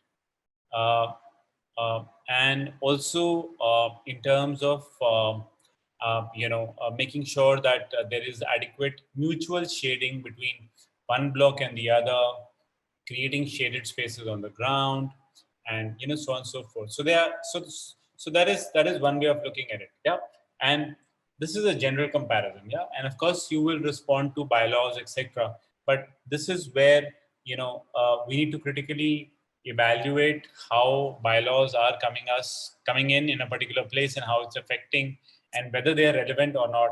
Whether we can critically examine whether they're giving us the right kind of build form. Yeah? So that was about comparing various kind of build forms in a simple way. Yeah. And then another obvious thing which you'll have is when you're looking at cutting out the heat is when you're talking about the surfaces which are there. So how do you sort of reduce the heat collection of a surface? So you'll make it lighter in color so that it's more reflective, less absorptive, and that's on the roof. So on the roof you will have let me refer to the notes here. So on the roof you will have finishes with high albedo, which means basically lighter color material, more a higher solar reflective index, SRI, higher solar reflective index, indices which are going to 90%, 95%, rather than something which is 30%, 40%. So lighter colors, so they reflect more, yeah, as you would see in certain places in Rajasthan again. So Rajasthan is a classic example where a lot of this is the case. So you would want to, so albedo is basically dark surfaces will be 0.1 to 0.3 and the light surfaces would be 0.7, 0.8, 0.9 and so on. Now, what else could you do for the envelope? Now on the envelope again, you could create shading devices. So you could create a simple chhaja, if you can see my mouse, or you could bring that chhaja down, or alternatively you could create a full box, yeah, like the Jaroka which you used to see again in Rajasthan. That's a classic example. The build form responds very well, to the climate, to the inclement climate. So a lot of examples right now are coming from there. What else could you do? You could make the surfaces rougher. You could add texture to it so that one part shades the other, when the sun is coming over there. Or you could create recesses, yeah, again for shading. Or you could add greenery on the elevation, which might be, creepers, plants, and so on. So that's an example of a Jaroka. And then you have modern ways to kind of manage heat ingress by actually utilizing advanced glazing systems like DGUs, double glass units, and filled with argon gas and other high intensity solutions which are there. So again, we already talked about the relevance of each material. Each material will have relevance in a particular context. And here you have a diagram on the right hand side talking about different kinds of shading devices. So I'm not going into shading device design. Everybody's, I think, very, very conversant with that already. Now, what are the other, and a lot of these are basic, you can say they are thumb rules, which one can always communicate with the students. Students respond, and everybody responds very well to thumb rules, So if you have a basic way to kind of quickly judge something, you can make that judgment, and then later using modern softwares, etc., modeling softwares, energy analysis softwares, you can analyze a building in more detail. So let's say if you're talking about daylight integration, then for daylight, the basic thumb rule is that if you do have, a particular window, yeah, and you have a particular lintel, then the daylight kind of penetration is 2 times the height of that particular window. So let's say if the window is H, then the depth of the daylight penetration will be 2H. What is the horizontal spread? It's about 1 meter additional to the window width. That's a simple way. You can do again a detailed analysis by doing software like Ecotect and Design Builder and various others which are there. But this is just a very basic, quick analysis, which in the studio, in the design studio, this is what works. Another way to add spaces which don't have regular windows might be to add a clear story window, or in a clear story window, maybe add a light shelf.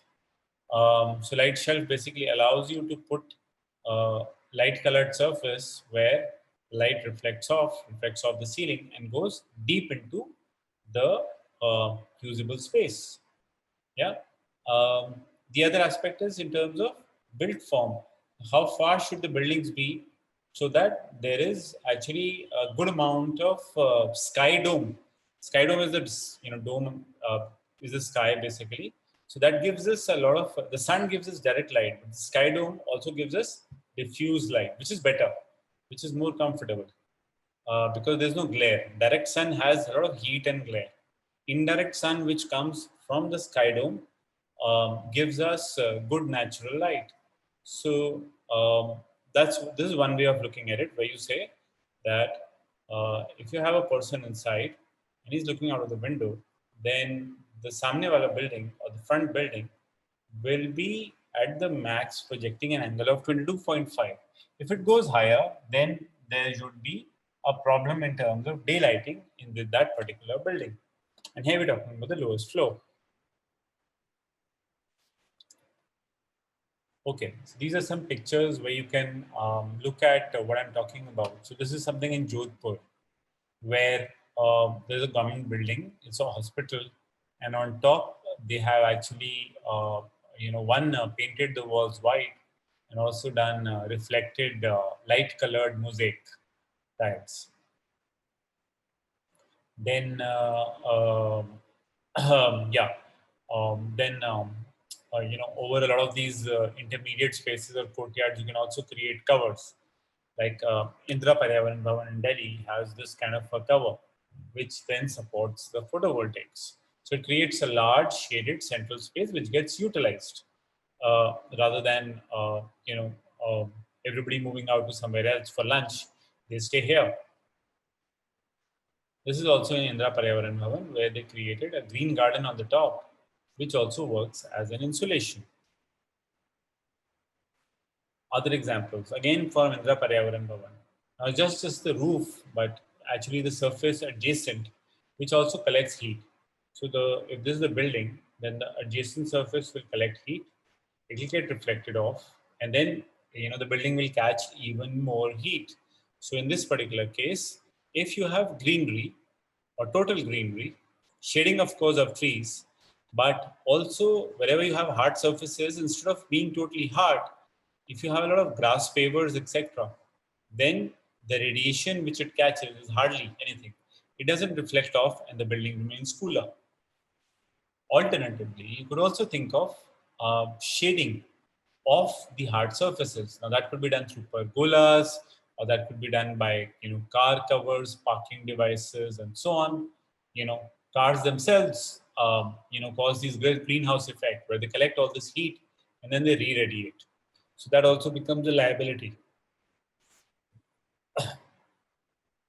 So now I will get into a little bit of simple mathematics. I would suggest that all of you get a piece of pen and paper, and you do that exercise. Yeah, small exercise we'll have, and that'll be interesting. It'll give you an idea of the numbers which are there, and you can just work with that. In case there is a query, you let me know. Yeah. So just for you to collect that piece of paper and a pen, we'll just break for a minute, and I'll also get a glass of water.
Okay, I'm back.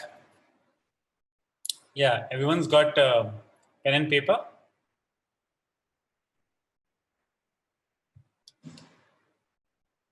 Yes, sir.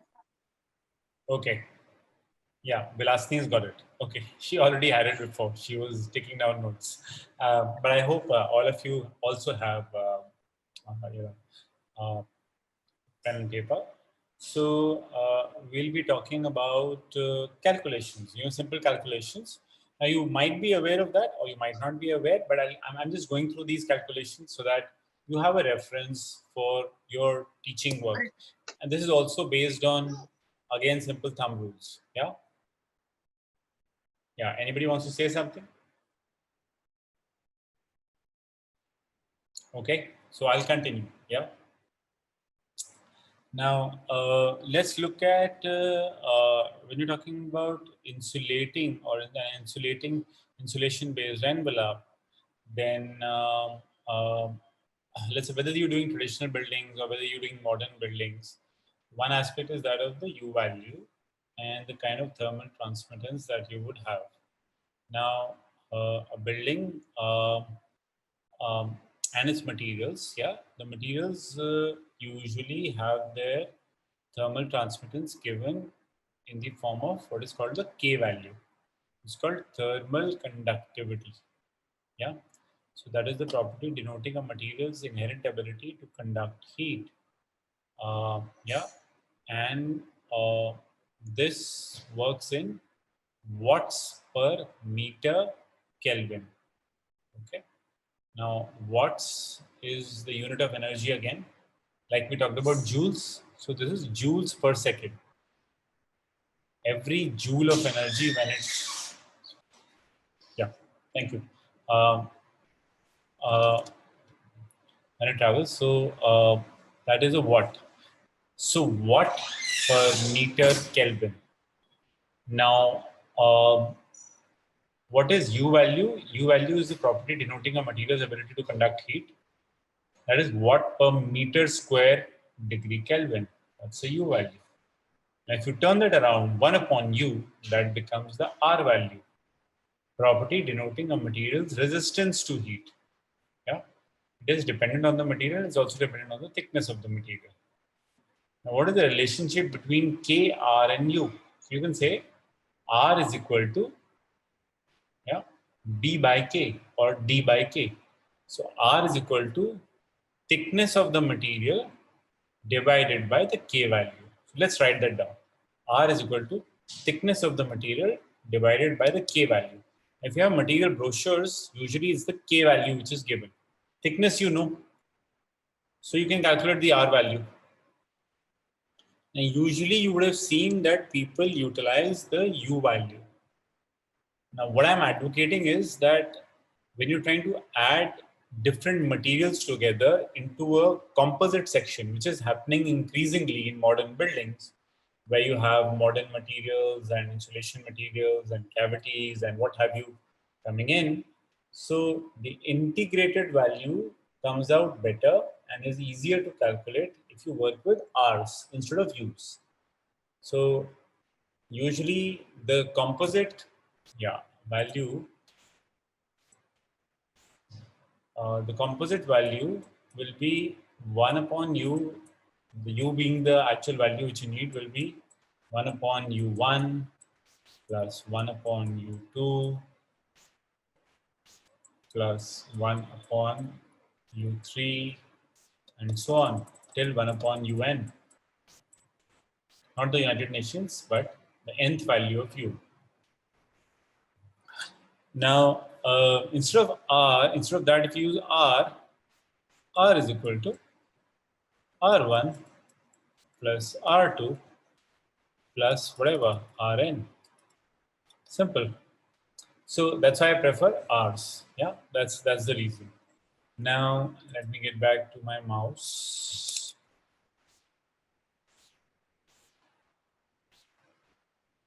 So I am saying that for a particular wall, it would be a great idea if you calculate two things. Now, let's say one thing might be the R value. So let's focus right now on calculating only the R value. The R value is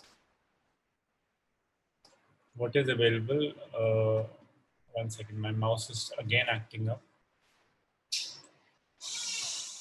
Yeah. So R value is what we have here. And embedded energy value is what we have here. Embedded energy is megajoules per meter square. And then a brick would have 681.95 megajoules per meter square. A stone wall would have that, Falgi wall, EPS insulation would have this value. So there are various values which are there, megajoules. Now, these values which are there, embedded energy, would you want to increase this or would you want to decrease this? Decrease. Decrease, yes. Yeah, you want to reduce the embedded energy of materials. Now, in case of R, as we discussed, we want to increase this. Yeah. So, what is the optimum product? Optimum product is one where embedded energy is low and the R value is good. Yeah.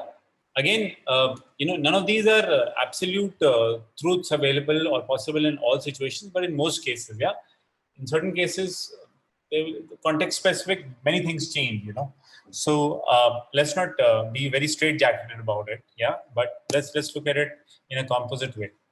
Now, R value, we know what it is. Now I can give you various values here as samples, yeah. And you can take a picture and hold it in your computer, or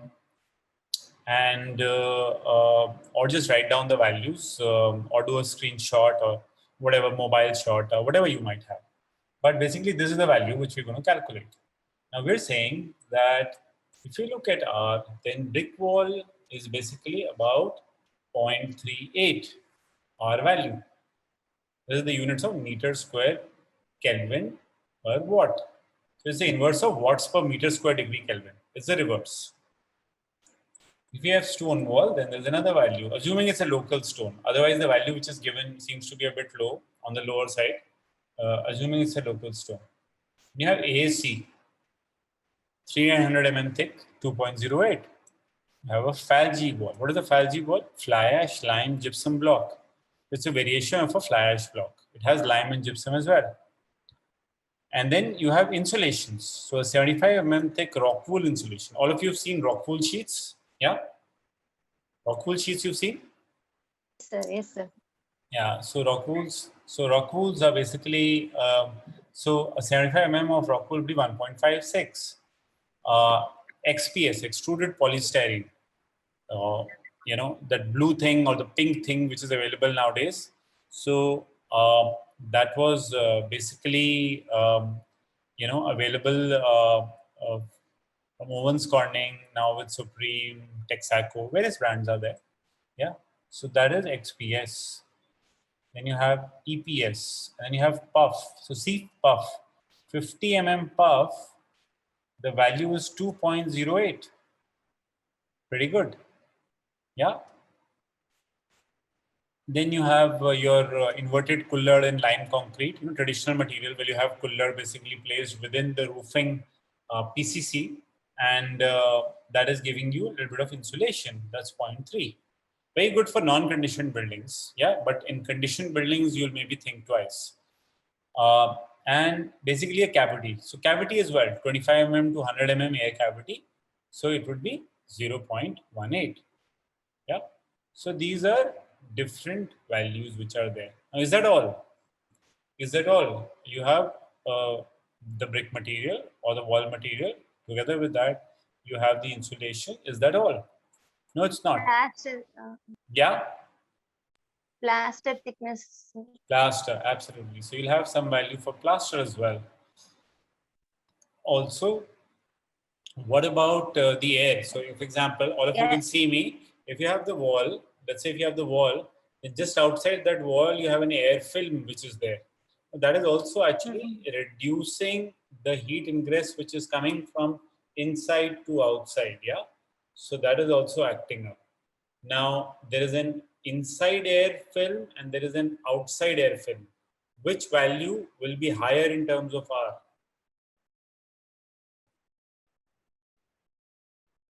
I'll have my coffee in the meanwhile. Cheers.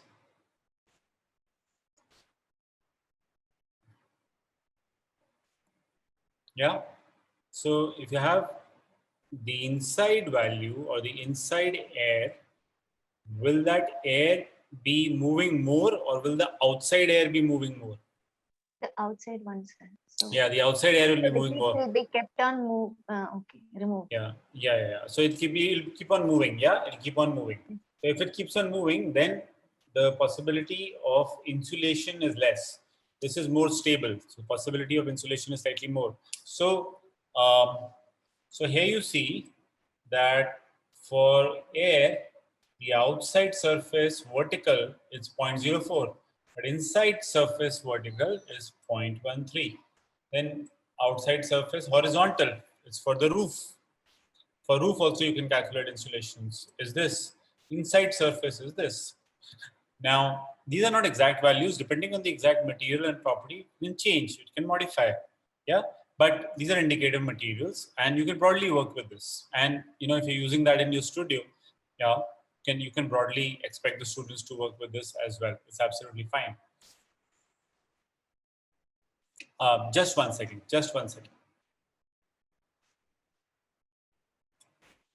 Hello Naren. अच्छा ठीक है okay.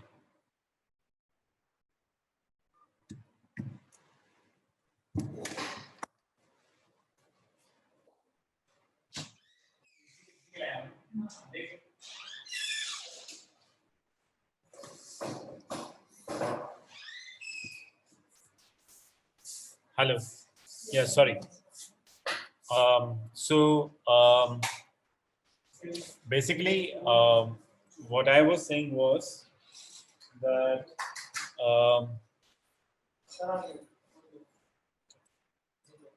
in this particular case, you have these values available. Now, let's do a sample calculation with them. Yeah, I hope all of you have a hang of the broad values. We'll do a simple calculation. Yeah. 1 second. Let me just go to the next slide. Mouse acting up again. 1 second. Okay. Yeah. Okay. All right. So now all of you can see the next slide where you have different sections, wall sections. Yeah. All of you can see that? Yes, sir. Now, now here you have basically different kinds of wall assemblies. So let's say in this one, there's a wall assembly 1 and we go all the way to 9. You have a 300 mm stone wall. And then you have plaster on one side, let's say. On the inside you plastered, outside maybe you left it, plain. So the embedded energy here in this case is 644 megajoules per meter square. The R value, which is calculated, is 0.27 meter square Kelvin per watt. Okay, it's 0.27. Let's not look at the units now. We have a hang of the units. So this is 0.27. Let's say you have the brick wall. Now, in the brick wall,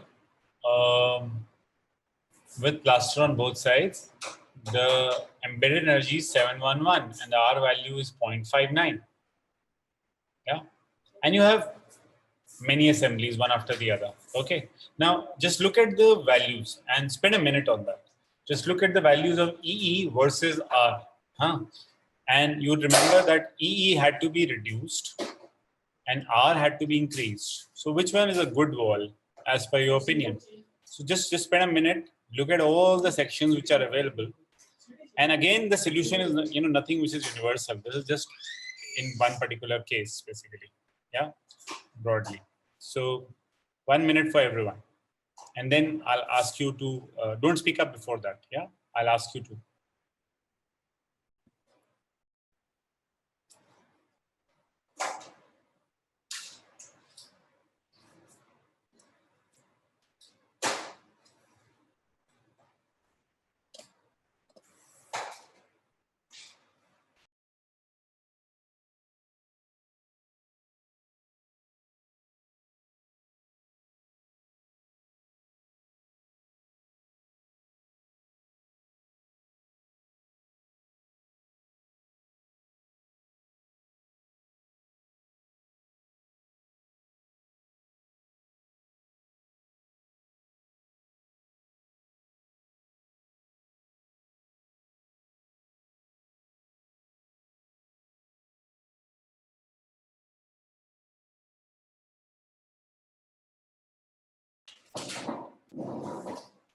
All right, I'm back. So anyone?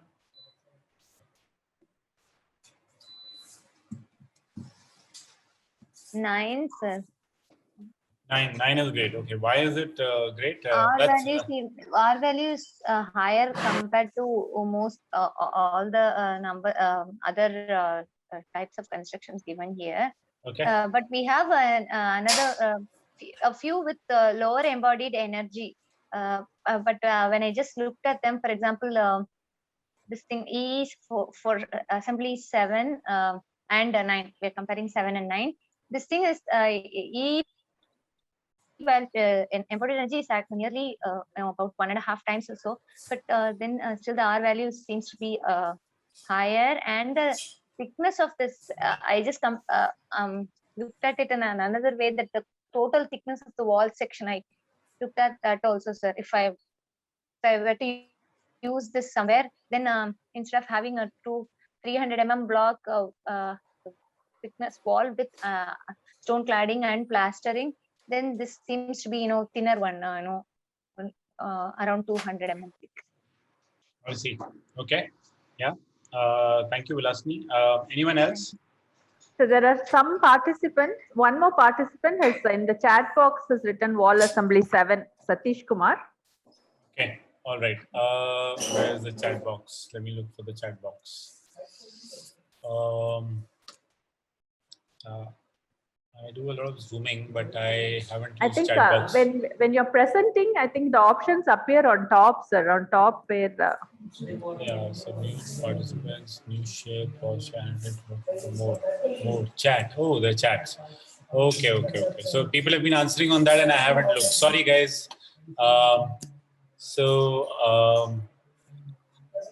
Just unmute yourself and speak. That's usually, more interactive. Madam, I hope people are not force muted. Yeah? No, sir. No, sir. They can always unmute and speak. Okay. All right. So, so Satish Kumarji is saying wall assembly 7. Okay. So again, he's kind of balancing off, and he's saying R is a bit less. It's okay, but embedded energy is half, so that also matters. Yeah. Okay. There's a question there as well. Okay, I'll just come to the question. Okay. So broadly, that's the difference. Yeah. Now, if you just look at the materials which are there, wall assembly 3 is like a rat trap bond. Wall assembly 4 is like a 9-inch wall, and then a 4.5-inch wall, and then cavity in the center.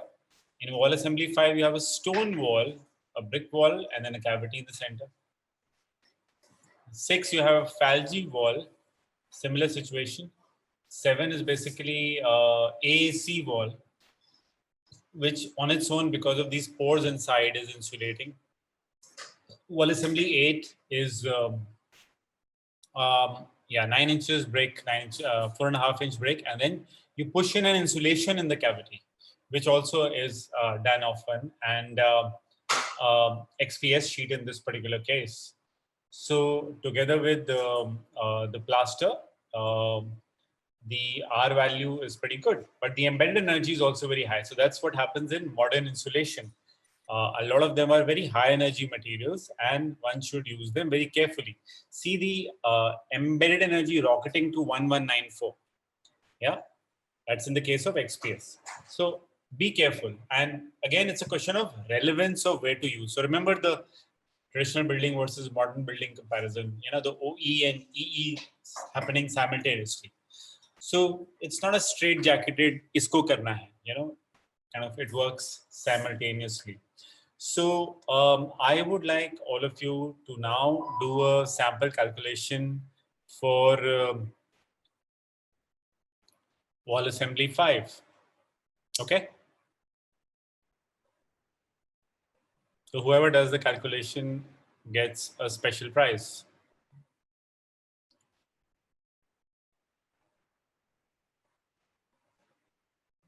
So I'm waiting. Yeah.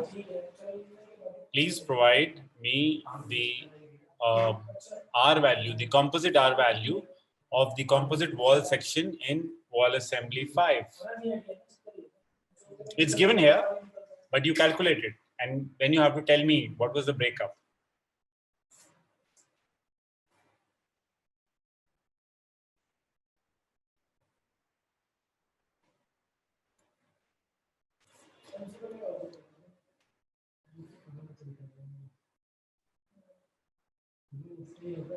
Okay, in the meanwhile, I think I was addressing Dr. Bhagwati Perumal's question.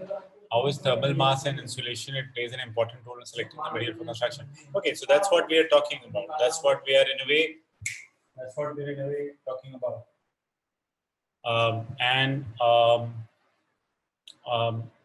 And thermal mass is important, you know.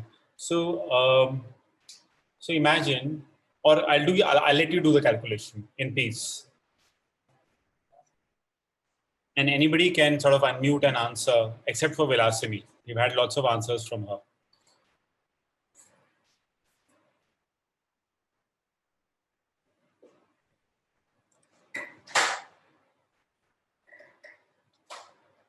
Anyone? Give me the breakup. This is this, this is this, this is this, totals to this.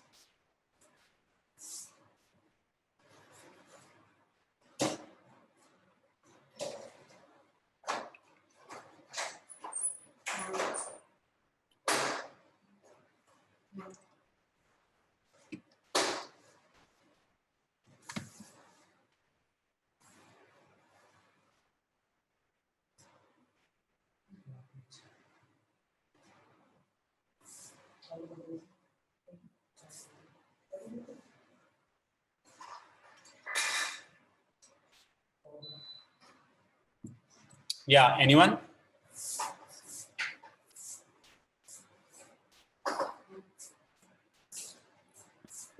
Hello. Yeah, we have.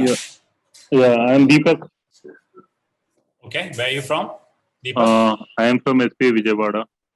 Okay, you're faculty there? Yeah. In which department? Department of Architecture. Okay, okay, wonderful, Deepak. Please go on. Yeah, so it's 0.08 for 3 300 mm stone wall. Yeah. Then for 70 mm air cavity, it's 0.18. For 115, it's 0.19 brick wall. And for 12 mm plaster, one side, it's 0.02. And since they are both sides, inside and outside air film, so for it's 0.13 and 0.04. So total it's 0.64. Okay, great. Thank you so much. Thank you so much, Deepak. So that's a calculation which is interestingly also given in the box at the top as a sample calculation. And then any section that you might have, you can actually calculate what is the total resistance value. Now, again, caveat, you know, so sometimes you have these double walls and sometimes you have provisions where, you know, you allow air to actually move. Sometimes you have glazings on top, you know, forming the double wall where you heat up the air like in a dome wall and then make it move up and, you know, do other mechanisms. So there, then you will be looking at aspects of convection as becoming more important than conduction. Here in this particular case, for the wall section, we are looking at the aspect of conduction, direct heat transfer of two materials in contact, which is in a way the primary issue here. to give you, the values for these materials, for the wall materials. You will use similar values also for glazing. So where in glazing, you will talk about the U value or the R value. But along with that, you will also talk about what is called the solar heat gain coefficient. There is a percentage of heat radiation which actually falls on the glazing and how much it enters the building. And you will also talk about a parameter called VLT, visible light transmittance, which is the amount of natural light which comes in. Yeah. So if you have 50% natural light coming in, so the VLT will be 50%. If you have 25%, then it's 25%. So there again, for the glass, you want to increase the VLT, but reduce the solar heat gain coefficient. And that gives you a kind of a broad outline of what kind of glass that you're looking for. Again, for high efficiency solutions, a traditional solution is shade. Yeah, good traditional good solution. Yeah, all the other diagrams that we looked at. So, so I hope all of you are now comfortable with this calculation, and will you be able to communicate this simple calculation or calculation method to your students? Yeah. Anybody with a doubt?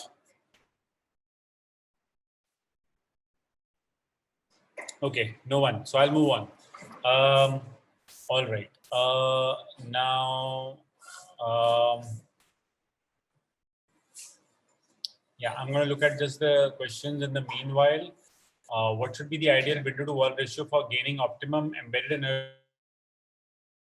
Yeah, okay, so different directions you can calculate differently, but broadly the WWR overall could be 20 to 25%. So that could be good. Yeah, then there are answers at different levels. So sorry guys, I didn't read the chat, but just unmute yourselves in the future. We still have half an hour to go. Yes. Okay, so let's move forward now. And yeah, we're done with this. So there could be a simple, similar calculation for roof. Yeah. Where, again, the air film, the RCC slab, the PCC on top, or the cavity, the top level surface, whatever it might be. So similarly, you can calculate for the roof as well. Okay. Now, I'll move to the next slide. So this is basically different ways in which, again, the cavities, let's say if you're talking about cavities, how you worked on that. So this is a traditional building again, and you have columns there. And lots of times what happens is people leave cavities, but then they leave thermal bridges. They leave gaps from where the heat can travel. Again, it can travel from the RCC slab as well. In fact, the RCC is in a way better conductor than even brick. So we know of buildings where they didn't insulate the columns, but they insulated the walls, and they had heat, especially you could feel the heat coming in from the columns only. So it was crazy, but that's what it was. So, well, this is one way. You see the diagram here, one configuration which you make the cavity continuous, yeah, or as in the diagram below. So one was able to, develop a recessing for the window so that the radiation would not come in, or develop storage spaces so that buffers would happen. Yeah. So that these are mechanisms. Then you could look at, if you have a cavity wall, then you could look at creating what we call as ties between the two walls. Yeah. The ties, they put metal ties sometimes, but those are not insulating. They're highly conductive.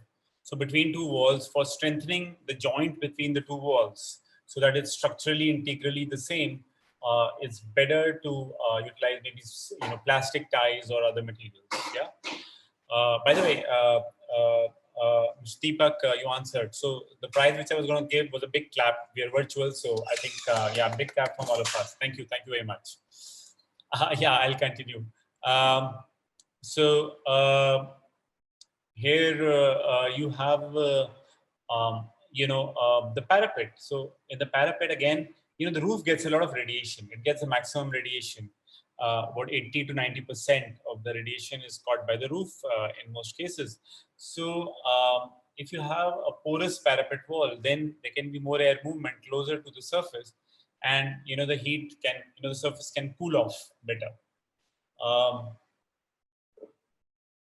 Another way is that if you are in a way creating some kind of an insulation on the roof, then avoid a thermal bridge where the parapet wall is meeting, and take the insulation right across, even on the outside envelope. You could do that. Or alternatively, you could modulate the beam so that you have a lipping coming out of the beam, and then over that you have, let's say, a parapet wall. So in this case, we're showing maybe an AC wall. The AC wall itself is coming over the lipping, so it creates insulation, and kind of shades the beam from direct radiation. Still, there's a thermal bridge, but you're reducing that. Sometimes you can't avoid thermal bridges depending on the kind of construction which you're doing. If you minimize them, then that's good. That's good. So here we have a diagram of different kinds of materials. You could use ferrocement materials. That itself has the thin material. You could look at perforated brick machinery, which in a way creates insulation. Then, the 3D eco wall, which you were talking about. I'll show you a building example where we used this kind of an eco wall, and what it is, the one which Varanashi mentioned was the best, number 9. So I'll show you a building where we've used that for the envelope and various other materials. So I'll move further. And then even for temporary construction or for semi-permanent structures, you have various materials, like you have steel sheets filled with puff, or you filled in an insulation and then put boarding, fiber board on both sides. Yeah, so various kinds of, you can see the picture here. Aerated cement wall panels, insulated cement wall panels, so which are there. Yeah, so so that's the second part, and as the grand finale, we'll go to the third component, which is the case studies.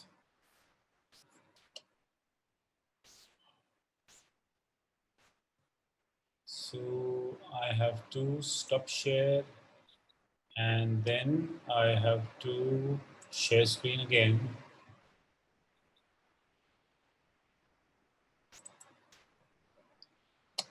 Okay. So this is a building that we completed about 3 years back. So this is the FBN building, small building. It's a Griha 5-star rated building. So here in this case, this is a small office come kind of a part factory complex, part storage complex.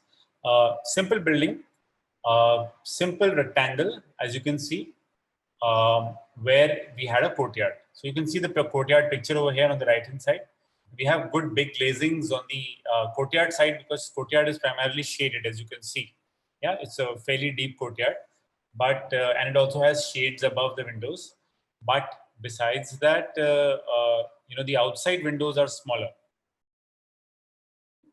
Now, in this particular case, the courtyard is also a lighting device. It brings the light in. You also have air movement, as you can see. So it's also a ventilation device, as we talked about, like a courtyard is prone to be. It's yeah, that's what it is. Now, in this particular building, as you can see on the bottom right, we utilize this particular wall. Now, this wall is basically, imagine a thermocol sheet, 4 inches thermocol sheet, high density thermocol. And then you put wire framing on both sides, yeah?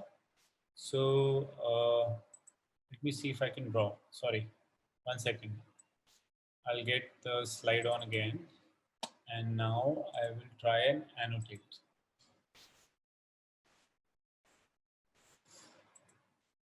Yeah, so you have a thermocol wall. Yeah, and then you have wireframe which is going kind of cross. So, and then you shoot concrete here. 2 inches, you shoot concrete here also. You plane it out. So basically you have concrete 2 inches, you have insulation 4 inches, and you have concrete again. So it's a very stable wall, and it's a material which is being used in the Middle East quite a lot, and now also towards Mumbai and south of India, and now it's coming into North India as well. And we did this, it's already come, so it's being used for boundary walls also and other temporary structures also, but we used it for a permanent building. So this is how you shoot concrete over it. And it becomes a very nice, cool building, insulated building. Amount of air conditioning is reduced to 1/3.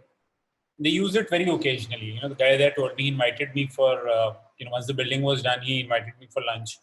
And we didn't need, in the summers, we didn't need to put on the air conditioning. We were fine. Yeah, so that's one. Yeah, and then on the roof, as you can see, let me just, on the roof, you can see on the left diagram, you have in the insulated panels. These are XPS, extruded polystyrene from Supreme. So that's something which is increasing the insulation. And then, on the right-hand side, you see solar panels. Solar panels don't just make energy, but they also shade the space below. Yeah, so it's a good idea to use them on the roof. And we used, as you can see, this thing, this particular material can be used on the roof as well, though it's not so great in terms of concreting for the roof, and sometimes more expensive.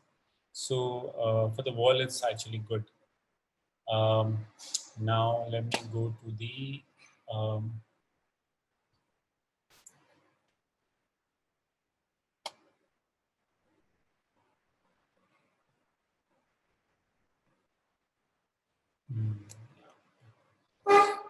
sorry, the mouse problem again. 1 second.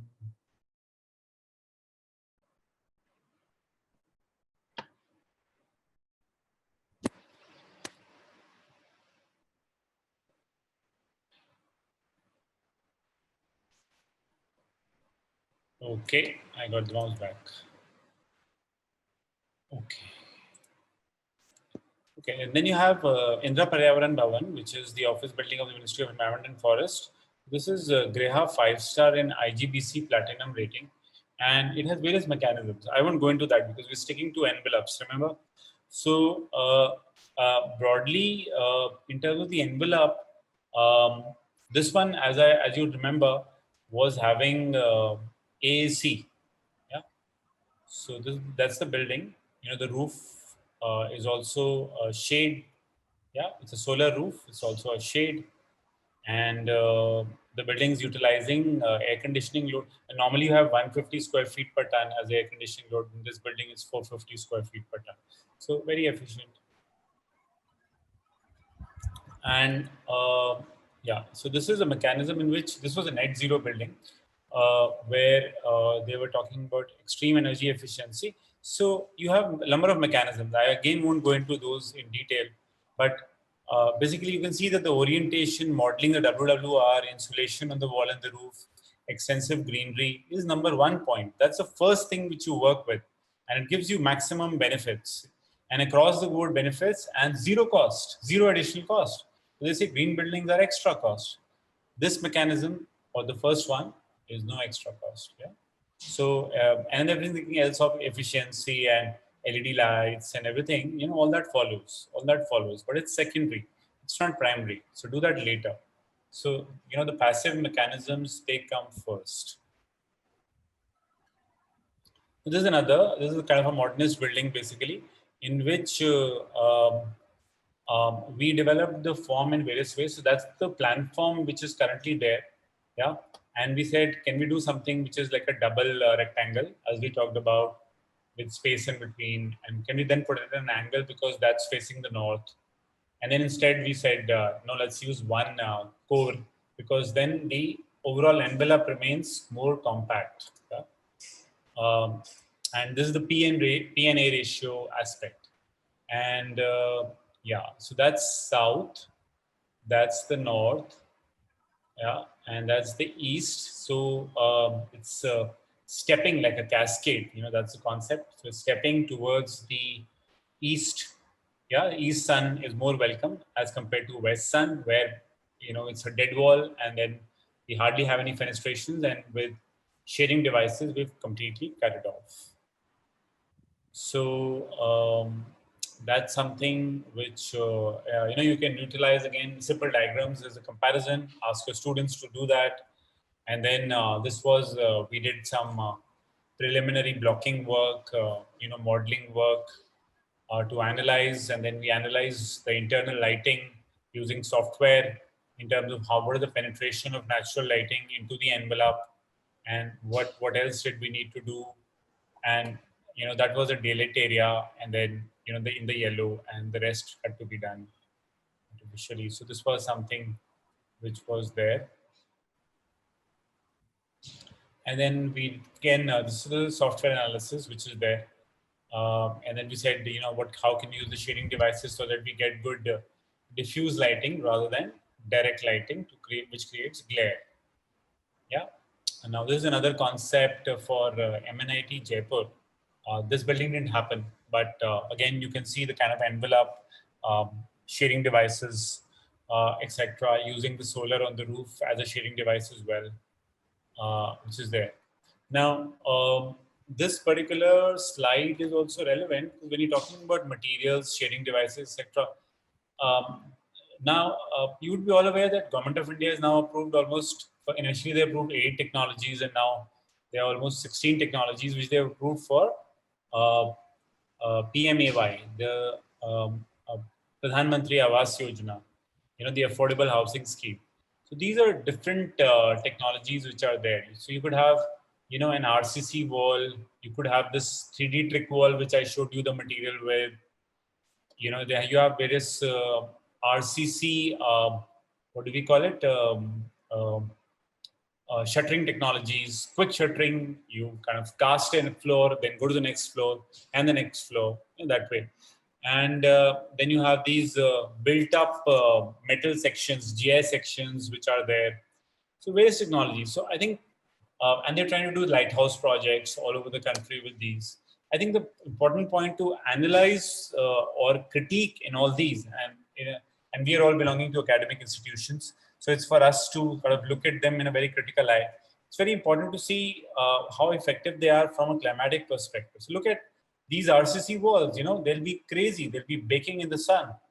So how can we allow that kind of a solution to work, however fast the construction might be? So I think, yeah. So that's basically, I think, it. And yeah, those were the case studies. And I hope, you enjoyed looking at some aspects, and I hope you enjoyed doing the exercise as well. And I'm open to questions. So so we still have around 10 to 15 minutes left. If anyone has a question, they can unmute and ask, or post their questions on the chat box.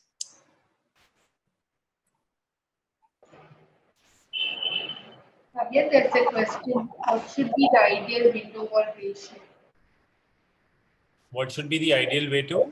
Window wall ratio for gaining optimum embodied energy with respect to different orientations. Okay, with respect to different orientations. Yeah, I read that question, ma'am.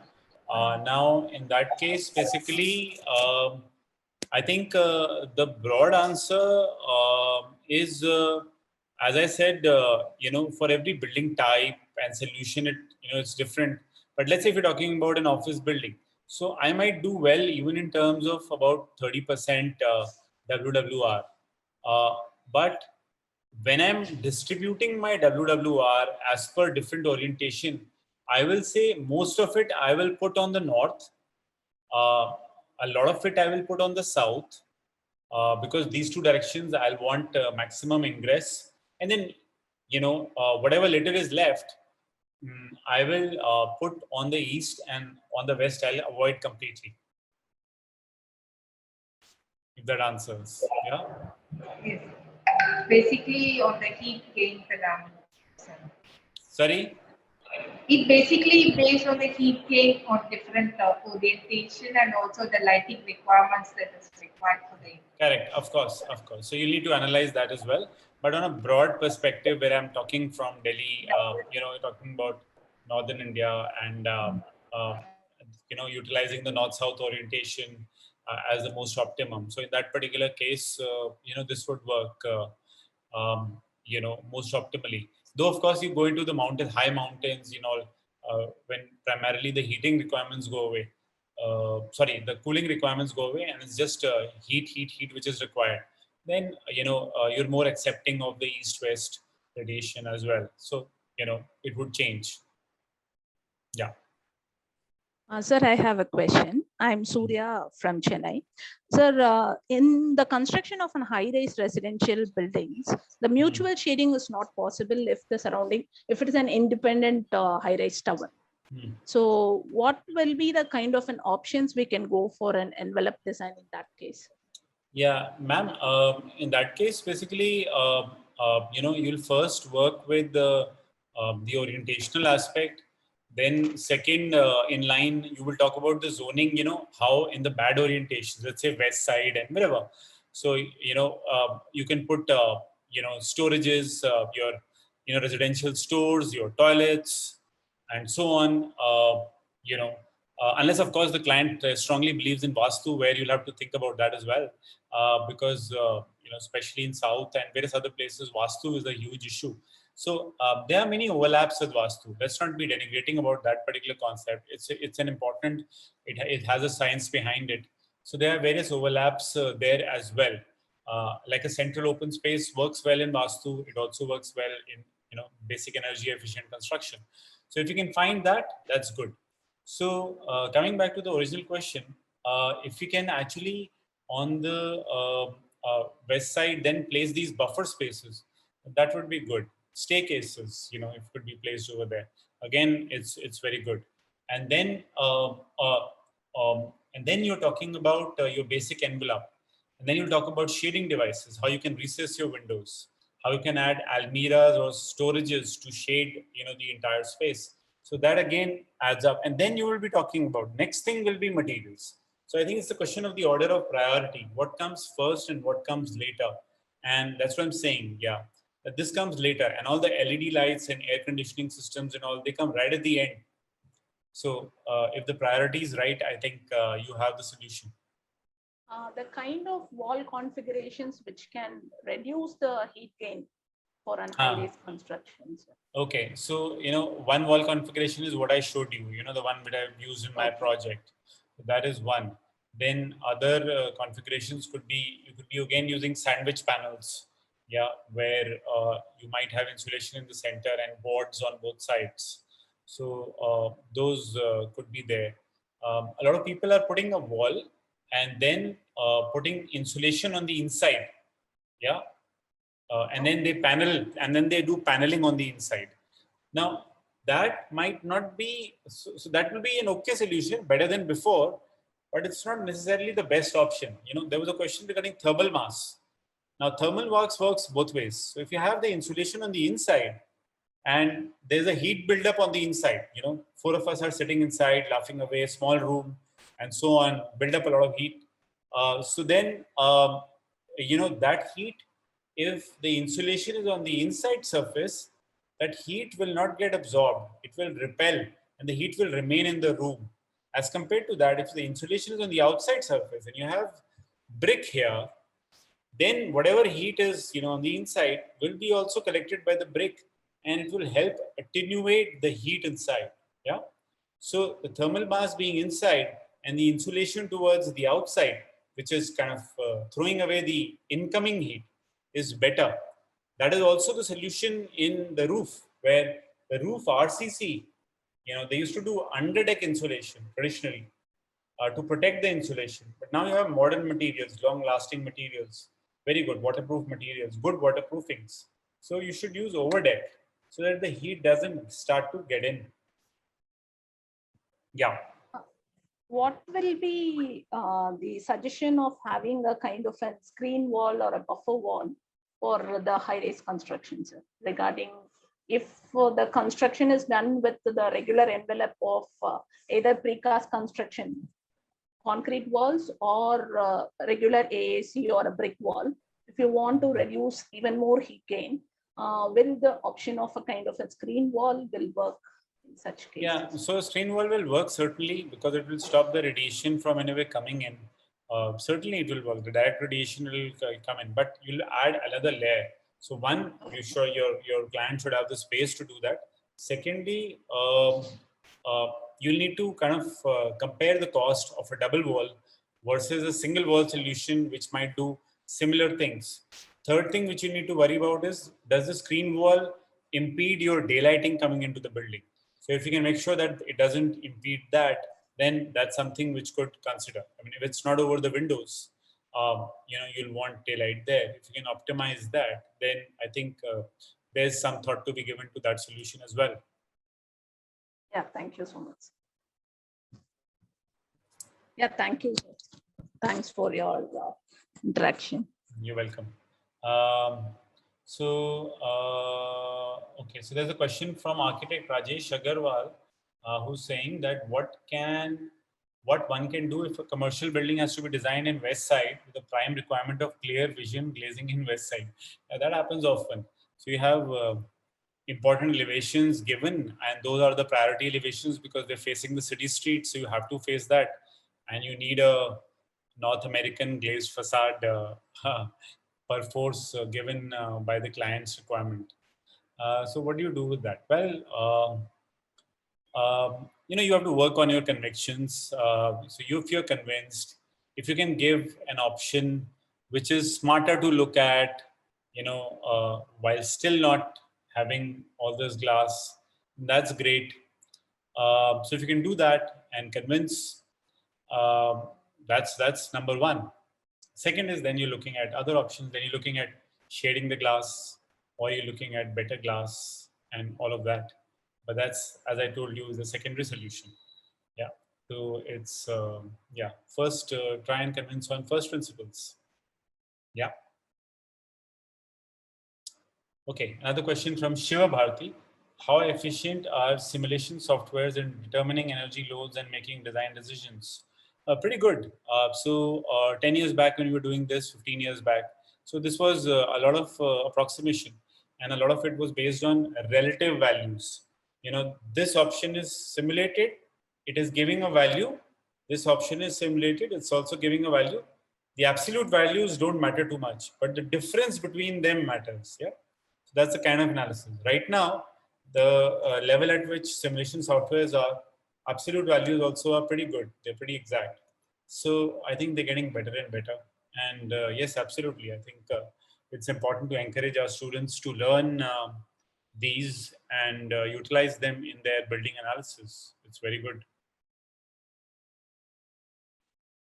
SPA Vijayawada master's program, I think in sustainable design, they're already doing a lot of that. Yeah. Yes, sir. So regarding that, there was a doubt also. So at some point when we're designing, we'd have to find a trade-off between these different aspects that you talked about, right? Like the transmittance, thermal mass, etc. So the ECBC mentioned something called the envelope performance coefficient. Could you please elaborate on that and if that is significant to design? Yeah, so ECBC, ECBC is a code, So as a code, you have to in a way give a number which you have to ascribe to. So you have to match the number. Like I gave you a R number. So I'll say, oh, please design Deepak a wall of not 0.64, but I want a value of 1.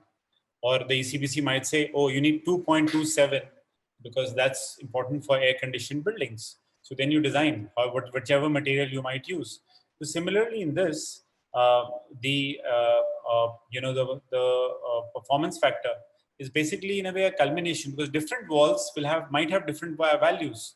So the envelope performance is kind of an averaging of the different areas. Yeah, and then you come to a kind of a composite single value, because you might have different things in different places. Yeah. Thank you, sir. Are there any further questions?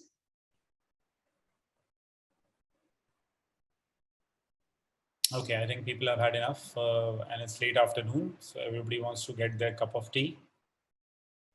All right, thank you, sir.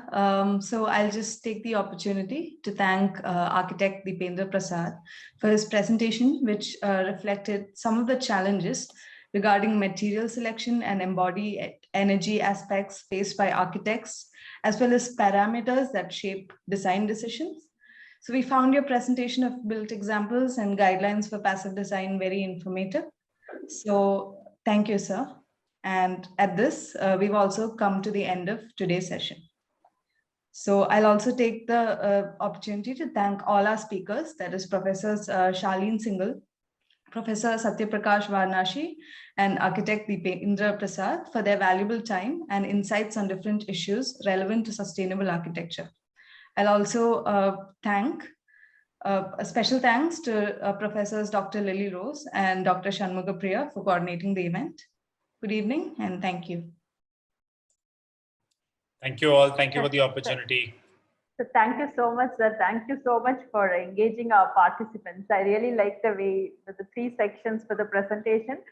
And to tell the truth, you've been saying it's afternoon and 2 hours, I have to engage you and all. But actually, only when you said it is 4:20, I realized, oh, it's already 4:20. I didn't realize at all, sir. Actually, I was also doing all the calculations that you were asking the participants to do.